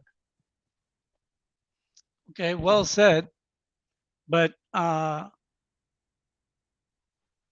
would say that most men who are looking to be married and want a wife want a woman that they can work with. But women today want a man to pedestalize them and worship them and just give them gifts, up uplift their lifestyle, buy them things, and take them places. The commitment in a marriage is for both people to be committed to the institution of marriage to build families. Yeah. And in marriage and building families, the mother works and the father works. Even in rich families where the wife does not have to work a job, there are other things that she does in the family. If her husband is a businessman and he has dinner parties and things like that that he throw to network and build his business, she have to be good at working a room, schmoozing, being cordial, being sophisticated. She needs to be able to work with the vice president's wife, the director's wife, members of the same company, but she always also have to be able to build a team out of those women. And then when that her husband wants to go into another business, merge with another company, bring another CEO, and he throws a dinner party, she has to know how to work. The man is working the other company and the CEO, but she has to know how to work that woman, because that CEO may be looking at 2 or 3 different companies before he makes his decision. How your woman interact with his wife can be the difference between making a multi-million-dollar deal or not. So your woman can't just be some trophy that sits around getting 6-inch nails, having tattoo all over her body, having colored hair, walking around in half nakedly dressed clothing, don't know any etiquette about social business, social etiquette, dining. They don't know the difference between a dinner plate, a dessert plate, a coffee cup, nothing. They don't know a salad fork from a steak fork. And you're not going to tell me that a woman that's going to marry a man, she just wants this man to just be a rug for him to walk, for her to walk over, and she does nothing. And if you get a woman like that and you find out before you marry her, kick her to the curb. And every man, especially like yourself as a doctor, those women should be put to the trials. They should be tested and proven that they're down with you. They should show that they have the ability to follow a good man's leadership. Because if a man becomes an engineer, a doctor, a technician, whatever he achieves in his life, he's already proven that he has leadership abilities, he has determination, he has focus, he has discipline, and he's not the man that gives up easily. And for a woman to come into a man's life like that and then want him to prove himself to her, that's a joke. It's her job to prove herself to him. Because when a man Yeah, takes a wife, when a man takes a wife, he's responsible for everything, including laying his life down to protect her. Who would lay their life down for a woman that would screw your best friend?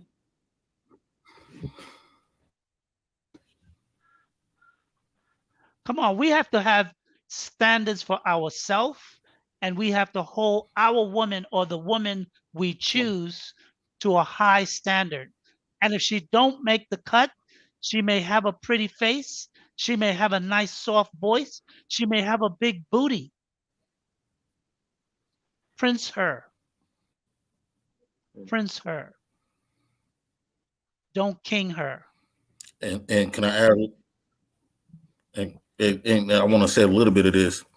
When I see my women on TV in public, like Lee say, with all the nails, colors, and how do they get passed around and on TV, they sleep with this man, that man, that man, and walking around naked. And I go on social media every time I see my women, race of women, they fight there, they shaking their butts. Even on movies, they doing. It's embarrassing. It make us how it's operating. It's giving the black man a bad look. I No, believe you're that giving when yourself. we talk about high Oh, value, the black I man don't. that choose that woman A lot gives of men don't himself a respect bad us look. because our women.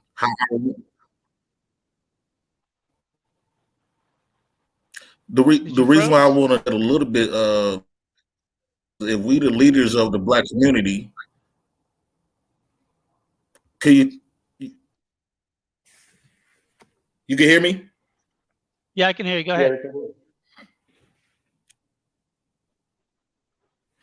Yeah, the reason why I say give us black men a bad look, because if we the leaders of the black community, there's no way that our women should be conducting themselves like that. Other men is watching us through our women. Well, let me ask you this. Can you tell a black woman what to do and what not to do? Your woman, not any woman, your woman. I can. And that's our problem, that we can't. So then don't I say can. that we're leading the black community. Because And when that's you are leading, the main problem. We can't. when you're leading the black community, you can tell your woman what she can and cannot do, and she will follow your leadership. So you want to know if you have a good woman when you first meet her? Well, maybe not the first or second date, but if after you get past those first two dates, you find this woman is interesting enough that you want to continue to see her, take her to a fancy affair. See, one thing growing up in New York and being in the business I was in, I was exposed to a lot of high social activity. Take your woman to a black tie social affair and tell her exactly what she's going to wear. See how much pushback you get. If she push back, cancel and keep moving. Because one thing you know immediately is that she's not a good follower. She wants to lead you. And a woman that wants to lead you, if you say you are a king and you want to have a wife and you want to lead your family, your woman, part of submission is to your leadership. Yeah, I think there are different. I think there are different categories of black women that we encounter because we also have different categories of the black men. So they are the ones that you talked about who are, working on their beauty and all those things, and that's all they want to bring to the table. They just want a man who's gonna provide for that lavish life. But then, due to the laws and everything, there are also a lot of women who are educated and making money, and so they have this mindset whereby like was said before, they're not going to talk to a man who's making 50,000 or whatever, because from their perspective they look at it like a man is just all about bringing his money and bringing his seed to have a child, and that's all they look towards it. And with the situation of more black women and more women being in America than men, those people are running up, populating the single motherhood community, or they are the ones that are, saying they can't find a good man, or they can't find a man who measures up to their level and things like that. But we had a conversation on the Lapeef Network, where we were talking about, can women have it all? And the truth is, the answer to that question is at what cost? Can you have it all? But at what cost? What would it cost you to have it all? Because you can say you want to ignore all these things and focus on, making the money, getting to the bag and all those things. But there's no vacuum in nature. You would lose some things. When you lose those things might be actually more important than money. Relationships is what life is all about. Family is what life is all about. So chasing the money and chasing the bag and all those things, and then looking at the end of life to discover that you have not really solidified some strong relationships and some strong family that you can actually have. Because the truth is, one day you're going to be on that toilet seat and your knees are going to be out, and you're going to need someone to pick you up from that toilet seat. And it's not just someone who gets $50 or whatever per hour, but someone who really is invested in you. If you don't put that effort in to build those relationships and build a family now, and you're focusing on just making the bag and you're disqualifying the $50,000 man, then at the end of life, you're going to look at it and say, woe is me, I should have made better decisions. And that's another group of women that we have in our community today. Well, I mean, the thing is that there's not like a part of town where you can go find the type of woman that you would want to be a wife, that all the wife women are over here and all the thought women are over there. That don't exist. They're all jumbled together. Yes. And especially those who are more successful, some of them have even more thoughtier lifestyle because their exposure to the social life and their income offers them more access. But Miss Parker, Mr. Lee, you are stunting. Are some of these men going to black tie affairs? Well, to the man that goes to black tie affairs, he know who he is. If you're not a man that in a business or in a career where you may entertain those things, then you may not be aware of it. But if a man is in politics, there are many black tie affairs going down, especially now that the election is coming up. There are going to be many affairs going down. I mean, in the business where I was in, I was exposed to it. So I had that part of my lifestyle engaged there. Now, I'm not saying that 90% of this audience may have that exposure, but 10% may. The high value men that are making 250, 300,000 or more, there are places where you conduct business where different things happen. And when you socialize with the right group of people, you get invited to special events. So they may be here. You may just not have met one yet, but they may be here. Okay, Fancy, you're back. I Yes, think you were I'm trying to, back. how are you? You were trying to get I'm doing something across good. before. So go Yes, I ahead. was. Well, I was going to ask you what the definition of feminism is, but I don't think that I really care. So, what I feel like, and I think everything that you've said in the last 30 minutes has been on point, and I really do agree. But at the same time, I feel that the talks and all the rhetoric is leading women into like a burning building because for some reason you feel that you have to wait on this high value man to pick you and they don't want you to work, but you're dumb. You can't cook, you can't do anything. And I don't think women are really understanding that you can have your own money and then be a kept woman too. But y'all say that that's wrong.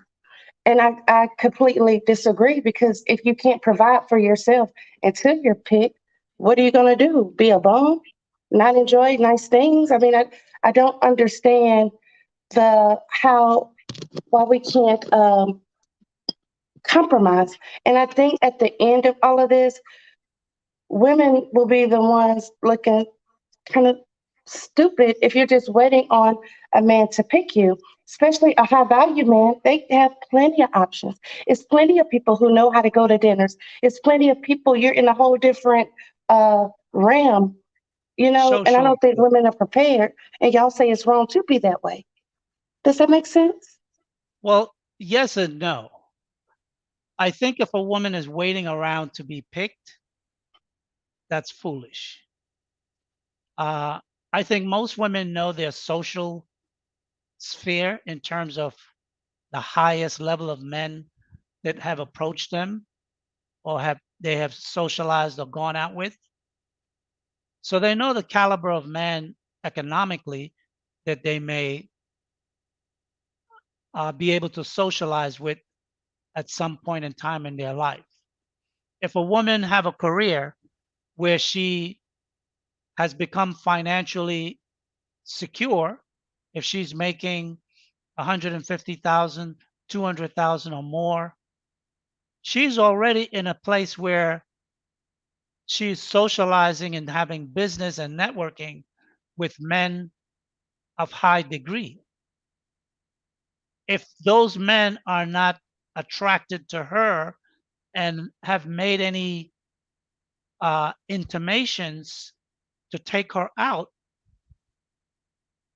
she may want to get some feedback from a friend, a male friend preferably. What may be the reason why that may be? It could be something.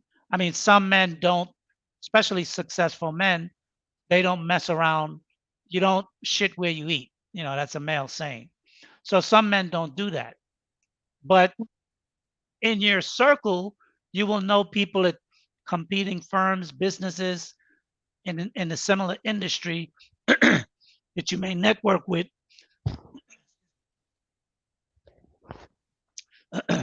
and come to know that if you are an attractive woman and you have a certain type of personality, men are going to make their interest known.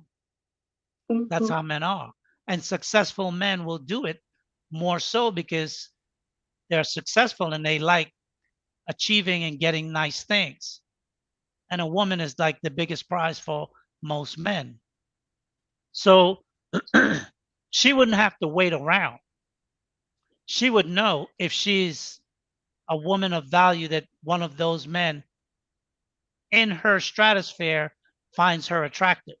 Hmm. Now, if she dates them and none of them want to make any type of relationship with her, then she may want to inquire why that may be. because some women can go out on dates and get into hookups, but they may not be able to have long-term committed relationship, especially women who may find themselves in highly competitive fields, especially if you argue for a business like an attorney, or if you're uh, a negotiator, a top salesperson in some tech firm, or in a business, whether in the bond market or derivatives market. Those are very aggressive markets. CDs, CMOs, whatever you might be dealing with if you're in financial services, those are aggressive markets as well.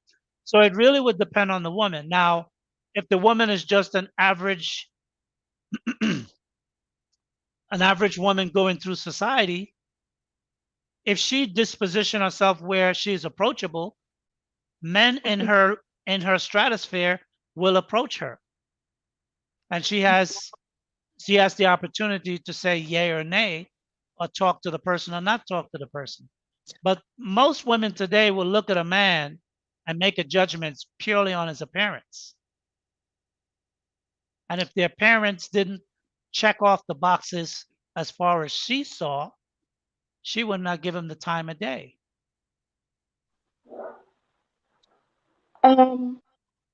Well, that could be true, but I can't just speak for the women. But I have, looked at some people and thought that no, that's not going to work for me. But in the terms of women, you guys have always said you want the natural woman, you don't want the weave, you don't want the eyelashes, you don't want this, you don't want all of that. But Mhm. you have to look presentable when you go outside. You don't want a Well, woman that nobody's goes, saying don't comb your hair and don't put your nails on. well, Like French, having Exactly. a nice French tip nails is beautiful.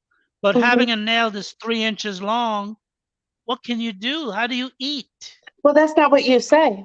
That's not, well, not you specifically. You're not saying that you can have these things, but I want you to look like a lady. You can work, but I still want you to shape the home this way. It's no, you can't do that. It's no, you can't do that. And then all these women are Well, thinking I that think that's what men, no, smart, I think what men and are it's stupid. addressing is men are addressing the exaggerations, Well, they're not because clear you have to about that. understand in the 90s and previous, even I would say up to 2000, women women knew how to present themselves as a professional or as being attractive. Women didn't get into all these tattooing, body piercings, different color hair, the over exaggerations of weaves, and now the BBLs. All these things are just so exaggerated now. Men are saying you need to tail this back. We need to see who you really are. Hmm. No man is Yeah, I think saying it's come out just looking like you came out of the jungle, out of a cave. No, men like attractive things. They like nice things. They buy nice cars. They have nice houses. They have very nice suits, or whether they wear sneakers or the rap wear. It's still fancy and it's nice and it's dressy. But what they're saying is that I want a woman that is not looking like she's either a trance or she walking the street. Hmm. And today, most women look like they could go from the street corner into a strip club and you couldn't tell the difference between them. And that's a problem for a man, because a man go to a strip club for entertainment. Another woman he would take as a wife to raise his children and be around his family and his business colleagues. Those are two different type of women. But Well, today the I women don't know, dress and act very similar, because I and could it's be hard all of for men them. to distinguish. Say again? I think I can be all of those women in one. It just depends on where I want to go, and it depends on Okay. how I'm going to act. So the stereotypes that you put on it, sometimes not you, and you don't want this, you don't want that. I think it depends on the individual, because sometimes I might look like I'm going to a black tie, but sometimes it might look like I want to look like I'm still that girl. And I do. And it doesn't mean that I'm going to carry myself. It depends on where I'm going and how I'm going to make it look on myself. So all of the rules, I think, not to be disrespectful to a man, because you always want to be loyal and show honor to, your man. But I don't feel like my individual, my who I am has to take a back seat to make you feel as though you are a man. And then that goes with the money No, thing too. no, it's Y'all not. hate it when That women have money. Why? Y'all are not just walking around giving it to people. They want to go on dates. They say, don't work, don't do this. I bet you some of the guys that some of these women call and you say, my tires are flat. Nobody's going to send you the money for 4 tires, but y'all are telling people not to work and just wait. It's no, that's not. ridiculous. That's not what men are saying. Okay, help me. The men that say that they don't want their wives, they don't want their wife to work. They're not talking about any girl in the street. But what if you want to work? I want to work. Well, most women have to work. Oh, If a man well, is making 80 grand and he meets a woman that's making 60 grand, why can't they both work? I want us both to have some That's money. 140, and over time they could build that to more. Yeah, I don't So mind. there's nothing wrong with that. The thing is, I think Yeah. that women are using extreme analogies to advocate for the behaviors that they want to continue to do. Like you just said, you want to be able to look like that girl, but you also Mhm. want to be able to go to that black tie affair, I could right? do both. I could do all One those. moment, one Yes, moment, sir. one moment. So the guy that would want to take you to the black tie affair, if he saw you the day when you was that girl Mhm, with your sleeve tattoo or mhm, your whatever going up the middle of your back, and mhm, you were shaking that thing, mhm. what he see is a good time. And when he approach you, he ain't gonna tell you what to be or what to do. He's not intimidated about your money, Yeah. but he already categorized you. And once you categorize you in a file, you ain't getting out of that file. But Trust what if me. it's the same man? Say again. What if it's the same man that I go to all the different events with? Well, the thing is, he would have had to met you before he saw that girl, That's true. That's true. But because I want the to. man, Yeah. right? I'm not saying that a woman can't have different sides of her and to be sexy. That's not what I am saying, nor is that what I believe any man in the manosphere is saying. What they're saying is that you can't tell the difference between a stripper and a regular woman Okay. or a trans. And when the lines are so blurred for men, they have to equalize it. They have to. Because see, a man don't have the option to be that girl one day and that sophisticated woman another day. What I mean by that, see, he can't be a bum today and be a doctor tomorrow.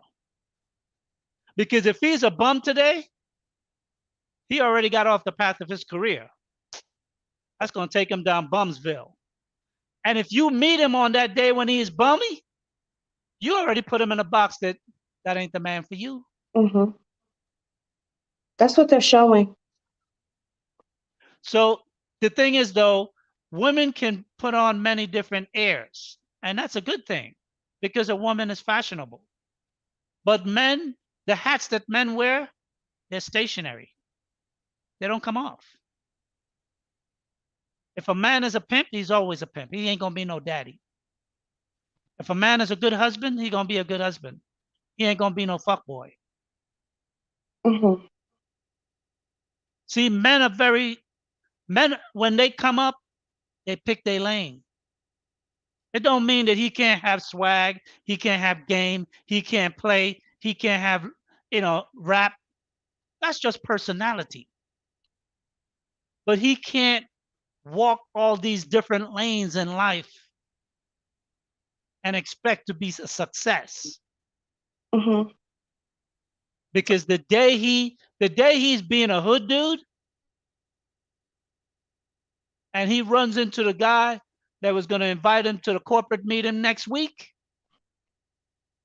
his name just got cut off the list. He didn't even know he was going to be on the list. Hmm. That's how men's career can be ended like that. Women don't have careers that can be ended like that. Yes, we do. No, you don't. I feel like, I mean, if anybody, male or female, if you make the wrong move, it can be over with.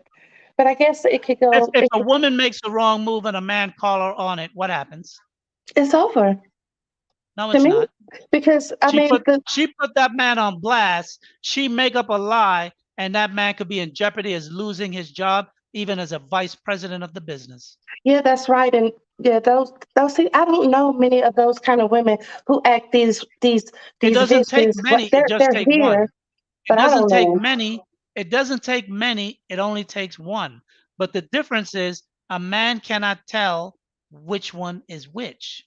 Yeah, and we're all judged on that same, as we're all judged the same way you would judge that other woman. And I think that the good women, because there Because are you still guys, some, because you guys we have get the allowed heat. it to go that far. See, How? because you women have not separated. There used to be a time when you can see a woman and say, that's a good woman. And then You tell can. another Your woman, you eyes are say, not woman, open. and you can look at other women and you say, oh, that's the party girl. Mr. That's the one. Sage, But sir, today you cannot tell that difference. No, you can't. you got on glasses. You can't see. I'm telling you, something is going on, sir.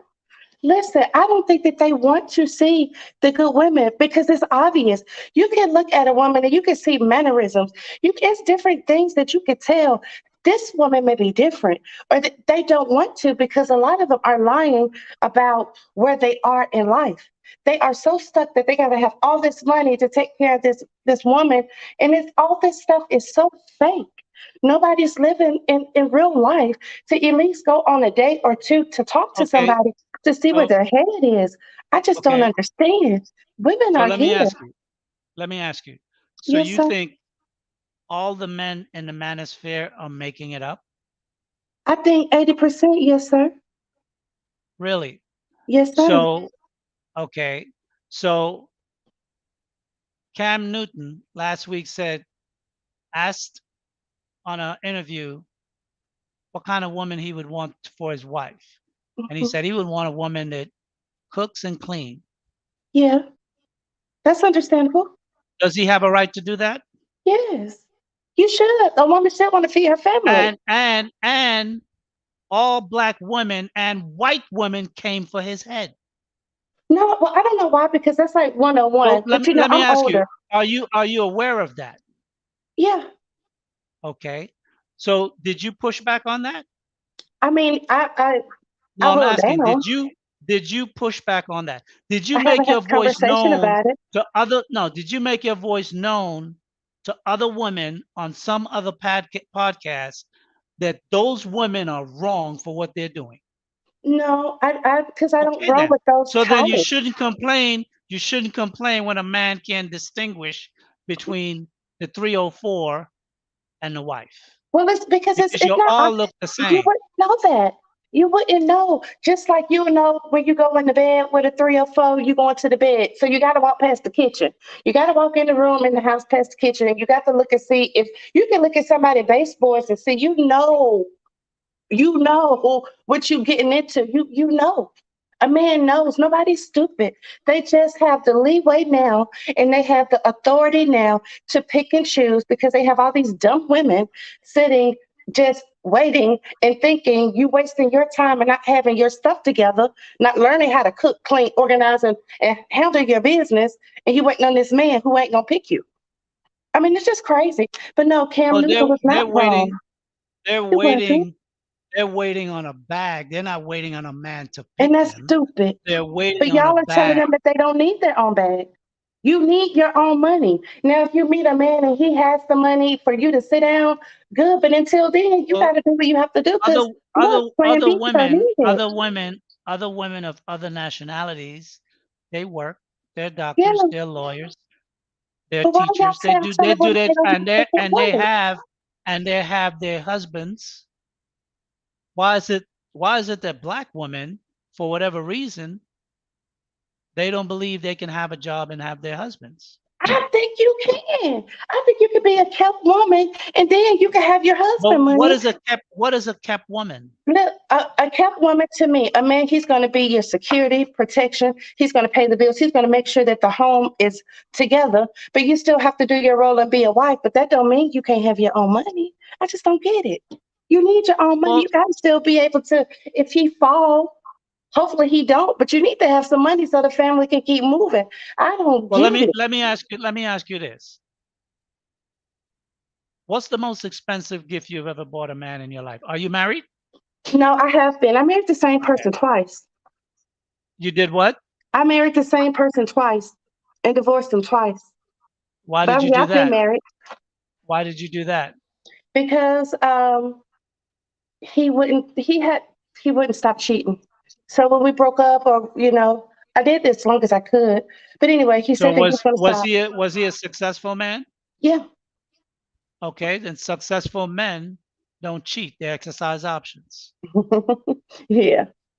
Okay. Obviously, you cared about the man enough to marry him twice. I did. I wanted it to work. What did you not know the second time why you had to divorce him again It was for when you health married reasons. him? The finer the man, the more money that a person has, and that whole, that thing, it's easy for a woman is going to come, Be and attracted. they're going to do what they're going to do. But then if I keep finding out, then you don't care. You can't have a double life. I can understand. You can What do you slip. mean? What do you mean by a double life? I mean that I know that women throw themselves at men with money. I Right, know that. And I know right, that men are visual. And I know if right. somebody's just going to put you in a trap, you're going to do it. But you also know that successful men likes power. Right. But at the expense of my health, I have to let you go. What's a better way to express your power than to have more than one woman? That's something that the average man in society don't have the ability to do. Well, you can't. I mean, I think that if that's the kind of relationship you want, then you need to go to Egypt, and then have a polygamous relationship. But honestly, I don't No, think that a woman no, can hang. the man you had Hmm. wanted that relationship. Why didn't you give it to him? I didn't give it to him. You mean the second time? Yeah, the second time. Because he said Because he wanted his. you knew the Because when first you big, time that's what when a he woman wanted. gets power. No, one moment. You knew the first time what he wanted Mhm. after you divorced him. So when you came back and married him again, it's not like your eyes was closed and you didn't know what kind of man you were dealing with. You knew. I So did. what was different the second time that you did not know the first time? I just fell for it because I really wanted to make sure that my marriage would work. I'm the only person in my whole family who has not been successful. So I didn't want that out of everybody.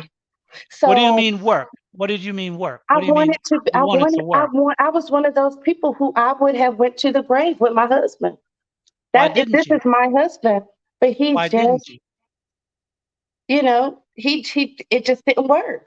So he Okay, told so me go ahead. he I'm wanted sorry, the go ahead. marriage back. When you leave, that's when the women get the power. That's when the men, they want you back. They want you. Oh my God. So I believe that.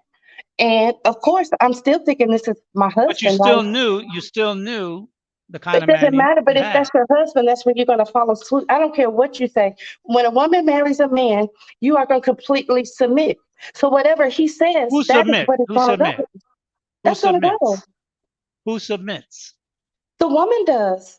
Okay, so did you submit to him? Yes. Okay, so why did you leave him the second time? Because I had to. Because I don't want Why? you can't. Because he was having sex with too many of them. They was all of them. It was so many.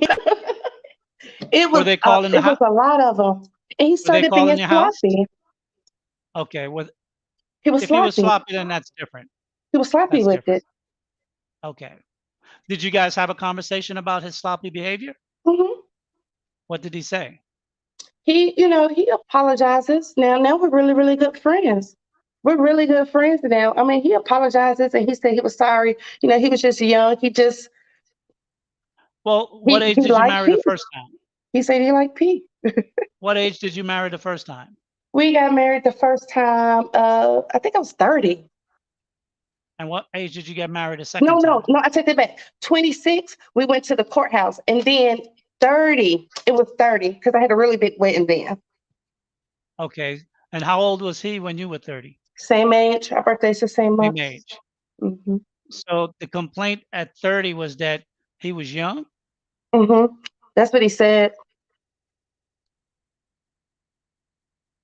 Well, That's I what he think said. what you should have did was you should have worked with him to manage that relationship better because you knew you had a man that had a proclivity to have more than one woman and you knew it would pass.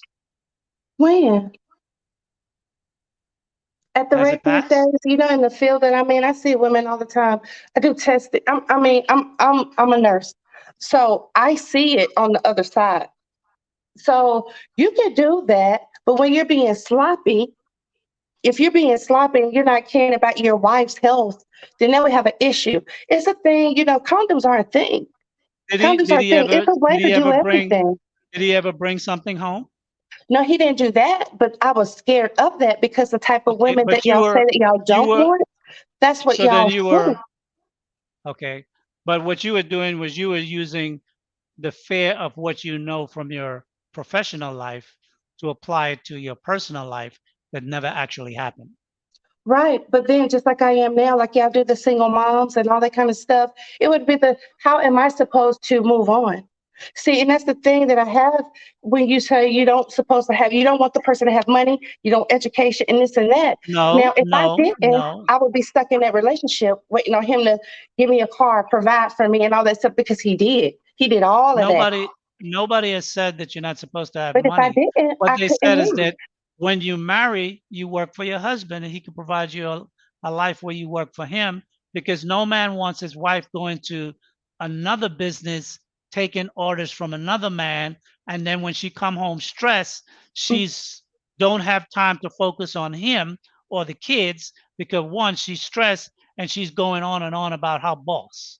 Well, the thing about it is too that men they're not providing, but they want you to go to work, come home, and then as soon as you walk in the house, they want some oral sex or something like you ain't paid the bills. I mean, it's not Well, fair. well, hold on a Just- second. First, you said you want to work. I Then you do want to said, work then you if said I when you want. come home from work, you got all this other stuff to do. You can't want to work and then complain about your duties at home. I can't. That's If one. I But want to work because I want to work. number two, hold on. Number two, you can't say when he come home he want oral sex, but then you don't want him to have sex with nobody else. See, Mhm. what you're doing, you're trying to control the man and you're using every means possible, whether it's work, whether it's money, whether it's sex or the abstinence of sex to control his behavior. And he would not submit to your controlling of him. That's what it sounds like to me. And that's what feminist type women like yourself always find themselves in a problem because you're trying to be the man in the relationship over him. I don't want to You're be the trying to man. dictate to him what to do, and I you don't want to can't be do the that. man. It's the lack Say of again? you being, I don't want to be the man. It's the lack of the man being the man. I don't want to be the No. man at all. I don't want to do any man stuff. I promise you, I don't. I don't want to do none of it. I don't want to Well, lift so nothing. I don't want to pay no bills. I don't want to do it. I want you to be on your A game. I want you to be the best. And I also want to be, I want to be my best as well. I want us to be our best together. But what I'm saying, if it's one sided, somebody's going to always have to put in more. And I don't well, understand. any relationship, someone always put in more. No one puts in equal in any Well, it relationship. should be the man, because if it was the man, then, you would have Well, no issues but from it's a always woman. the man.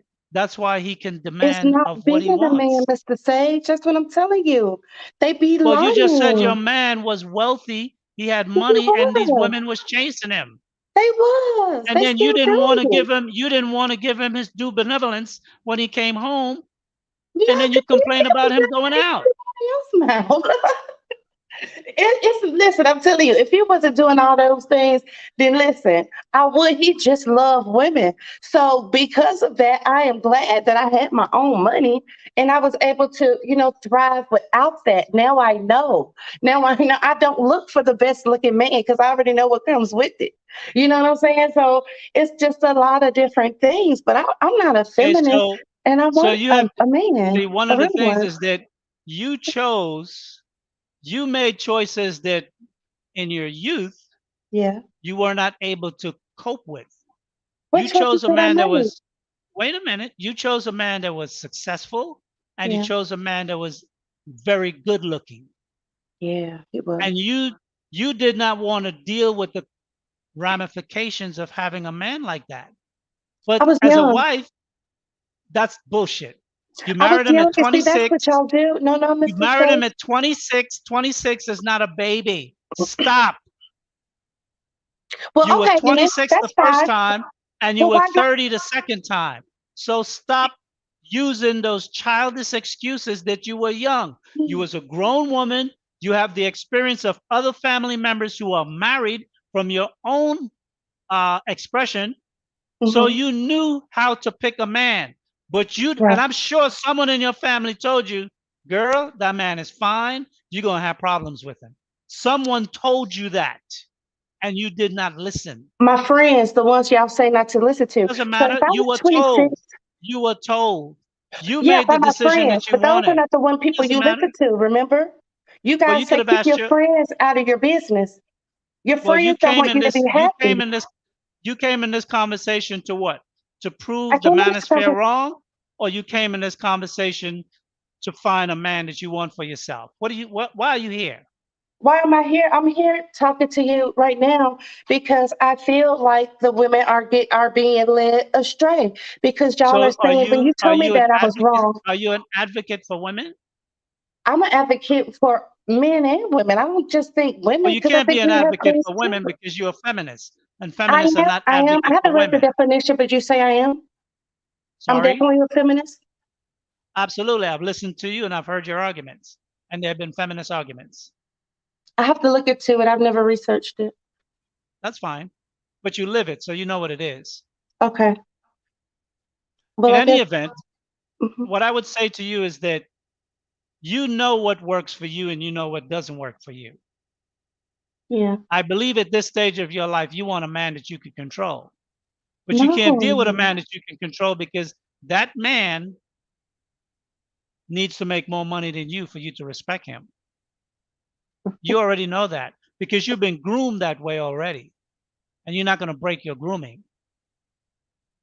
So it doesn't matter what your decision is going forward, whatever man you deal with, he will exercise his options because he has them. And in today's world, more so than any other time, I would advocate for any man to exercise his options because a woman, whether she's feminist or not, and you're a staunch feminist, no doubt, if Hmm. you had the opportunity to hypergamy away from him, you would do it like that. What is hypergamy? Is that Okay, when you look well, for look somebody it up. more? Okay. Look it up. Sure, look it up. I'm not going to be a dictionary.com today. Look it up. But I'm sure if you've been in this space, you're familiar. And see, that's another thing. You're being disingenuous in a conversation. And No, that's telling. That's telling. I'm honestly not being that way with you. I'm just asking you because I know how you are. I know you mean what you say. So some of You've this stuff, never no, I spoken have to me, so not you don't looked know it how up. I am. No, How long you, have you been watching me? well, for the last maybe 2 months, especially when y'all did the show that was on Sunday, you, Logic, and y'all had for the men. I really liked that when y'all had the PowerPoint presentation. But Oh, then okay. I noticed you had another one, and then I had to log off because I understand how you are. You are strict in what you say. You mean what you say. But Mr. Sage, everybody is not like you, and that's what I'm telling you. And you think, well, I Well, guess you say I'm a feminist. Okay, because I really don't. I haven't researched it. Somebody else said that too. But I'm just saying, I just don't understand why a woman would have to, according to the rhetoric that I have heard, just belittle yourself and don't work on yourself and make sure that you're the best to please a guy who you just said they're going to have their options. So why would you just be, you know, sitting Well, looking stupid while do they're most doing women that? want successful men, or do most women want average men? Successful. I guess it depends on your realm, where you are. As Well, I long as mean, it's better than successful in that you. man, successful in that woman's eye, right? Mm-hmm. Whatever she might determine is successful. Right. If the man is making 150 grand, Mm-hmm. for some women, that might be successful. Some women might want a man making $500,000. Some women might want a man making over $1 million. If she and her beauty can command the attention from the man that she seeks, she may be able to get the attention. But men of that caliber have had their experience with women, and they work hard to achieve the level that they attain in society.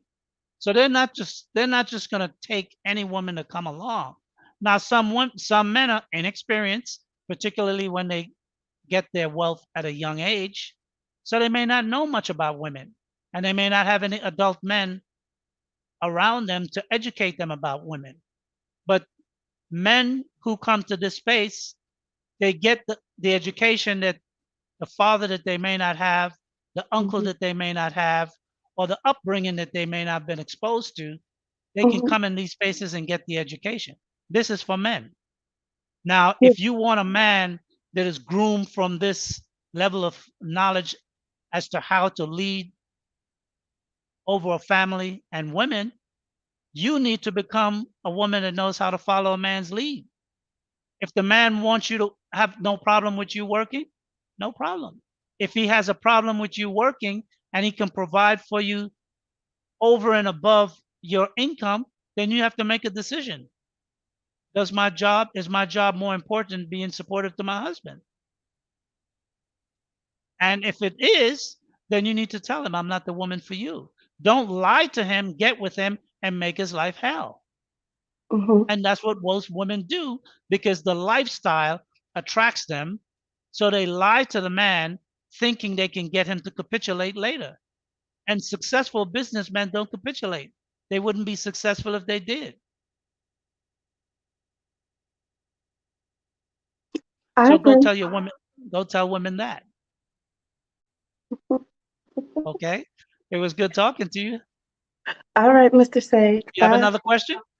No, I don't. I have to Okay. ponder on the things that you said, and I'm gonna go research the feminism and then the other stuff. And next time I'm gonna come back and I'm gonna tell you. Well, you don't have to tell me. Because Demonstrate it. you already See, said I am. words, words, words are used to dissuade people's ideas and beliefs. The easiest way to make a man believe you is to show him, Mhm. demonstrate it. Don't tell him, just be it. Well, if I'm a Not a business, 22-year-old, because a 22-year-old don't know what to look for. But a man in his late 30s or early 40s, he knows what to look for. oh, I do have a question before we go, or before I go. My last question. Now, if you just said it just now, 22-year-old, are you saying that people? Are you with the?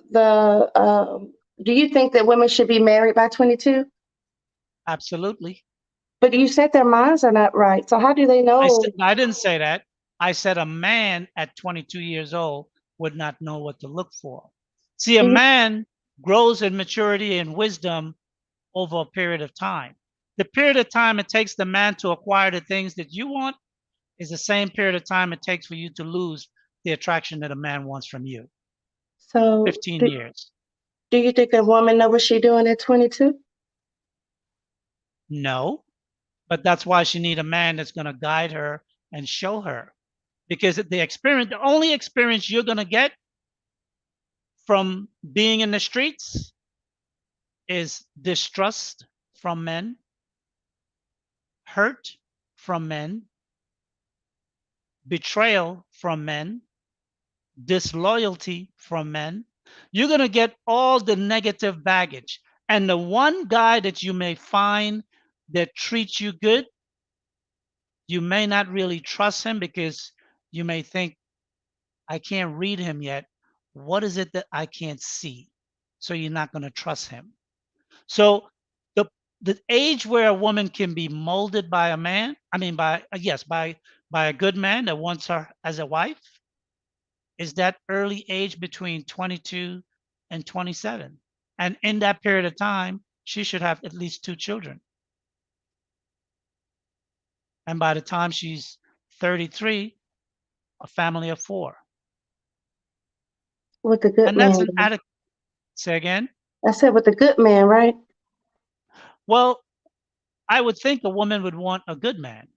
Right. So she would have to learn what is a good man and what are the traits to look for.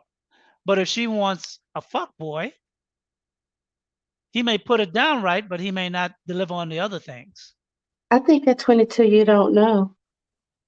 A Say woman. again? I know. I think a man, but I don't think a woman really knows because your brain or your mind is so you know the glitz, the lights, the all that you just impress and you know you love that person, but you don't know. Well, But anyway, love is a disingenuous way to go into a marriage. you wouldn't know that at 22.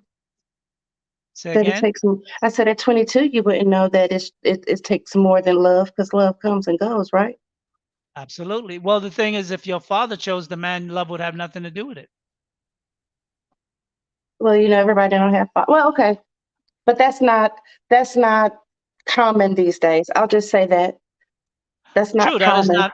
not it isn't common. And the problem is that women, what feminism have taken away the choice of a good husband for a wife or for the daughter and left that choice in the eyes of the daughter. And because she doesn't know at 22, she has to go through the experience of however how many men it might take her. That's why women think when she's 35, she's more valuable than when she was 22. I feel like that now. I know And because yeah, you're I a feel like that now. feminist. And I had both of my parents. Well, I have my whole family. Like I said, I'm the only one. My parents have been married since they were 18, like so 50 something years. So So why for would you me, think so why would you think that marriage at 22 was not good for a woman if your parents were married at 18 because I felt and they're like still married for 50 years? my parents' marriage and everybody else is so like fairy tale, and I've been sheltered my whole life, and I've No, had no, no, no. no. So I thought when I got married that this is seeing how the men in my family operate. This is what how it's going to be. But then it took me to get grown to figure out, okay, No, it this took is you not life. to You know, so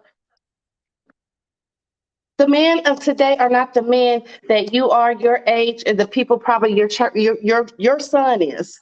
well, in your age group when you were 26 years old, Mhm. there were men available for you. You just didn't choose that one. You know what? That might have been it. I picked the first person who said that they loved me and who gave me Did you take everything and who was gave that me a life. so you're I telling me didn't at choose. 26 at 26 was the first time a man told you he loved you? Well, I hadn't had that many boyfriends. I hadn't been around. No, I'm not saying you did. I'm not No, insinuating. no. I had my first boyfriend till I was 18. No, he was the third person I ever dated my whole Okay. life.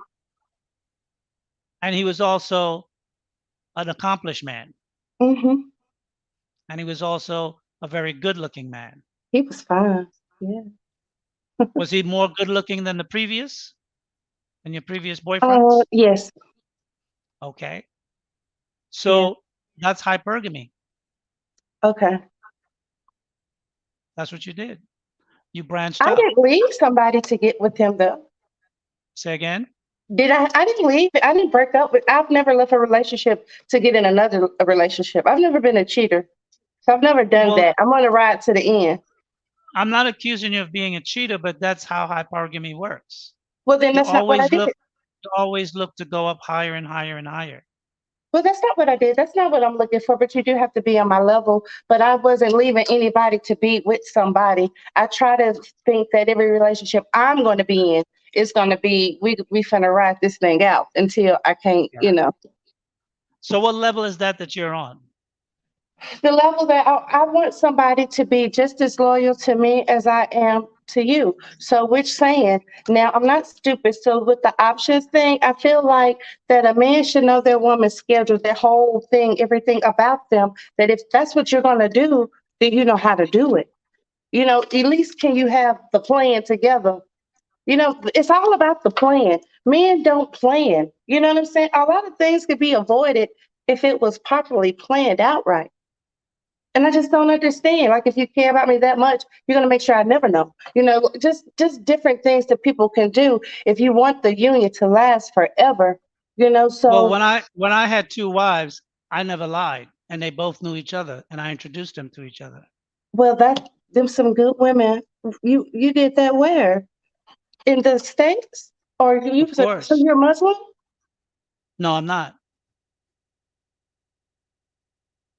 I just have a taste for beautiful women too, and Well, I made good I guess money. you know what, that's okay if they both agree.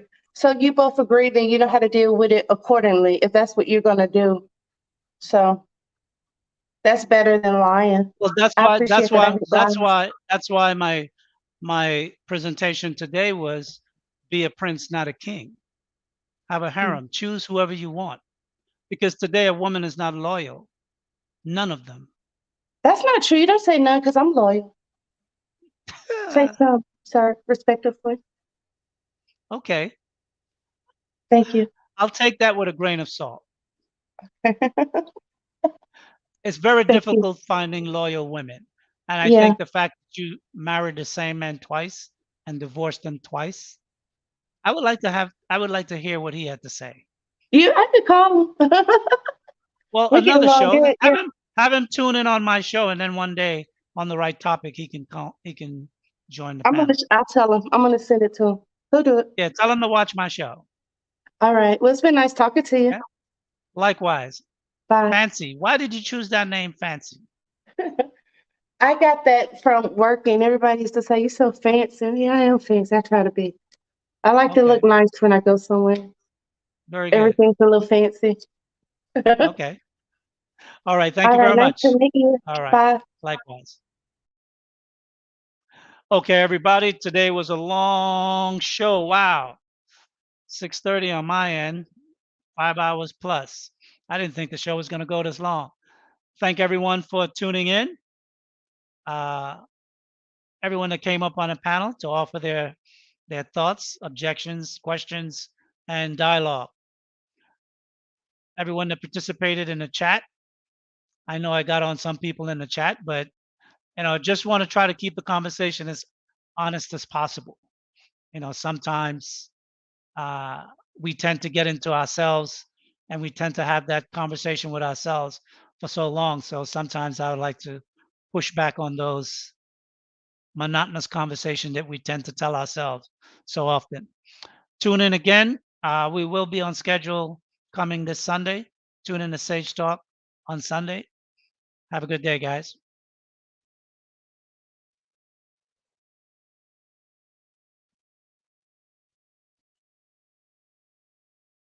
We got King Talk starting in about an hour. So make sure you guys click that link that's pinned to the top of the chat right there.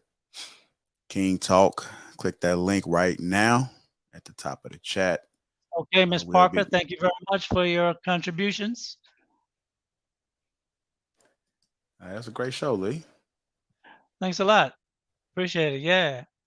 I didn't think the show was going to go this long. I definitely thought it was going to be controversial, but yeah, I was surprised. Yeah, but you know what? I always tell people, because when people first come on, they say 4 hours, 6 hours, 7 hours. I say, look, conversation going good and you engaged, it's going to go by pretty quick. You guys going to look up, and before you know it, you've been talking for about 2 or 3 hours. So. Yeah, when I started, the sun was up. Now the moon is up. It is what it is, man. Sometimes it be like that, Lee. And again, Word. great show. Again, make sure you guys tap in to King Talk. It's going to be a great show tonight. Click that link that's pinned to the top of the chat. Thanks a lot.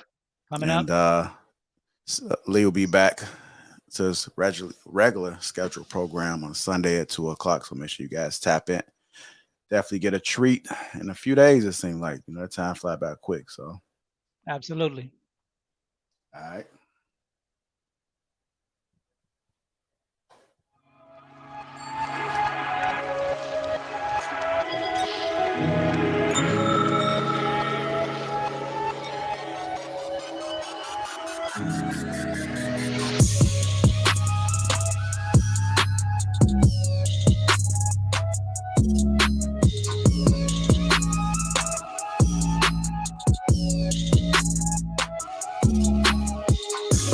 Sure you guys click that link right there. King Talk in about an hour.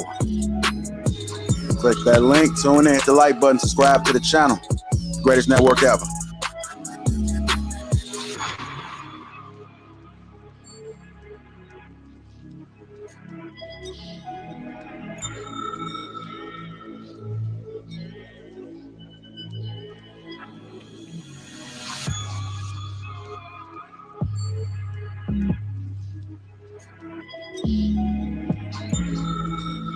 King talking about an hour. Click that link. Click that link. Set the reminder. King talking about an hour.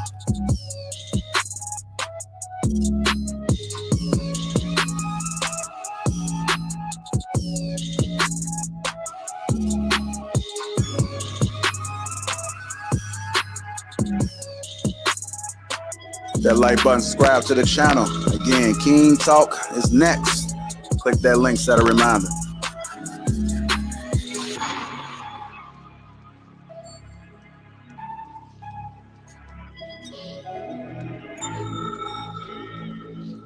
Appreciate all the support. Thank you guys. Thank you. Hit that like button.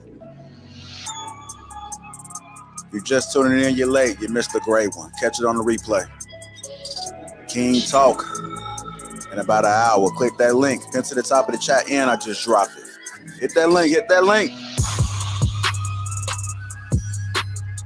This Chicago.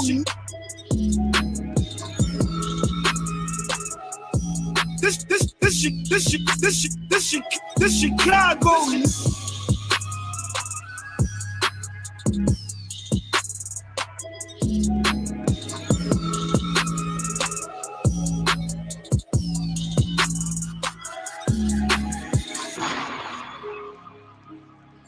Appreciate all the support. Meet us over there on King Talk. That's where we at next. It's happening in about an hour. Hit that like button. Subscribe to the channel. We definitely appreciate you guys. You guys missed the epic show in Houston. Don't miss out on the next one. Appreciate all the support again. Meet us over there at King Talk. It's happening in about an hour.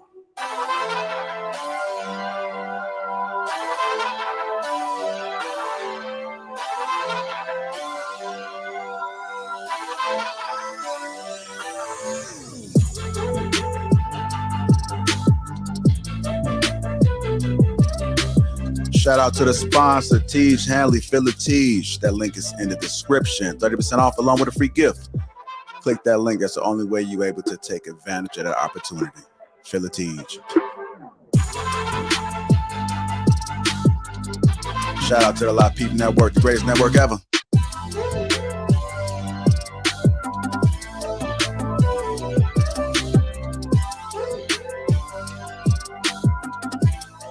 Shout out to Sage Talk Lee, another epic episode. Make sure you guys catch it on the replay if you missed it. Don't worry, it'll still be up there. King Talk. King Talk is next. Click that link.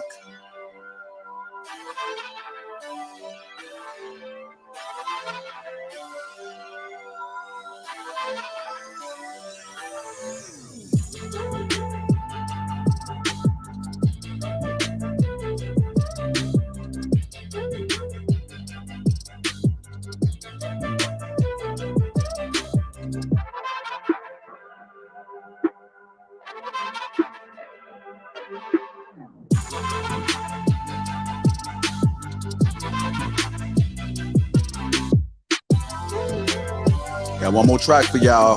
Again, King Talk. King Talk is happening next. Click that link. I just dropped it again. It's also pinned to the top of the chat. Meet us at King Talk. It's going to be a great episode. You don't want to miss this one.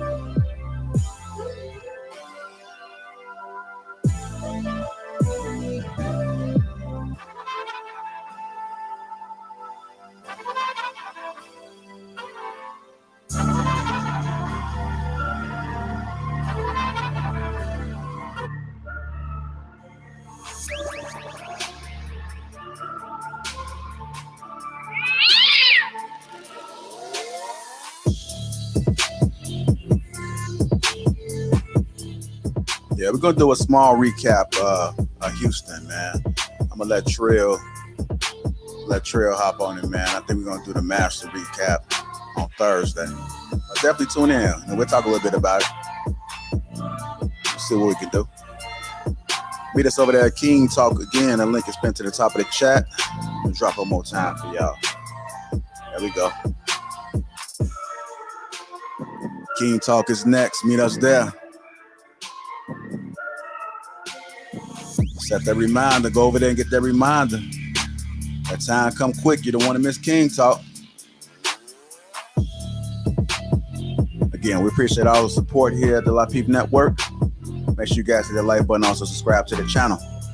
It's a special edition in the middle of the week for Sage Talk. We will resume regular activity Sundays at 2 p.m. at its regular time. If you guys just showing up, you missed a great treat. This show was epic. Catch you on the replay. Again, King Talk is next. Click that link. It's pinned to the top of the chat. Meet us over there at King Talk.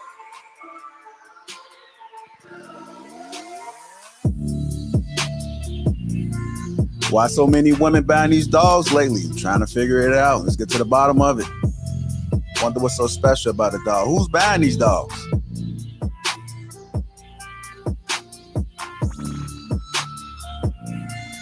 Too many women out here buying these dogs. Meet us at King Talk. Let's break it down. Let's discuss.